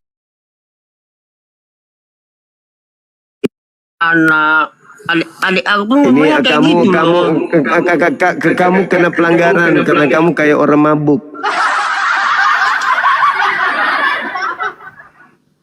Ada teguran dari TikTok. Hapus karena melanggar. Terlalu banyak jogetnya kayak orang mabuk. Dianggap membahayakan. Nanti jangan sampai dia ada cicak jatuh, dia pingsan, dia mati. TikTok yang disalahkan. Begitu sudah. Apalagi Tidak. Menurut saya kan abang tadi mengatakan bahwa naon yang Apa? menjajah Mm-mm. Nusantara ini Iya. Ini ibaratnya Ibarat air di daun keladi. kita berbicara menyangkut agama, ya kan? Abang di mana sekarang nih? Abang di mana? Di kota mana? Kalau aku di yang Kupang. ini, Kupang. Nah, di Kupang dulu yang menguasai sana Portugis atau Belanda? Jadi saya tanya abang, Enggak, aku tanya jujur. Jujur. karena itu kan zaman-zaman itu kan saya belum ada. Iya, saya tanya yang berkuasa pada saat itu yang menguasai tanah Kupang waktu itu Belanda atau Portugis atau Inggris? Maunya menurut abang tanya ke saya, waktu Iya. penjajahan masuk ke daerah kami itu saya belum ada. Ah. Saya belum. Ada nggak perlawanan dari bangsa Anda? Justru itu abang iya, justru itu abang menanyakan tentang kita. Abang Ada nggak perlawanan yang berarti? ya, abang menanyakan tentang Seperti di sejarah. Makassar, perang Makassar. Saya belum lahir atau abang sudah lahir? Ada, saya sudah lahir waktu itu. Tahun 1945 abang sudah lahir. Udah SMA waktu itu, kelas 2. 1945 Iya. otaknya itu. Daripada ada anak lebih tua daripada ibunya. Bawa otak lagi. Bang, Nah, ibaratnya abang ini hanya dari perkataan-perkataan abang sehingga dari berbagai macam. kenapa bisa di kampung Anda mayoritas Katolik? Itu pertanyaan saya. Karena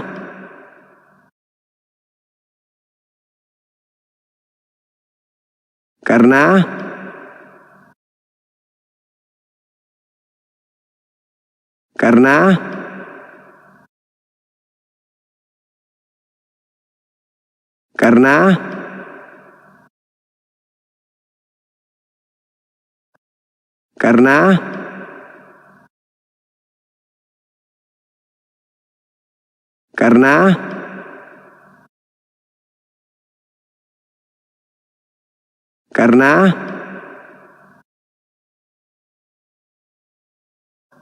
di sana tadinya dijadikan sebagai basis Belanda atau Portugis. Maksud saya ini abang ini Kenapa membicarakan di daerah-daerah lain yang mayoritas non-Muslim bisa non-Muslim? Apakah di situ musuh besarnya penjajah atau di situ tempat mangkalnya penjajah? Stamplasnya, Bang, base campnya penjajah. Ayo, ini kita menceritakan atau kenapa di Sulawesi Selatan ini tidak berkembang agama penjajah? Kenapa? Karena kami tidak memberikan ruang kepada penjajah. Makanya di sini jarang pengikutnya. Kenapa di daerah Anda itu mengikuti agama penjajah? Nah, karena kalian mengasihi musuh ketika datang, kalian kasih tumpangan. Maka kalian, nenek moyang kalian mengikuti agamanya. Nah, inilah kalian penerusnya, kan gitu. Ayo. sudah. Jadi begini bang, kalau abang membicarakan tentang penjajahan, bahwa penjajahan itu adalah penjajahan itu adalah penganut agama Kristen atau agama Katolik, berarti sama saja abang ini mengadu domba. Aku mengadu siapa? Dombanya siapa? Emang kalian domba? Ngadu serigala, iya. Nah, ini ibaratnya kalau kita berbicara sama abang ini ibarat apa ya? Ibaratnya itu sudah, kalau untuk berbicara dengan abang ini dari agama larinya ke penjajahan. Ada sangkut paut apa penjajahan sama agama? Kita menceritakan tentang agama tadi. Agama Anda itu dibawa oleh siapa masuk ke Nusantara? Loh, berarti ini ceritanya menyangkut sejarah sudah. Tapi Anda tadi salah mengatakan saya ngadu domba. Dombanya nggak ada. Aduh, abangku. Ini ibaratnya demi kata abang memetik, ya bukan memetik, ini kita memetik ibaratnya buah aja lah. Tapi kalau untuk ibarat kata, pikir secara logika ya, abang dari kata saya ucapkan kata-kata, jadi abang memetik satu kalimat kata tadi kan saya mengatakan bahwa mengadu domba. Jadi abang ini pikiran ke hewan juga. Jadi tadi dari agama ke sejarah. Kenapa Anda katakan saya mengadu domba sementara dombanya di sini nggak ada? Anda bukan domba. Dari agama larinya ke sejarah, dari sejarah larinya ke hewan. Anda yang bilang kok, bukan aku. Sekarang aku tanya, apakah abang ini makan babi? Memang kalau saya Nah, apakah domba makan babi? saya makan babi. Domba makan babi nggak? Bang, jujur aja, bukan makan babinya, tapi daging. Nah, sekarang apakah domba makan daging babi? Ya, Apakah domba makan daging babi? loh, kok hewan bisa makan hewan? Nah, ya udah makanya. Makanya Anda bukan domba. Kalau serigala makan domba cocok. Jadi katakan adu. Jadi katakan adu. Jadi katakan adu. Jadi katakan adu serigala. Bilang adu domba. Domba itu makan rumput. Kalau untuk berbicara sama anak SD, mungkin anak SD ketawa atau TK-nya anak TK ketawa. Pasti mereka bertanya balik, aduh bang, kenapa kok bisa domba makan babi? Pasti bertanya lagi kan? Jadi yang makan babi domba atau serigala? Ya serigala. Kalau untuk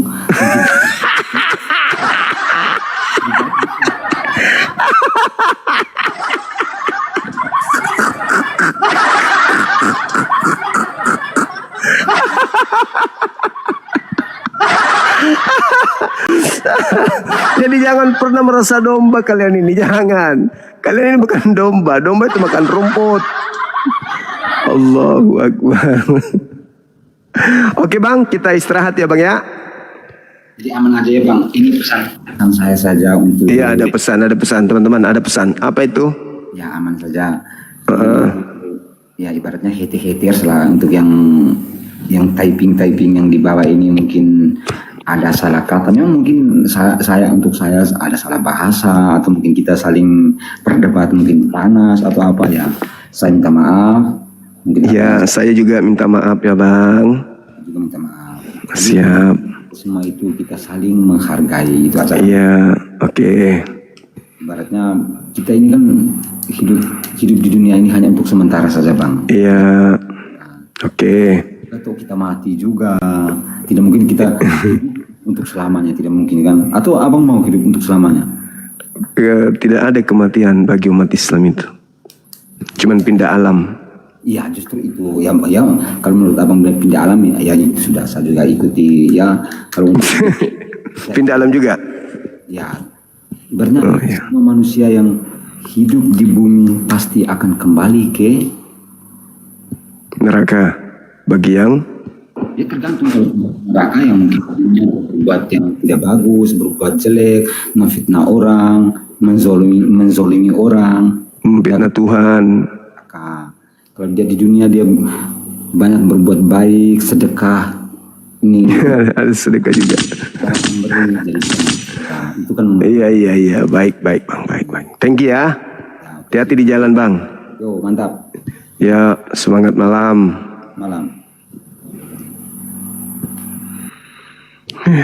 Entah kemana-mana perginya diskusinya ini kita mengikuti yang lain, tidak ada yang bobot, semuanya begitu. Yang naik juga semuanya orang dia punya pengetahuan. Tidak mau disebut ini agamanya dibawa oleh penjajah, nggak mau dia, emosi dia. Allahu Akbar. Masya Allah teman-teman. Tak ada lagi ini anak-anak teos. yang berkualitas. Tolong yang muslim jangan multi dulu ya. Ya, sabar ya. Jangan multi dulu. Jangan multi dulu.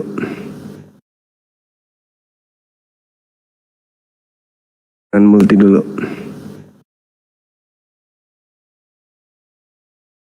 Jangan multi dulu.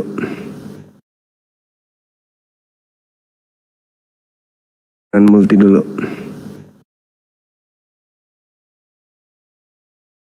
Jangan multi dulu.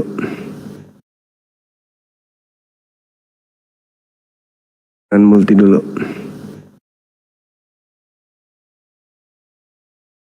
Jangan multi dulu. Kita naikkan satu-satu ya.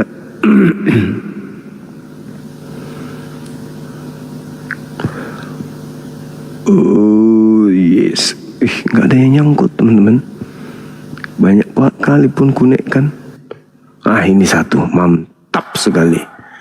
Katolik ini, kayaknya pendeta. Halo Pak Pendeta, selamat malam. Halo. Halo.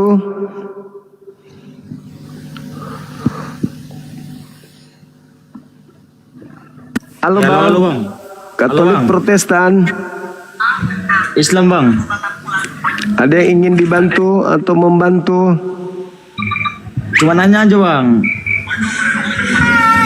Apa dia mengatakannya? Ya ini nih. Abang ini apa nih abang ini apa nih bang? Semangat malam saudara. Si Kumbang. Si Kumbang. Halo. Halo si Kumbang. Halo Bang si Kumbang. Blokir. Kena blokir dia. Mampus. Halo Abang. Halo. Halo bang Juma. Halo juga Katolik Protestan. Islam, Halo. bang. Ada yang ingin mengatakannya? Ya. Ada Bang Handi, alhamdulillah. Halo. Selamat malam. Malam Katolik Protestan Bapak. Kok Bapak? Ibu ya? Ibu Bang. Oke, Katolik Protestan. Di KTP Protestan Bang. Oke, lanjut kita diskusi. Mantap sekali. Assalamualaikum Bang Handi. Waalaikumsalam warahmatullahi wabarakatuh. Ini akun baru ya, keblokir punya aku ya Bang Juma. Oh gitu. Ya kasih moderator ini teman-teman juga dibawa. Iya, Di iya. follow dong. Aku standby dulu Boleh, di sini buat di follow ya. Biar bisa. Boleh, boleh. Akun baru, Boleh. akunku diblokir. Apa Di masalah? follow ya. Kalau hanya 12 kilo masa nggak ada yang follow aku sih? Nggak ada yang follow aku sih. Nggak ada yang follow aku sih. Nggak ada yang follow aku sih. Nggak ada yang follow aku sih. Nggak ada yang follow aku sih. Nggak ada yang follow aku sih.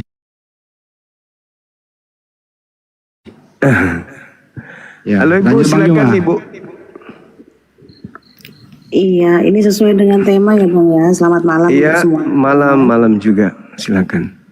Ini fakta baru Yesus tidak disalib, itu fakta barunya di mana Bang? Baik, kita jelaskan di dalam kitab Ibu Yohanes 13 nomor 1. Yohanes 13 Nomor 1 boleh di situ. ya. Iya.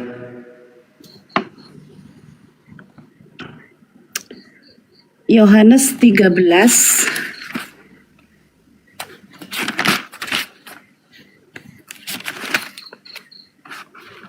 nomor 1.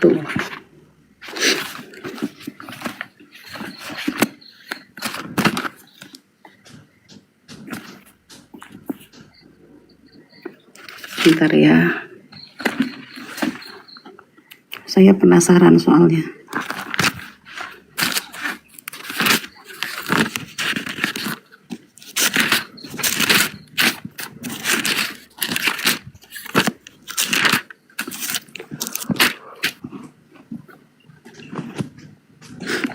Ya.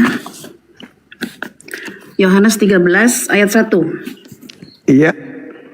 Sementara itu, sebelum hari raya Paskah mulai, Yesus telah tahu bahwa saatnya sudah tiba untuk beralih dari dunia ini kepada Bapa.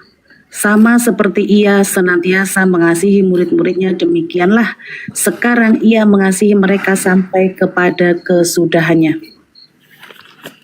Iya. Jadi menurut data Yohanes ini, di situ dikatakan bahwa Yesus sudah tahu sebelum Paskah kalau saatnya sudah tiba untuk beralih dari dunia ke surga, ke Bapa. Ya, betul. Tapi abang juga harus baca Yohanes 18 sampai 19. Jangan cuma dipotong pasal 13, Bang. Dilanjutkan sampai habis, Bang. Oke, silakan Anda bacakan. Yohanes 18. Ini perikopnya Yesus ditangkap. Panjang kalau dibaca. Panjang sekali. Terus yang ada lagi judul perikop Yesus di hadapan Hanas Petrus menyangkal Yesus. Itu. Terus ada lagi judulnya Yesus di hadapan Pilatus. Terus yang pasal 19 Yesus disalibkan. Terus Yesus mati. Lambung Yesus ditikam. Yesus dikuburkan. Yang pasal ke-20 kebangkitan Yesus. Itu ceritanya di situ kalau dibaca panjang sekali, Bang. Jadi untuk teman-teman kalau misalnya penasaran dengan Injil, bacaan Injil, ya ini cerita kematian Yesus itu ada di Yohanes 18 sampai 19. Untuk kebangkitannya Yohanes 20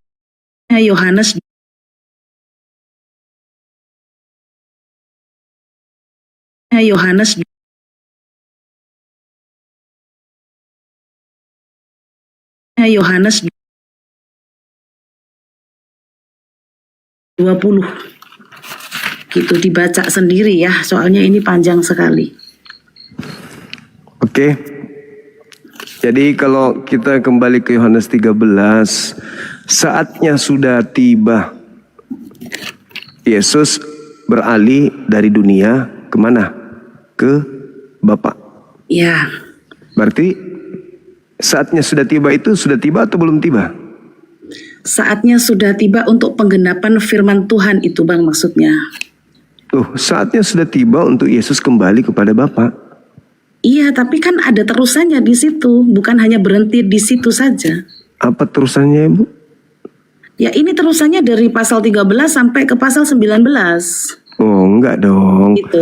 Ketika diceritakan saatnya sudah tiba, Yesus itu terangkat ke Bapa, maka tragedi penyaliban itu gak ada lagi Yesus di sana. Tragedi penangkapan, tragedi penyaliban, tragedi kebangkitan, tragedi diibadahi, disembah di gereja itu bukan lagi Yesus, nggak ada lagi Yesus di sana. Ya, ini kan ceritanya tidak selesai di sini saja, Bang. Gitu loh. Nah, Yesusnya yang beralih saat itu juga dia beralih ke Bapa. Ini kan judul perikopnya, Yohanes 13, Yesus membasuh kaki murid-muridnya. Iya, tahu. Iya, Jadi kalau tahu. cuma diambil sepenggal, apalagi cuma satu ayat, ini nggak fair, Bang. Gitu loh, nggak fair. Tapi itu mewakili semua bahwa Yesus itu sudah tiba saatnya untuk beralih dari bumi kemana? Dari bumi ke surga. Tapi setelah perkataan Yesus itu tidak langsung Yesus itu blok menghilang langsung ke surga, itu bukan begitu. Betul, benar. Tetapi pesan yang disampaikan adalah saatnya Yesus itu sudah tiba untuk ke Bapa, bukan ke alam kubur. Bukan ke memang alam gitu. kematian. Cuma kan dari awal cerita kejatuhan manusia itu kan memang sudah memisahkan antara hadirat Tuhan sama manusia, Bang, di situ. Jadi memang harus ada korban. Kalau di perjanjian lama itu kan untuk manusia bertemu sama Tuhan saja harus ada pendamaian, harus ada pencurahan darah, harus ada pengorbanan, gitu loh. Jadi nggak mungkin karena dosa manusia, ya kan, yang sudah dilakukan manusia bisa bersatu lagi dengan Tuhan, itu nggak bisa. Karena Kata siapa? Itu kata kan firman Tuhan. itu kan jualan gereja. Yesus Bukan Yesus jualan ini. gereja. Hah? Jadi ajaran dari mana itu? Ajaran dari mana fitnah-fitnah ada, mewariskan dosa?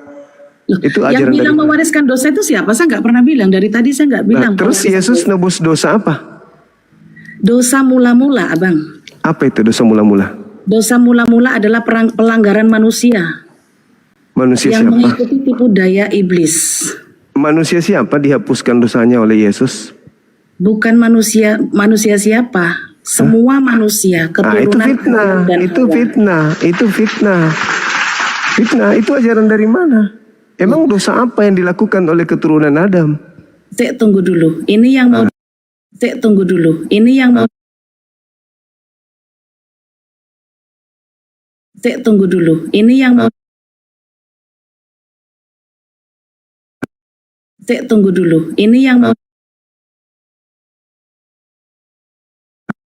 Cek tunggu dulu. Ini yang mau Cek tunggu dulu. Ini yang mau Cek tunggu dulu. Ini yang mau Cek tunggu dulu. Ini yang mau Apa kalau tidak diwariskan? Pernah bilang Lalu dosa pewarisan. apa? Dosa apa yang ditebus Yesus? Dosa pelanggaran manusia. Di mana? Di mana pelanggaran yang mana? Pelanggaran karena manusia itu sudah jatuh dalam dosa, mengikuti tipu daya iblis di Taman Eden. Berarti Adam kan? Memakan buah pengetahuan. Berarti Adam kan yang Anda maksud? Iya, Adam sama Hawa. Di mana itu tertulis di kitabnya Yahudi kalau Adam itu berdosa? Di mana? Loh, Di mana? Itu cuman karangan gereja. Itu doktrin pembodohan. Sepanjang sejarah anak keturunan Adam, fitnah terhadap Adam itu dari Kristen. Bahwa Adam jatuh ke dalam dosa dan harus ada Yesus datang menebus dosa itu fitnah, itu film kartun. ya maaf saja ya Bang ya. Lah, terus waktu Adam itu sama Hawa makan buah kuldi, apakah itu tidak berdosa karena melanggar Allah? Dia tidak ada Apakah di sana tidak dikatakan berdosa? di mana dikatakan dia berdosa? Saya bertanya. Enggak ada. Saya bertanya. Kalau Anda baca Kejadian 5 nomor 2, Adam, istrinya dan keturunannya laki perempuan diberkati. Fitnah bahwa Adam itu jatuh ke dosa, kemudian anak-anaknya kemudian melakukan dosa, lalu Yesus turun ke bumi untuk nebus dosa, itu apa? Film kartun. Cerita dongeng yang tidak ada dasarnya di kitabnya Yahudi. Kalau kita memang nggak mengimani, apalagi kita tidak percaya, ya sulit sih memang ya. Dalil yang saya minta Ibu bukan masalah iman, dalil. Kalau tidak ada berarti fitnah kan? Loh, kan di perjanjian lama sudah tertulis semuanya toh?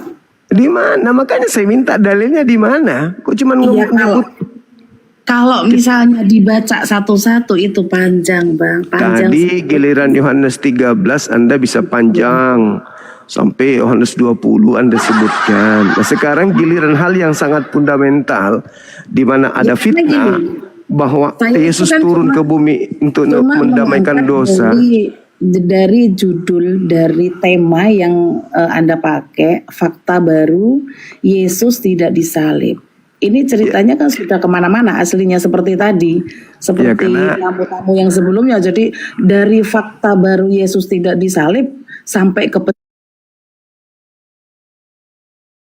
disalib sampai ke disalib sampai ke disalib sampai ke disalib sampai ke disalib sampai ke disalib ini untuk apa rupanya? kalau di kepercayaan kami, di keyakinan kami, Yesus disalib untuk penggenapan firman Tuhan, Firman untuk yang mana? menggenapi nubuatan-nubuatan nabi-nabi, rasul-rasul Nubuatan yang mana? seperti nubuatan. Yohanes, Yesaya itu kan. Di mana di Yesaya? Ada orang suci dibunuh, disalib untuk dosa-dosa orang tuh. Iya, Lalu memang bangkit dari ketiga itu di mana betul. tertulis? Tapi kan juga dikatakan di sana, Heeh. celakalah orang yang mereka-rekakannya, gitu loh. Apa Jadi bukan hubungannya? berarti Tuhan itu mendukung semua itu dengan mendukung orang mau membunuh orang, bukan begitu. Ini ibu ini cuman di doktrin gereja ibu ini. Ibu nggak ada data.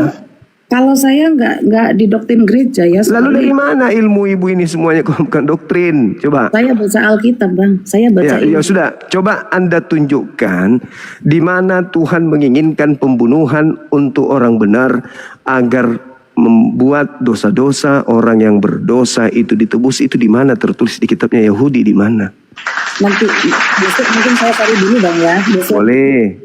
saya cari dulu. Silakan. Soalnya saya juga nggak hafal kalau harus di apa namanya, Iya. ya, tiba-tiba di ayat berapa, Iya. terus di surat berapa, itu sangat sulit karena Iya. memang kan banyak sekali gitu. Karena Itu murni penyaliban itu diusung oleh antikristus karena faktor ekonomi, faktor politik, bukan karena faktor dosa. Belakangan baru muncul gereja mengajarkan itu Yesus mati karena dosa-dosa kita. Sedangkan Yesus dibunuh oleh tuan rumah, oleh sebangsanya, karena sebangsanya takut bangsanya dirampas oleh bangsa Romawi, sehingga Yesus harus dibunuh. Yohanes 11 nomor 45 sampai nomor 57. Tidak ada mereka sepakat membunuh karena dosa waris, itu nggak ada, atau dosa manusia, atau dosa Adam, atau untuk menyelamatkan manusia, atau untuk mendamaikan dengan Tuhan, itu nggak ada faktor itu. Karena orang Yahudi tidak menganut nebus dosa menggunakan darah manusia, itu malah dilarang, itu ajaran dewa Molok. Mereka hanya diajarkan nebus dosa dengan hewan, binatang. Begitu. ya emang Yahudi kan tidak sepaham toh. Yahudi kan tidak sepaham dengan Kristus toh. Tidak sepaham. Kristus juga tidak sepaham dengan Kristen. Gitu. Lah ya Iya. itu maksudnya, Bang. Ya Kristen ini, Memang gini. Yesus tidak mengenal Kristen malah. Iya, saya tahu, saya paham. Yesus lalu? tidak pernah membawa agama. Termasuk Kristen. Yesus membawa hati. Kristen itu cuma sebutan sebagai pengikut Kristus. yang diberikan kepada manusia. Iya, pengikut Kristus. Kristus yang mana yang diikuti Kristen? Kan Kristus banyak. Kok Kristus banyak? Lah Mana ya Yesus. betul? Nah, Matius 24 nomor 23 sampai 24 sampai 26. Waspadalah. Bila mana ada orang yang berkata kepadamu ada Kristus di sini, kepadamu ada Kristus di sini, kepadamu ada Kristus di sini, kepadamu ada Kristus di sini, kepadamu ada Kristus di sini, kepadamu ada Kristus di sini, kepadamu ada Kristus di sini, ada Kristus di sana, jangan kau percaya, sebab Kristus palsu akan datang melakukan banyak mujizat, tanda-tanda dan kekuatan sekiranya mungkin menyesatkan orang-orang pilihan juga. Camkanlah, aku telah mengatakannya terlebih dahulu kepadamu. Jadi kalau ada orang berkata ada Kristus di sini, ada Kristus di padang gurun, ada Kristus dalam bilik, jangan kau percaya. Itu. Ya, memang kata- saya nggak percaya. Ya, terus Kalau- kenapa? kalau- Terus kalau kenapa banyak- Anda percaya dengan Kristus yang dijual orang Roma, orang Belanda masuk ke Indonesia? Kenapa Anda percaya?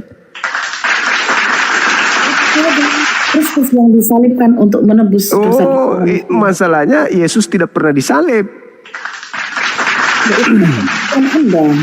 Lah, itu kata Yesus. Iya kan Yes. cuma diambil satu ayat sama sampean, Mbak. Iya, karena kitab Anda itu bukan kitabnya Yesus, wajar dong. Kan kitab Anda itu hasil penelitian terkait tragedi tentang Yesus mengajar kepada kaumnya Bani Israel. Sedangkan kitab Anda itu bukan kitabnya Yesus, hanya untaian cerita yang dihasilkan dari hasil penyelidikan. Wajar dong kalau saya mengutip data-data pembuktian kalau Yesus itu tidak disalib. Karena kitab Anda bukan kitabnya Yesus. Itu tulisan wartawan yang disusun. Saya Tentang- tidak melarang Anda tidak percaya. Saya tidak melarang. Karena memang orang percaya kan butuh waktu. Gitu Oh, ya. saya kalau percaya Yesus ya harus berdasarkan apa yang Yesus katakan, bukan apa yang dikatakan oleh pengarang. Kan begitu. Loh, iya, saya nggak memaksa Anda untuk percaya. Ya, iya, enggak Tidak juga. Saya juga enggak merasa Anda paksa saya untuk percaya. Kan gitu, Ibu. Iya, cuma kan di sini sampean tadi kan saya baca fakta baru Yesus tidak disalib. Akhirnya saya penasaran loh, fakta barunya di mana gitu. Ya itu tadi Yesus mengatakan, penulis Yohanes mengatakan bahwa Yesus sudah tahu, sudah saatnya sudah tiba bahwa dia harus pergi kepada Bapa. Iya, tapi cuma satu ayat yang Anda ambil. Enggak dong. Perentetannya dari data-data Yohanes 1 itu, Yohanes 13 itu kan panjang cerita itu. Bagaimana Yesus menceritakan dirinya sendiri kan? Bahwa dia kemudian mengatakan bahwa orang karibnya, orang yang akrab dengannya, sahabatnya telah mengangkat tumitnya untuk dia. Itu. Yesus sendiri yang mengatakan itu. Nah, sedangkan ketika berbicara mengenai nubuatan ini, nas yang dimaksud Yesus di situ, itu berarti dia berbicara tentang Mazmur 41, di mana Yesus di sana tidak bisa teraniaya oleh musuh. Berarti bukan Yesus yang ditempeleng sama orang Yahudi, bukan Yesus yang diludahin, bukan, tapi adalah orang lain yang dianggap Yesus. Gitu. Lah terus orang lain itu siapa menurut Anda? Yang Anda imani hari ini sebagai yang mati disalib untuk Anda, itulah dia. Begitu menurut Anda? Ya iya dong, kan tertulis di dalam KPR 2:36. Di situ dikatakan oleh khotbah Petrus, seluruh orang Yahudi harus tahu dengan pasti, harus tahu dengan pasti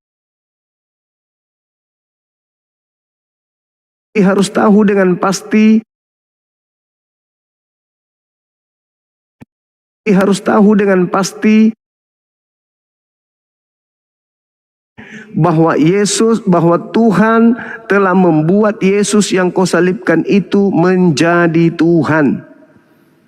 Untuk siapa Yesus dijadikan Tuhan oleh Tuhannya Yahudi? Menjadi Tuhan. Ya untuk orang jahat. Ya, ini sebenarnya apa namanya? Dari keterbatasan bahasa Indonesia, itu kenapa kan selalu direvisi untuk kata-kata yang terbaik, ya itulah. Jadi kadang-kadang memang sangat sulit untuk dipahami karena bahasa Indonesia itu sangat terbatas. Akhirnya banyak orang yang salah paham, gagal paham di situ. Artinya Kalau seandainya ada Injil yang pakai bahasa Arab dengan lengkap dengan harokat dan artinya, itu pun saya siap untuk membacakan. ya, masalahnya kitab Anda bukan Injil, itu dia masalahnya. Yang punya kitab Injil itu ya Nabi Isa. Anda bukan Nabi Isa, Anda Yesus, pengganti Nabi Isa. Nabi Isa diangkat, Yesus menggantikan, itulah yang Anda sembah. Makanya ada cerita Yesus diangkat, yang Anda sembah adalah penggantinya. Jadi di dalam Bible itu Bu ada dua Yesus. Yesus yang tidak disalib dengan Yesus yang disalib. Nah, kan gitu. Sedangkan di Al-Quran juga ada dua versi. Ada yang meyakini disalib dan ada yang menceritakan tidak disalib. Nah, di Al-Quran bukan dua versi, ada meyakini. Sampean Al-Quran. cari sendiri di sana apa di surat apa gitu. Pokoknya Al-Quran cerita surah An-Nisa ayat yang tentang 157. Isa Al-Masih. Isa Al-Masih tidak dibunuh, tidak disalibkan, melainkan diserupakan bagi mereka. Bagi siapa? Bagi orang Yahudi. Nah, orang Yahudi inilah yang mengajarkan kekristenan awal mula. Makanya Terus yang kalian satunya, versi yang satunya yang menyatakan Isa Al-Masih itu disalib. enggak ada, tidak Ya ada Allah. Al-Quran. Tidak ada di Al-Quran Nabi Isa disalib, enggak ada. Nabi Isa tidak disalib, Nabi Isa tidak dibunuh, melainkan yang mereka bunuh adalah orang yang diserupakan dengan mereka. Itu Terus dalilnya. gini ya, Bang. Injil itu cerita yang dikumpulkan lebih dekat waktu dari kejadian.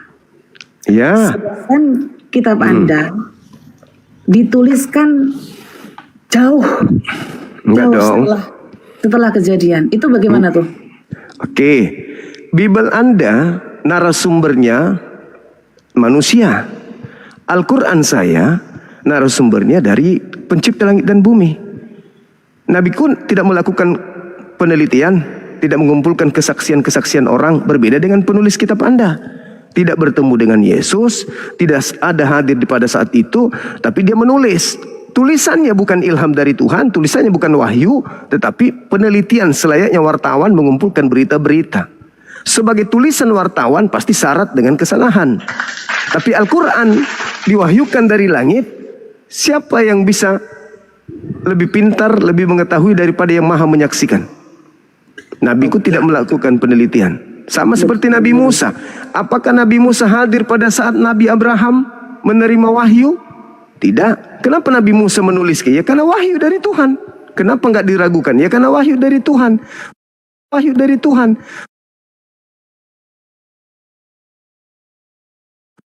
Wahyu dari Tuhan.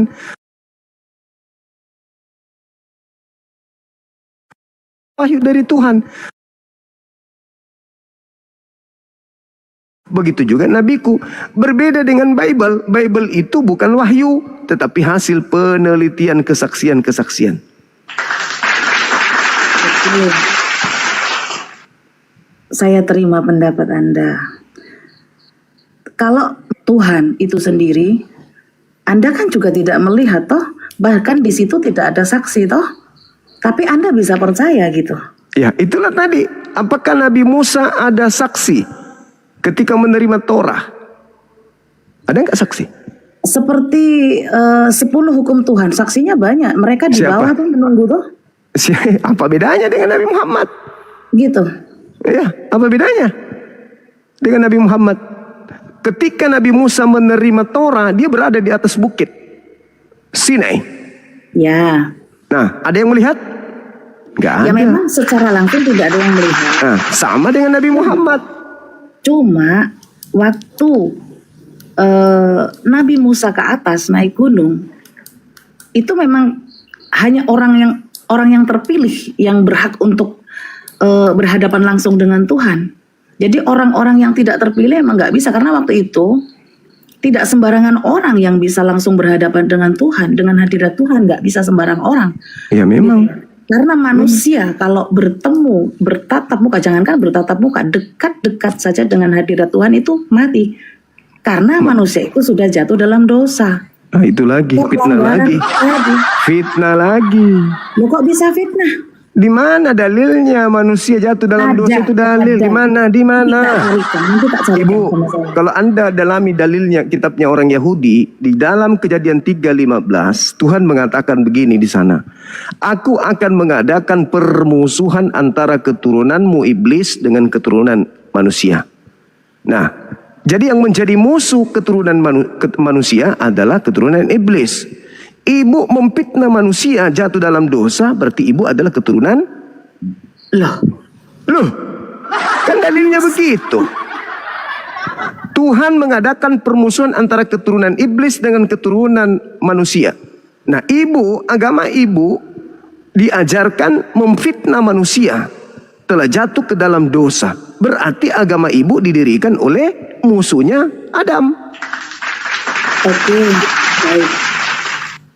Saya terima pendapat Anda. Memang Tuhan mengadakan permusuhan antara keturunan si manusia ini dengan keturunan iblis.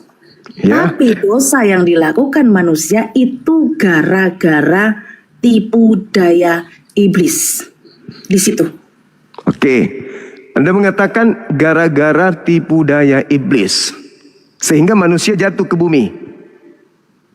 Kan gitu? Ya, Nah, sekarang kenapa iblis lagi yang ingin menyelamatkan manusia melalui Yesus? Di mana logikanya? Iblis yang membuat manusia jatuh. Lalu kemudian iblis juga yang membuat manusia selamat dengan penyaliban. Siapa yang Di mana? percaya penyaliban? di Selamat mana? gak? Di mana ayatnya itu? Ayatnya itu.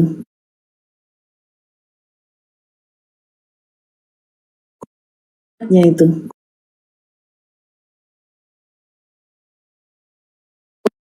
Ayatnya itu.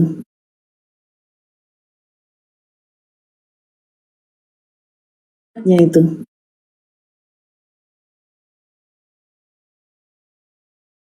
Ayatnya itu.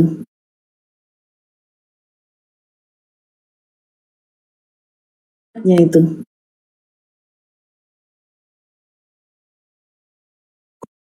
Ayatnya itu.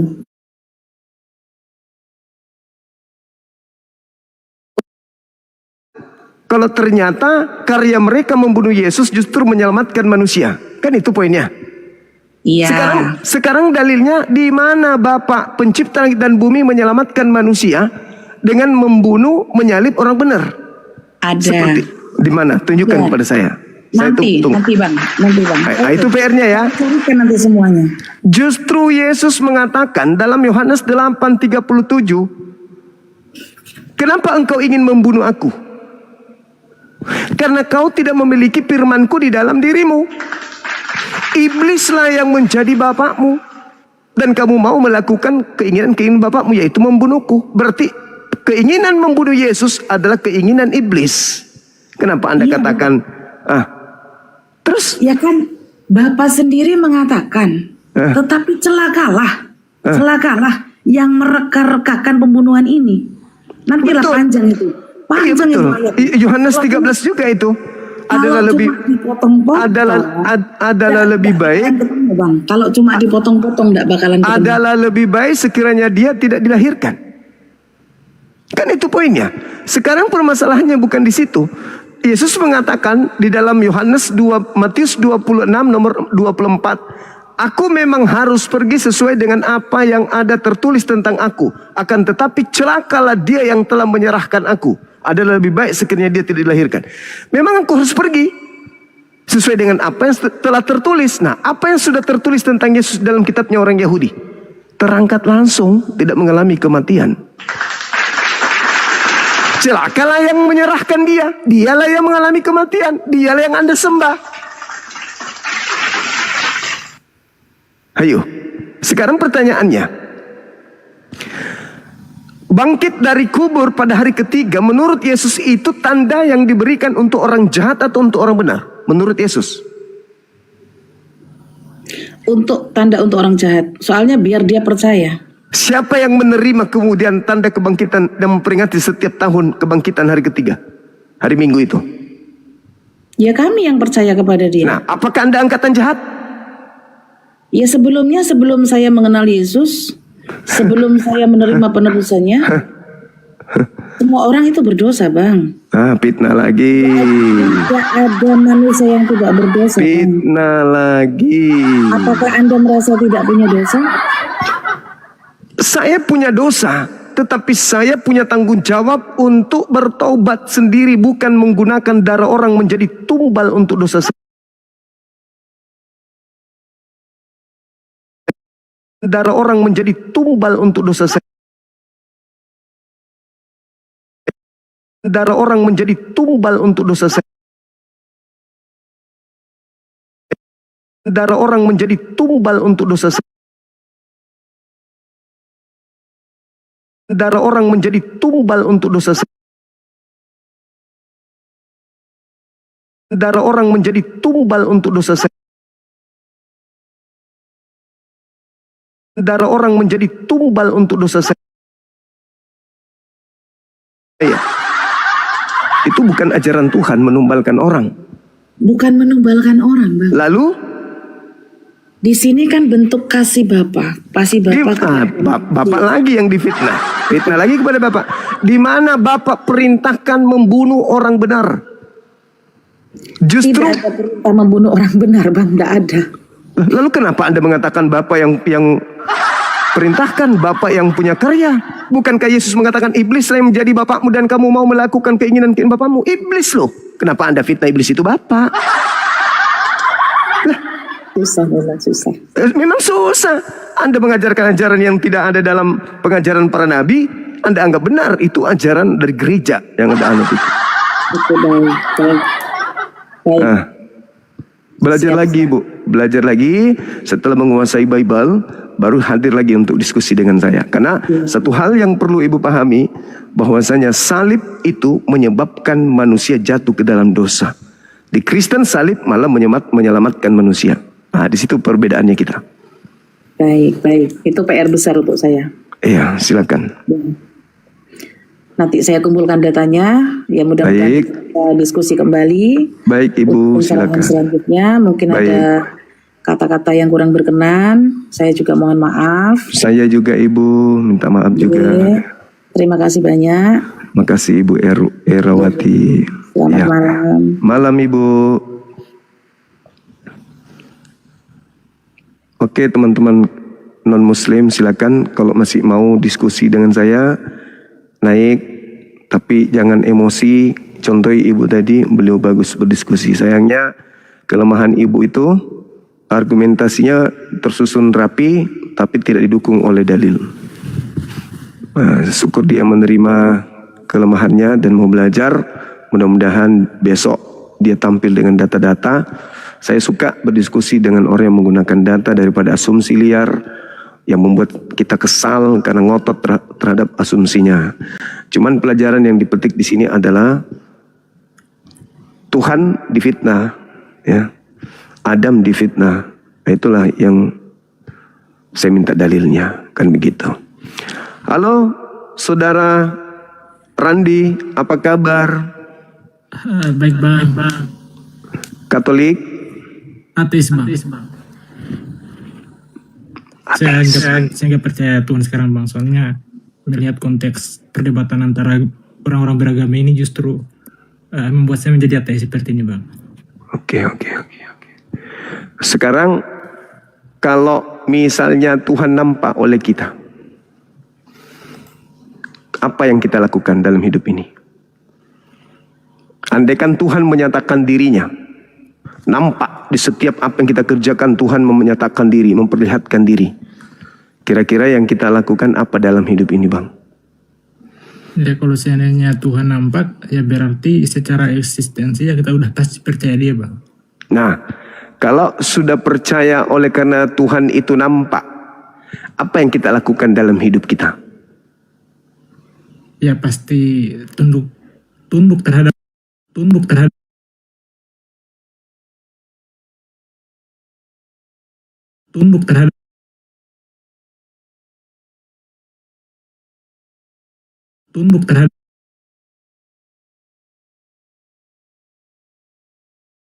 Sebagai makhluk sosial yang fungsi kita diciptakan ini gak berjalan. Kenapa? Yang maha perkasa, yang maha kuasa, yang maha besar menatap kita nyata. Apa yang bisa kita lakukan? Gak ada. Kita akan tunduk sama seperti batu. Sekali kita dicipta seperti itu, itulah yang kita lakukan. Dinamika hidup tak ada. Ruang iman hampa jadinya. Jadi yang mewakili eksistensi kebenaran dalam agama-agama itu yang mana bang? Akal. Lalu bagi abang eksistensi mana gitu? Agama mana yang menurut abang paling benar gitu? Ya tentu agama saya dong. Lah kok bisa? Sabar dulu. Kita berbicara mengenai konsep ketuhanan. Hanya ada dua agama yang selalu berselisih paham tentang kebenaran mutlak absolut. Al-Quran. Ketika ditanya, mana Tuhanmu? Kata orang-orang seberang, Tuhan kami Ada, terbukti, nyata, pernah turun ke bumi, mati, nebus dosa kami. Itu pemahaman mereka kan. Tetapi ketika Islam ditanya, mana Tuhanmu? Kami nggak bisa menunjukkan Tuhan kami. Tapi eksistensinya ada. Apa eksistensinya? Al-Quran surah Fussilat ayat 53. Aku Tuhan menyatakan keberadaanku, kebesaranku melalui segenap penjuru. Nah sekarang, apakah penjuru alam semesta, di setiap penjuru alam semesta ini masih ada keberadaan itu? Ada, alam semesta masih ada, siang malam masih ada, hujan masih ada, kemarau masih ada, buah-buahan masih bertumbuh setiap tahun, ikan-ikan di laut tidak ada habis-habisnya. Berarti cara Tuhan saya menyatakan keberadaannya masih eksis sampai sekarang. Sementara mereka, Tuhan mereka ada turun ke bumi. Mana dia? Nggak ada, tinggal cerita. Itu satu hal. Makanya saya katakan saya lebih benar. Yang kedua, coba Anda sekali-kali baca kitabnya orang Yahudi, orang Kristen. Di dalam Roma 1 nomor 20. Tuhan menyatakan sifat-sifatnya. Tuhan menyatakan kekuasaannya. Tuhan memperlihatkan kemudian mutlak nyata keberadaannya melalui ciptaannya. Tuhan menyatakan dirinya dengan nyata melalui ciptaannya. Coba. Nah sekarang kalau saya bertanya kepada saudara, siapa yang mengatur ritme pertumbuhan kuku dan gigi Anda? Sampai Anda punya gigi tidak bertumbuh seperti kuku. Padahal sama-sama berasal dari nutrisi yang Anda makan. Masuk ke dalam tubuh Anda kunyah, masuk ke dalam, Anda sudah tinggalkan, Anda buang ke dalam, Anda tinggalkan. GP apapun yang terjadi terserah. Apapun yang terjadi terserah. Apapun yang terjadi terserah. Apapun yang terjadi terserah.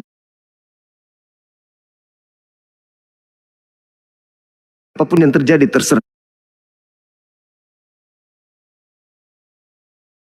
Apapun yang terjadi terserah.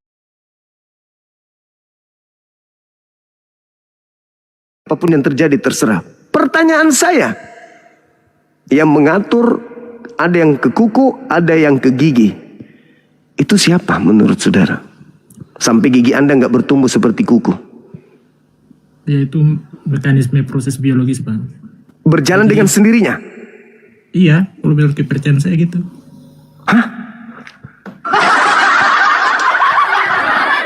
Cuman sekedar itu. Terus kenapa dia kemudian bisa melakukan itu sementara dia sendiri tidak memiliki otak?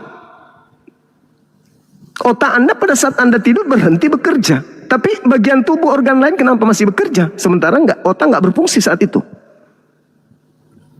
Contoh sederhana saya kasih kepada Anda. Pada saat Anda tersadar, otak lagi tersadar, saya kasih lakban hidung dan mulut Anda. Anda akan kelabakan. Kenapa?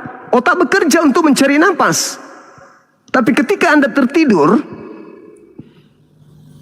Anda tidak tersadarkan untuk kemudian atur napas, tarik napas. Tetapi dia berjalan dengan sendirinya. Anda ingin mengatakan itu mekanisme. Anda ingin mengatakan itu mekanisme. Lalu kenapa bisa berjalan tanpa adanya logika Anda tersadarkan? Kenapa gigi Anda itu bisa berhenti pertumbuhannya? Sementara dia tidak ada logika main di sana. Tidak ada otak yang bekerja di sana. Apakah gigi Anda bisa berpikir, aku tidak mau bertumbuh deh, aku sampai di sini aja? Ada? Berarti ada di luar mekanisme tubuh Anda yang bekerja. Sementara kekuatan Anda sendiri terletak pada otak. Otak Anda tidak mampu kemudian untuk menjama pertumbuhan gigi Anda. Tubuh Anda, mekanisme apa yang membuatnya di situ? Ya itulah yang disebut Tuhan. Jadi saya mau membahas tentang itu, saya ingin membahas tentang eksistensi Tuhan dalam kepercayaan Abang begitu. Ya itulah eksistensi Tuhan saya. Ya, Tuhan mengatakan Al-Quran dalam ayat Fussilat dan juga surah Qaf ayat 16, dan aku lebih dekat kepada manusia daripada manusia ke urat lehernya. Jadi kedekatan kita dengan urat leher ini, Tuhan pencipta langit dan bumi jauh lebih dekat ke kita daripada urat leher kita sendiri. Oke, baik Bang. Jadi Itu secara eksistensi Tuhan saya. ya baik, jadi secara eksistensi apakah Tuhan itu berada saat ini di dekat Abang gitu, ataukah dia berada di luar dari eksistensi yang ada di bumi ini, Bang? Tuhan meliputi seluruh alam semesta. Dan itu berarti di dalam hal ini Tuhan juga di dalam proses, Bang. Apakah itu akan menghinakan Tuhan sendiri? Gimana? Apakah Tuhan itu secara eksistensi berada di kamar mandi misalnya? Tuhan meliputi alam semesta, tidak menempati ruang dan waktu, tapi meliputi alam semesta. Ya kan bumi itu bagian dari alam semesta, Bang. Iya, betul. Tetapi Tuhan kemudian tidak berdiam di alam semesta itu, tapi meliputi, menguasai, mengendalikan alam semesta. Jadi Tuhan itu di mana sekarang, Bang? Dalam eksistensi kita? Tuhan tidak menempati ruang dan waktu. Dan waktu.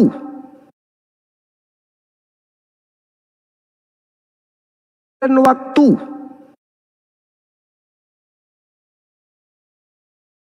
Dan waktu.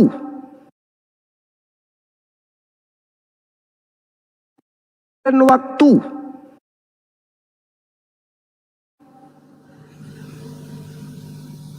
Lah kok?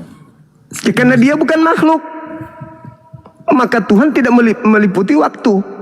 Ruang dan waktu tidak berlaku bagi Tuhan. Nah, sementara yang Anda pikirkan ini adalah ruang makhluk. Sementara Tuhan bukan makhluk. Berarti Tuhan dibatasi dong, Bang? Karena Siapa yang membatasi? Justru Tuhan itu tidak terbatas, makanya dia tidak terikat dan tidak bergerak oleh relativitas waktu dan juga ruang. Makanya dia tidak terbatas. Berbeda dengan kita.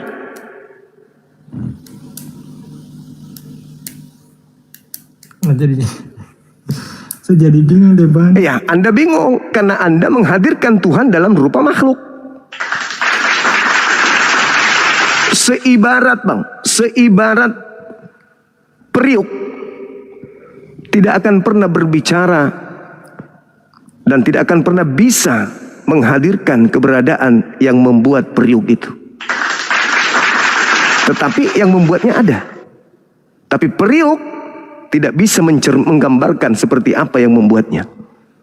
Tetapi cobalah mekanisme yang ada pada diri Anda, mekanisme yang ada pada alam semesta begitu sempurna, menandakan bahwa kita berasal daripada hakikat yang maha sempurna. Coba Anda lihat, saya kasih contoh lemari atau kursi. Kursi yang indah, ukirannya, lekukan-lekukannya akan terlihat indah, apik, cantik, warnanya begitu nikmat untuk dilihat. Itu cerminan siapa? Ketika Anda melihat kursi yang baik, Anda melihat kemudian lemari yang baik, yang Anda kagumi siapa? Yang membuatnya dong. Cantik kali kursi ini. Yang kita kagumi siapa? Bukan kursinya sebenarnya, tapi yang membuatnya. Apakah Anda tidak kagum dengan alam semesta ini? Ya kagum dong. Maka kagumilah siapa yang menciptakannya. Ingat Bung, logika sederhana untuk seorang ateis. Ketika Anda tidak mampu melihat seekor binatang, tetapi Anda melihat jejaknya, logika sehat mengatakan binatang itu ada. Kenapa? Jejaknya ada. Tidak mungkin jejak ini ada kalau tidak ada binatangnya. Nah, alam semesta ini apakah bukan jejak? Diri Anda sendiri apakah bukan jejak? Apa yang Anda tatap, apa yang Anda rasakan, lidah Anda yang bisa mengenyam semua rasa. Anda merasakan nasi padang, Anda merasakan coto Betawi, Anda merasakan semuanya itu. Apakah Anda yang memasang pengindra semua yang ada di lidah Anda? Bukan, bukan. Tiba-tiba ada kan? Itulah jejak yang Tuhan titipkan pada Anda. Kalau Anda berpikir, kecuali Anda ingin mengatakan, nah semuanya ini terjadi dengan spontan. Wah, bahaya itu. Itu bahaya. Itulah yang dikatakan kitab suci saya, ulaika hum syarrul bariyah. Seburuk-buruknya makhluk. Karena dia sendiri tidak berdaya dari mana ia pergi, dari mana ia datang, bahkan untuk sekedar dia menyadari pada saat dia dicipta, apakah dia mau jadi laki-laki atau perempuan, dia tidak pernah kompromi. Tiba-tiba saja dicipta. Lalu setelah dicipta, bukannya mencari yang menciptakan, malah ingkar terhadap yang menciptakannya. Menciptakannya.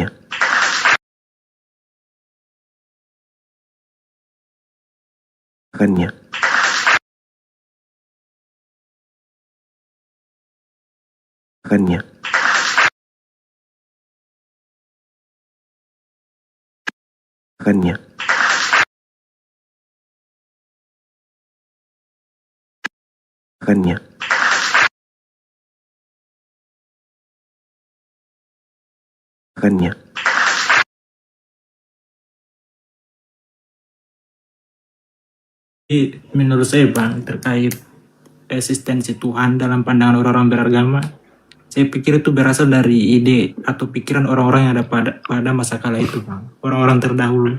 Jadi mereka ingin tahu siapa eksistensi yang paling kuat di muka bumi ini. Jadilah pikiran-pikiran manusia itu mengeluarkan ide yang namanya konsep-konsep ketuhanan. Dan itu bagi saya cara bagi manusia untuk mengenal siapa eksistensi yang paling kuat itu sendiri Bang. Jadi sebenarnya yang Abang percaya itu sebenarnya berasal dari konsep manusia juga Bang, yang hidup pada masa itu, yang diwariskan secara temurun hingga di masa kita saat ini. Bagus. Apa yang Anda katakan itu tidak salah. Tapi konsep itu bukan konsep yang baku akibat daripada kerangka berpikir satu manusia. Tetapi itu adalah konsep baku yang absolut, yang semuanya secara manusiawi melekat pada diri manusia, bahkan termasuk Anda. Tetapi Anda mengingkarinya. Apakah Anda berdaya? Apakah Anda punya kekuatan? Apakah Anda mampu kemudian menelaah semua apa yang ada di alam semesta ini? Tidak sanggup ente. Lalu siapa yang menyusun itu? Pencipta langit dan bumi, yang mengadakan. Itulah yang disebut pencipta, yang mengadakan segala sesuatunya. Sesuatu itu ada karena ada yang mengadakan. Ada yang mengadakan. Jadi Tuhan itu ada. Apa buktinya Tuhan itu ada Bang? Adanya alam semesta ini. Kalau Tuhan itu nggak ada, bagaimana mungkin alam semesta ini ada? Sedangkan penciptanya aja nggak ada. Apalagi alam semesta ini. Artinya bukti keberadaan pencipta langit dan bumi adanya alam ini. Karena dia ada, berarti dia berasal dari esensi yang ada. Nah, kalau Anda mengatakan itu adalah buatan orang-orang terdahulu, Bung, secara manusiawi, sekali lagi, Anda pun mengakui adanya kekuatan supranatural di luar diri Anda. Itu fakti, itu pasti.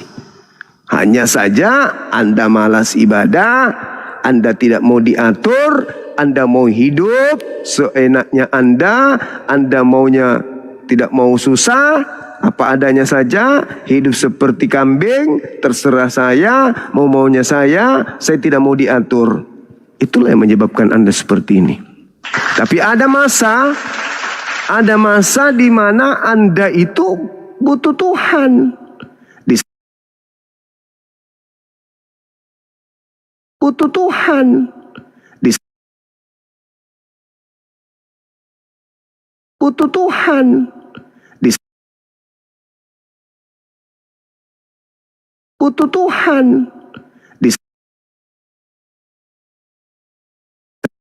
Butuh Tuhan.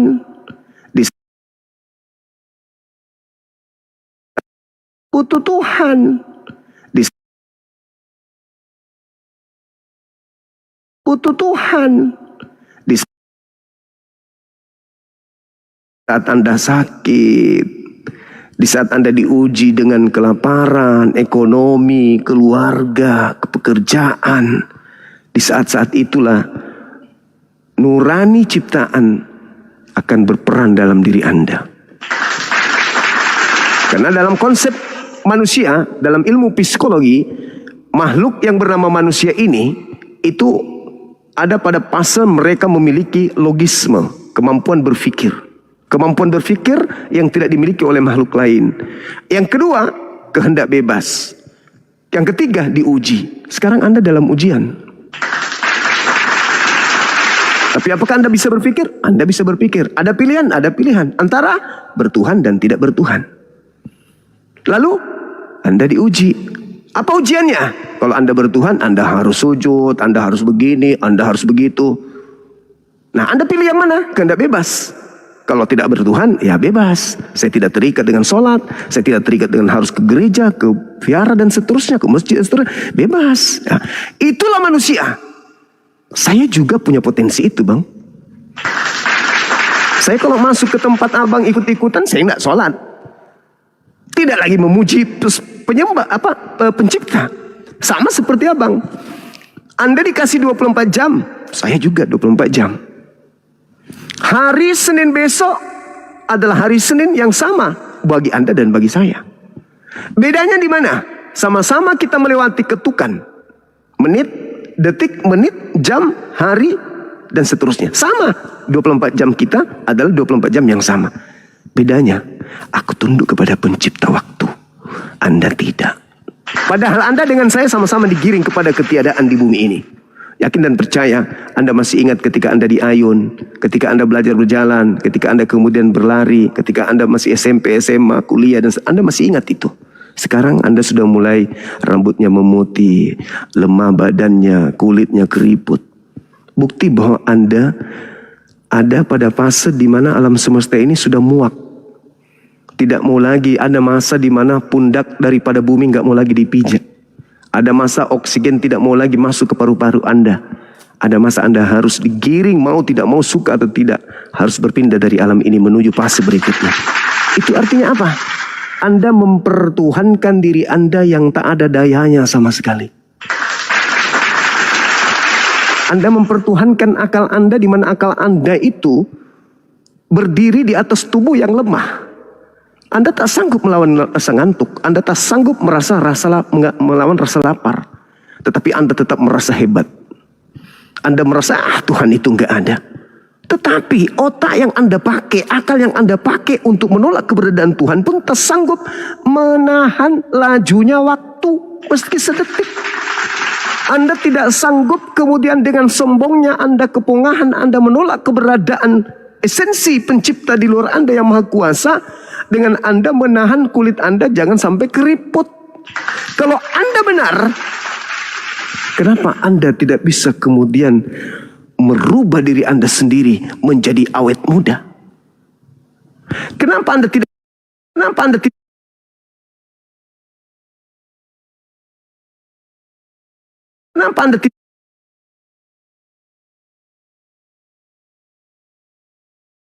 Anda tidak bisa memerintahkan kemudian apa yang ada di sekeliling Anda untuk tunduk kepada Anda?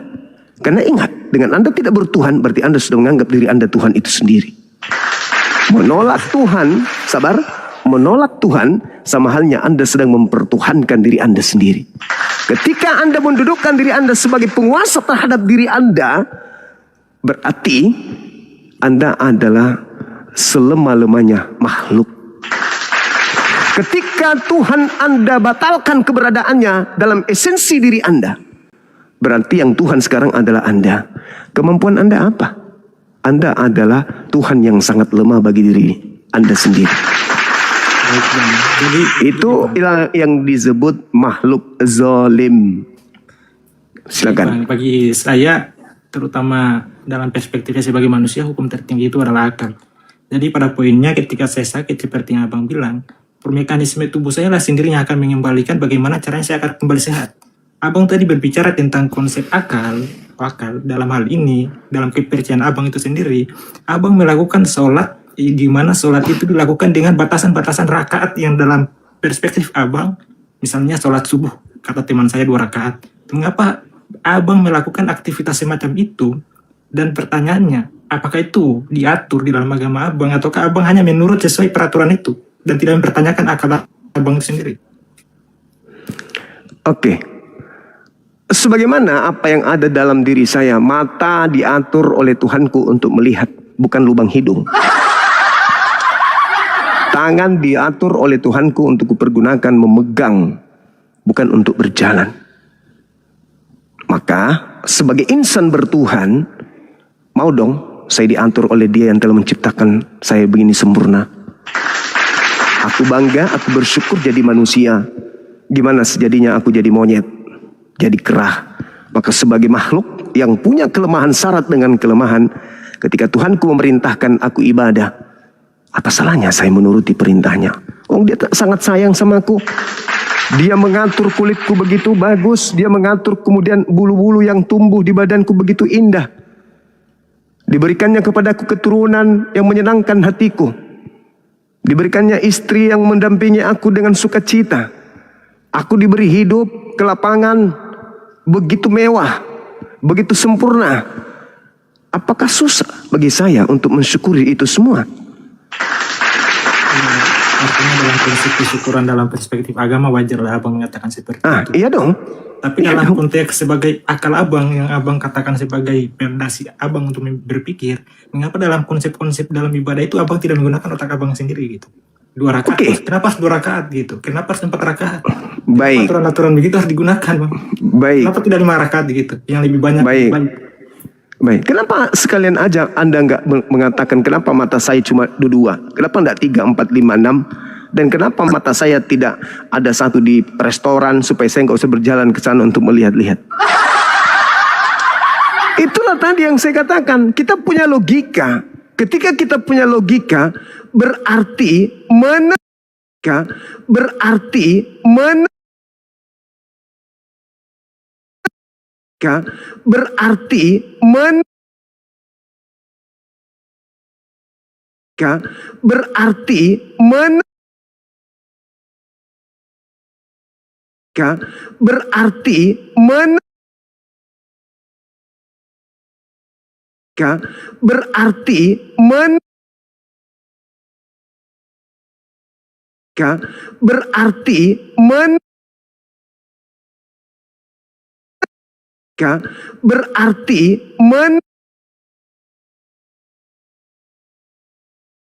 Ya terkubur aja menjadi pupuk bagi eksistensi berikutnya. Nah, itulah yang saya katakan, bahwa orang ateis itu adalah selemah-lemahnya makhluk.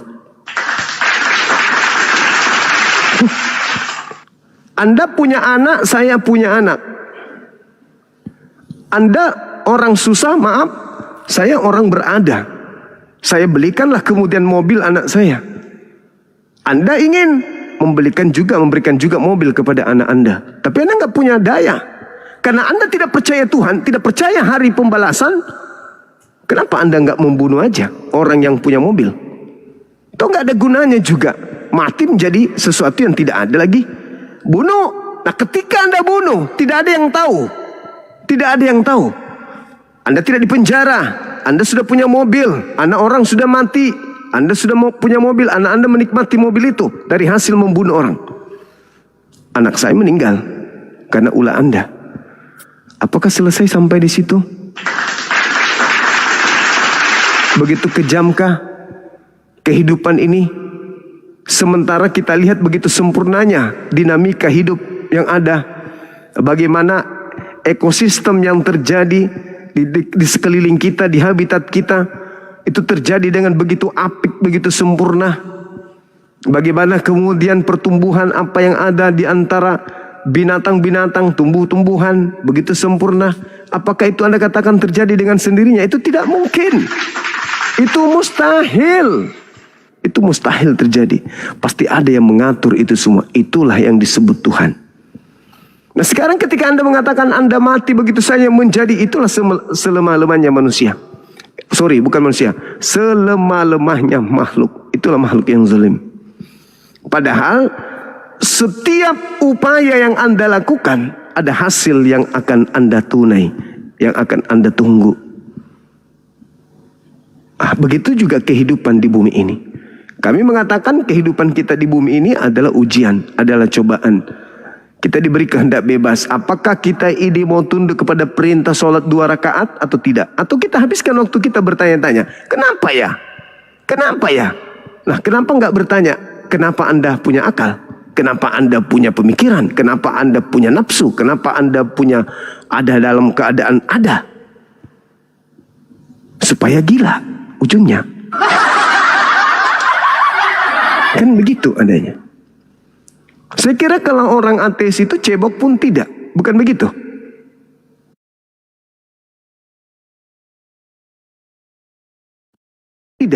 bukan begitu? Tidak, bukan begitu. Tidak, bukan begitu. Tidak, bukan begitu. Tidak, bukan begitu. Tidak, bukan begitu. Mengandung bakteri, Bang. Loh, bukannya segala sesuatunya bisa terjadi dengan alamiah? Kenapa harus Anda mengambil tindakan untuk memperbaiki? Kenapa enggak secara alamiah aja? Anda tidak usah lagi sikat gigi. Kenapa harus ada nilai? Kalau Anda tidak menghargai nilai itu. Tapi itu masih bisa dibenarkan dengan tapi itu masih bisa dibenarkan dengan akal, Bang. Misalnya ketika saya tidak cebok, kemungkinan mekanisme lain yang akan terjadi dari saya adalah Loh, kok berbicara? diare. Kenapa berbicara kemungkinan? Bukankah tidak ada di bumi ini adalah jauh lebih baik daripada Anda masih ada? Ini, Bang, jadi dalam sains kan jelas tertata rapi secara teoritis bahwa ketika kita tidak cebok, tinja kita itu tinja kita atau hasil produksi kita, tentunya dia ada bakteri yang bermutasi menjadi bakteri jahat. Jadi secara sains itu masih bisa dijelaskan, Bang. Nggak bisa dipungkiri juga gitu. Bukankah bakteri ini juga butuh tempat, butuh hidup, selayaknya Anda? Kenapa Anda tidak memberikan pantat Anda itu sebagai sarang bakteri, di mana mereka juga butuh hidup sama seperti Anda? Bukankah bakteri ini punya hak hidup sama seperti Anda punya hak hidup? Sama-sama makhluk yang tak berakal. Kenapa harus Anda membersihkan sesuatu sehingga dia punya nilai yang baik? Tuhan itu kan gak ada.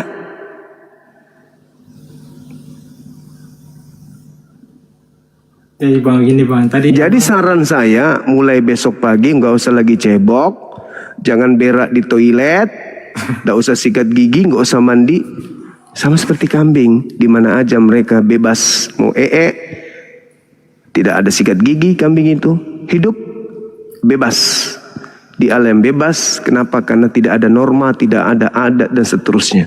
Kenapa bisa seperti itu? Karena tidak ada nilai yang harus diperjuangkan.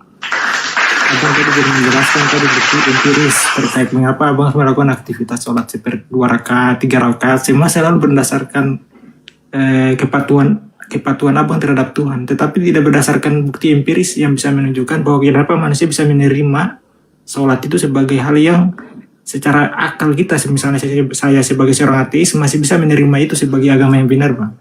Kalau Abang bicara tentang konsep kepada keyakinan Abang, umat Islam pasti akan percaya itu ada hal yang benar. Tapi bagi saya itu belum tentu benar, Bang. Oke, baik. Kalau Anda orang kantoran, Anda harusnya protes kepada pimpinan Anda, kenapa saya harus hadir jam 7 di kantor?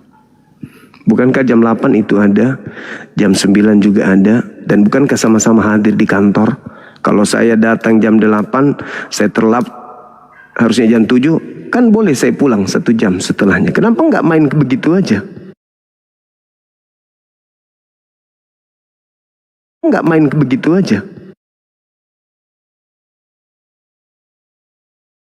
Nggak main begitu aja. Nggak main begitu aja. Nggak main begitu aja. Nggak main begitu aja. Nggak main begitu aja.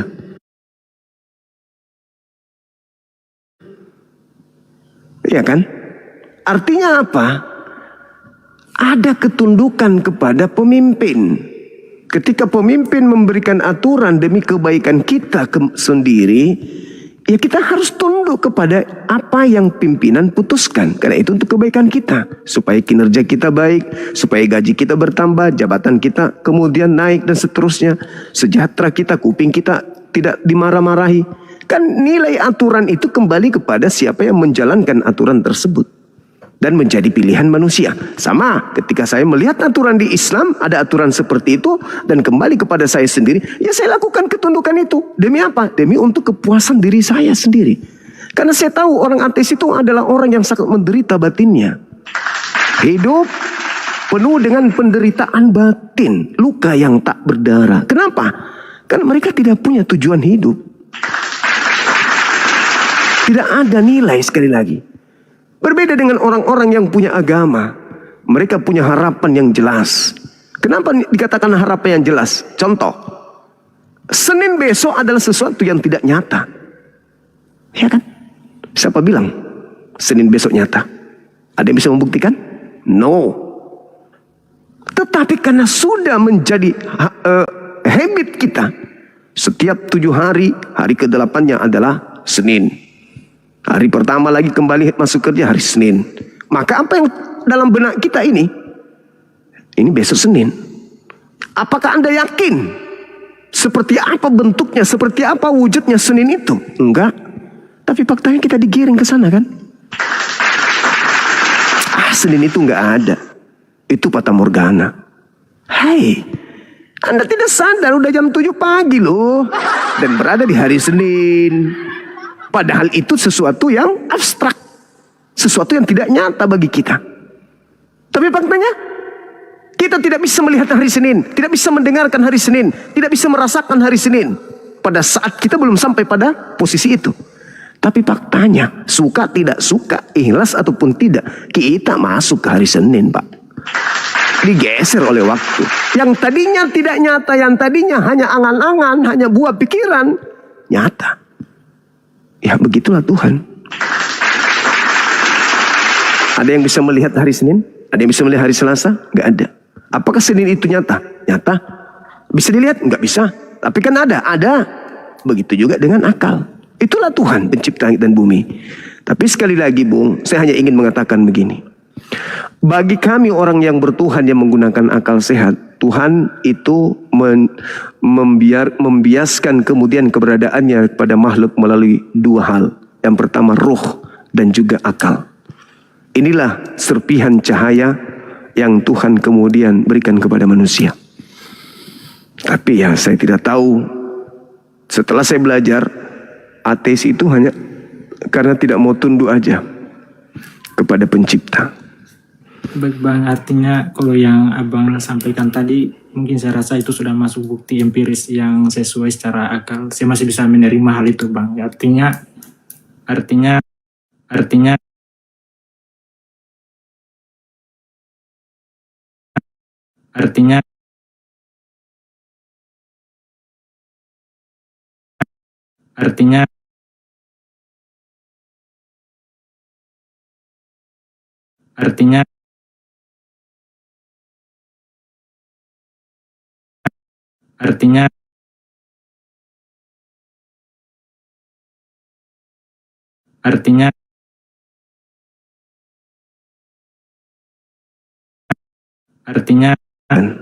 empuk, nyaman ketika kita sandar. Ketika kita kemudian habis berdiri lama, berjalan jauh, seketika kita hempaskan badan kita duduk di situ, Masya Allah nikmatnya. Kok bisa sampai seperti itu? Karena mili demi mili dimensi yang ada pada kursi ini adalah sesuatu yang terukur, teruji oleh si pembuatnya. Cerminan keindahan kursi, kenyamanan kursi ini, dan daya tarik kursi ini terhadap pesan yang sampai kepada akal kita, menjadikan kita takjub kepada siapa? Kepada yang membuatnya. Berarti yang membuatnya punya rasa, punya karya. Dia bisa merasakan nikmatnya kemudian ketika duduk di kursi yang bentuknya seperti ini, takaran sandarannya begini, dudukannya kayak gini, empuk gabusnya seperti ini. Cerminan, tetapi apakah pembuatnya itu mirip kursi? Kan tidak. tidak Bang, maksud saya ketika manusia itu mencerna atau merasakan sesuatu dengan hati, apakah dalam konteks ketuhanan, Tuhan dalam perspektif abang itu mempunyai bentuk fisik, hati seperti kita? Kan tadi udah aku bilang, andai kan Anda memang adalah seorang pemikir, kursi ini udah cerminan loh. Bahwa ketika kita manusia seibarat kursi, maka penciptanya itu ada semisal orangnya. Jadi badan ini kursi. Sehingga kita bisa merasakan makan, bisa merasakan minum, nikmatnya kemudian tidur. Yang membuat kita ini artinya adalah esensi yang sempurna. Tetapi bukan berarti dia sama seperti kita. Tetapi dia mampu menciptakan keadaan-keadaan pada setiap mili inci dari tubuh ini. Maka cerminan pencipta adalah Maha Penyayang, Maha Pengasih. Itu cerminannya. Maka saya katakan kepada saudara, ketika Anda melihat lemari begitu indah, berarti ini cerminan dari pencipta yang membuat. Tapi kalau ada orang yang tidak ahli dalam membuat meja, lalu dia buat meja, habis itu dia pajang, pasti kita bilang, ini yang buat ini siapa sih? Kok asal-asal? Artinya yang membuatnya tidak sempurna. Orang yang tidak memiliki pengetahuan tentang meja. Orang yang tidak tahu cara membuat meja. Tapi dengan adanya alam semesta yang begitu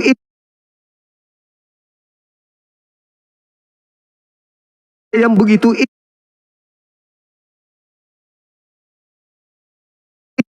yang begitu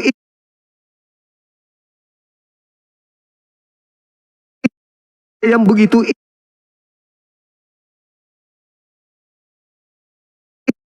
yang begitu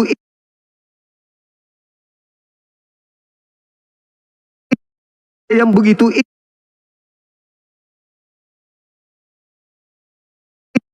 yang begitu indah, lalu kemudian diri kita yang memiliki rasa, bagaimana kita bisa merasakan marah, bagaimana kita merasakan penyayang, pengasih kepada orang, ibah kepada orang, itu cerminan dari Tuhan yang maha besar, yang telah membiaskan kemudian apa yang ada pada diri kita. Cerminan daripada kursi yang indah adalah karakter daripada sang membuatnya. Cerminan daripada kita yang bisa kasih, penolong, suka membantu orang, pemikir dan seterusnya adalah cerminan dia yang telah menciptakan kita. Kalau kita mampu membuat komputer, itu cerminan bahwa yang membuat kita itu jauh lebih hebat dari kita yang membuat komputer. Sederhana sebenarnya menemukan Tuhan itu, Bang. Ketika Anda sudah mengatakan akal ini tidak bisa dilihat, tetapi mampu kemudian memberikan rasa nilai poin kepada setiap yang Anda kerjakan, maka Anda pun bisa melihat Tuhan. Tuhan itu tak bisa dilihat, tetapi dia mampu memperlihatkan kemudian keberadaannya dengan ciptaan yang begitu sempurna. Akal itu tidak bisa dilihat, tapi dengan akal kita bisa menata ruangan, dengan akal kita bisa menata segala-galanya. Apakah akal itu tidak ada karena dia tak nampak? Ada. Dengan cara apa? Ya kita lihat bagaimana akal kita bekerja. Apakah rasa manis itu tidak ada? Ada. Siapa yang mampu menunjukkan rasa manis itu? Nggak ada. Tapi apakah rasa manis itu tidak ada? Ada. Bagaimana cara menunjukkannya? Rasakan. Apakah Tuhan itu tidak ada? Ada. Lalu bagaimana kemudian kita bisa melihat kenyataan Tuhan itu ada? Rasakan. Rasakan.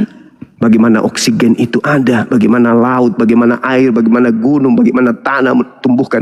Rasakan keberadaannya. Itulah Tuhan. Sebagaimana akal Anda tak mampu melihatnya, tapi rasakan keberadaan akal itu. Jadi segala sesuatu yang tidak bisa diindra bukan berarti tak ada. Contoh akal. Ada nggak orang manusia? Belah ini kepala, cari akalnya. Ada? Nggak bisa kita temukan. Tapi akal itu ada. Anda lari ke ujung bumi, sampai ke ujung bumi lainnya untuk mencari Tuhan, Anda tidak akan temukan. Tapi Tuhan itu ada. Sederhana sebenarnya untuk menemukan Tuhan itu. Bagi orang yang benar-benar mempertanggungjawabkan dirinya untuk dirinya sendiri. Nah, yang saya temukan pada diri Anda ini khususnya, maaf, Anda adalah orang selemah-lemahnya manusia. Saya kira begitu, Bung. Ya baik, Bang. Ya, sejauh ini sudah Abang lah yang paling bisa menjawab lah pertanyaan-pertanyaan terkait itu. Oke. Thank you ya. Siap. Terima kasih sudah diskusi dengan baik. Di kota saya sedikit lagi jam 4, saatnya saya harus istirahat. Baik bang, terima kasih bang. Oke, makasih saudara Randy. Kalau ada kata-kata saya kurang berkenan abang, saya minta maaf. Oke, makasih. Baik teman-teman sekalian, izin kita istirahat ya. Kita rehat dulu. Di kota saya sudah jam 4. Nanti ngomel lagi. Anak-anak ngomel. Apa kenapa kayak anak muda? Anak muda aja nggak segitunya. Abah cari apa lagi sih? Sampai harus begadang, nggak capek aku dengarkan bahasa-bahasa begitu dari anak kecil. Bikin ribet. Anak kecil suka ngomel. Suka ngomel.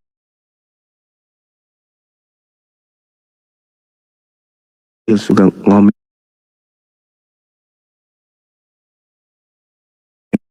Suka ngomel.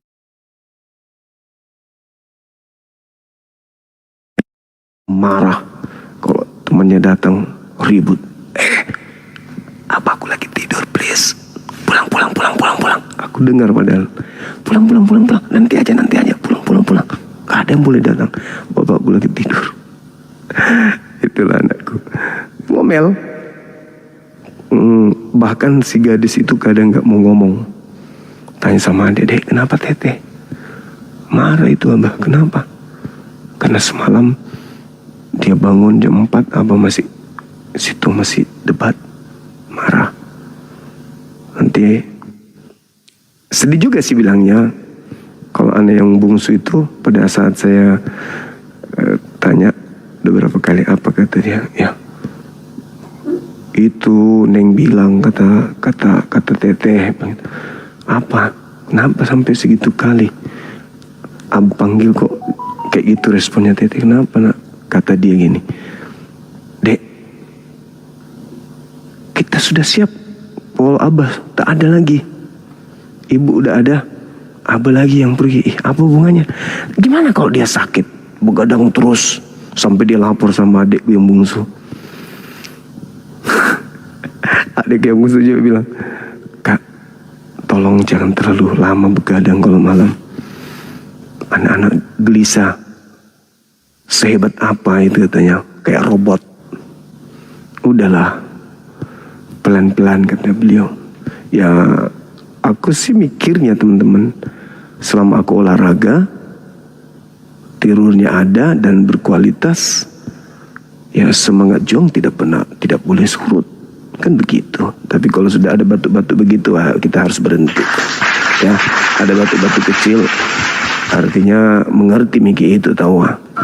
Di samping waktu tidur mini sudah lewat, pesan Mi juga itu, apalagi jangan sampai tunggu anak-anak marah ya kan ya, buang bantal keluar.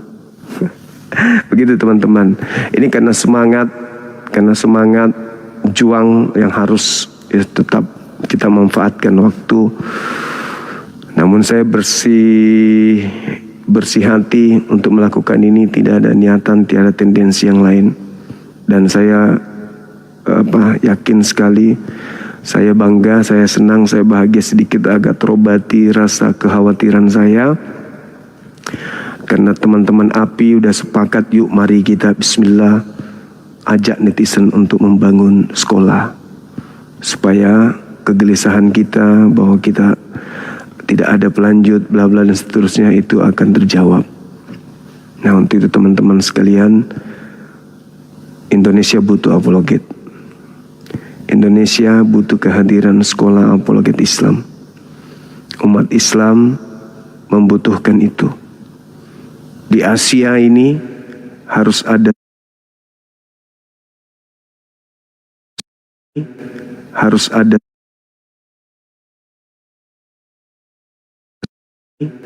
harus ada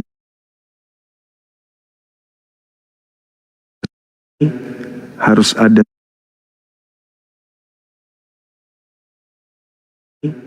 harus ada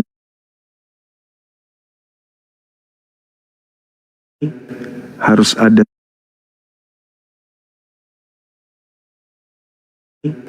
harus ada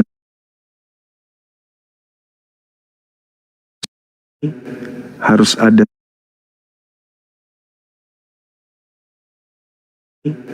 harus ada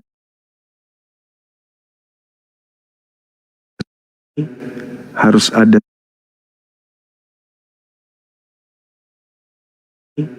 harus ada milad. Tapi teman-teman bisa lihat di PT saya, di situ ada kirisnya, ada barcode ya, kiris ya untuk sekolah. Silakan jalankan terus, teman-teman bisa mengambil kiris itu, bagikan ke keluarga, bagikan ke teman-teman, ke sahabat, rekan bisnis dan seterusnya. Jadilah promosi untuk surga, untuk jannah. Bang, Pak, ini teman saya ada niatan untuk mendirikan sekolah apologet Islam gini, bantu dong. Hasil usaha perusahaan kita kan ada tuh, tolong kasih separuhnya ke ini supaya sekolah ini bisa benar-benar cepat berdiri. Ada keluarga yang berada, zakat hartanya ke situ dong, dan seterusnya dan seterusnya. Mudah-mudahan kita kompak tahun depan, zakat harta kita itu kita peruntukkan ya, untuk pergerakan-pergerakan yang ada di Apologet Islam Indonesia, demi untuk terciptanya sekolah yang kita cintai ini. Jangan jadikan Islam menjadi bisnis. Islam itu agama yang juga mengajarkan tentang bisnis. Itulah Yesus katakan, masih banyak hal yang ingin aku ajarkan, tapi kamu belum sanggup untuk menanggungnya. Tetapi ketika ia datang, yaitu roh kebenaran, dialah yang akan mengajarkan segala sesuatunya tentang hukum-hukum, termasuk hukum bisnis, coy. Termasuk hukum riba, hukum jual beli, hukum gadai. Itu ya, rekan-rekan sekalian. Saya kira begitu, sahabat yang dimuliakan oleh Allah. Mari kita istirahat, kita lanjut lagi besok nanti siang. Mudah-mudahan apa yang saya sajikan pada malam hari sampai subuh hari ini bisa menjadi amal jariah buat kita semuanya. Dan ketika ada kata-kata saya yang kurang berkenan, saya mohon maaf yang sebesar-besarnya kepada saudara saya non-muslim. Ketika kebenaran yang saya sampaikan ini membuat hati Anda menjadi abu-abu, menjadi pink, ungu, hijau, jingga, maka hadirlah di komal saya, kita diskusikan apa yang keliru menurut saudara. Mari kita diskusikan dengan baik. Karena saya sebagai muslim, amar ma'ruf itu harus berjalan. Mungkin metode saya penyampaiannya beda dengan para guru-guru kita yang ustadz, yang ya lembut. Kalau saya memang karakternya begini. Tapi percayalah, hati saya baik. Percayalah, hati saya baik. Percayalah, hati saya baik. Percayalah, hati saya baik. Percayalah, hati saya baik. Percayalah, hati saya baik. Percayalah, hati saya baik. Ini, dan saya tunggu teman-teman untuk hadir di acara milad. Kita silaturahmi, kita ngumpul di sana, kita makan bareng, kita minum bareng bersama di sana, ngobrol ya, lebih dekat dengan para apologet Islam. Mumpung beliau ada di sini di Makassar. Dinda Kores sudah ada di gunung, beliau sudah dijemput tadi. Ya, mudah-mudahan beliau betah di sana. Saya kira cukup untuk sementara teman-teman sekalian. Terima kasih dan mohon maaf. Kita tutup. Subhanakallahumma bihamdi asyhadu an la ilaha illa anta astaghfiruka wa atubu ilaih. Salam tauhid, salam satu Tuhan. Jayalah Islam kita, jayalah Indonesia kita, jayalah api kita. Takbir, Allahu Akbar. Assalamualaikum warahmatullahi wabarakatuh. Dadah. Kita langsung istirahat ya teman-teman. Selamat kita pada selamat. Maaf yang di YouTube. And left. Kan beda diri left.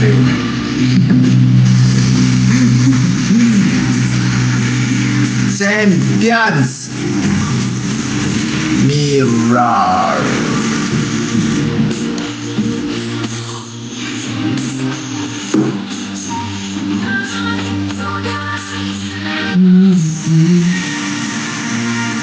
Iya,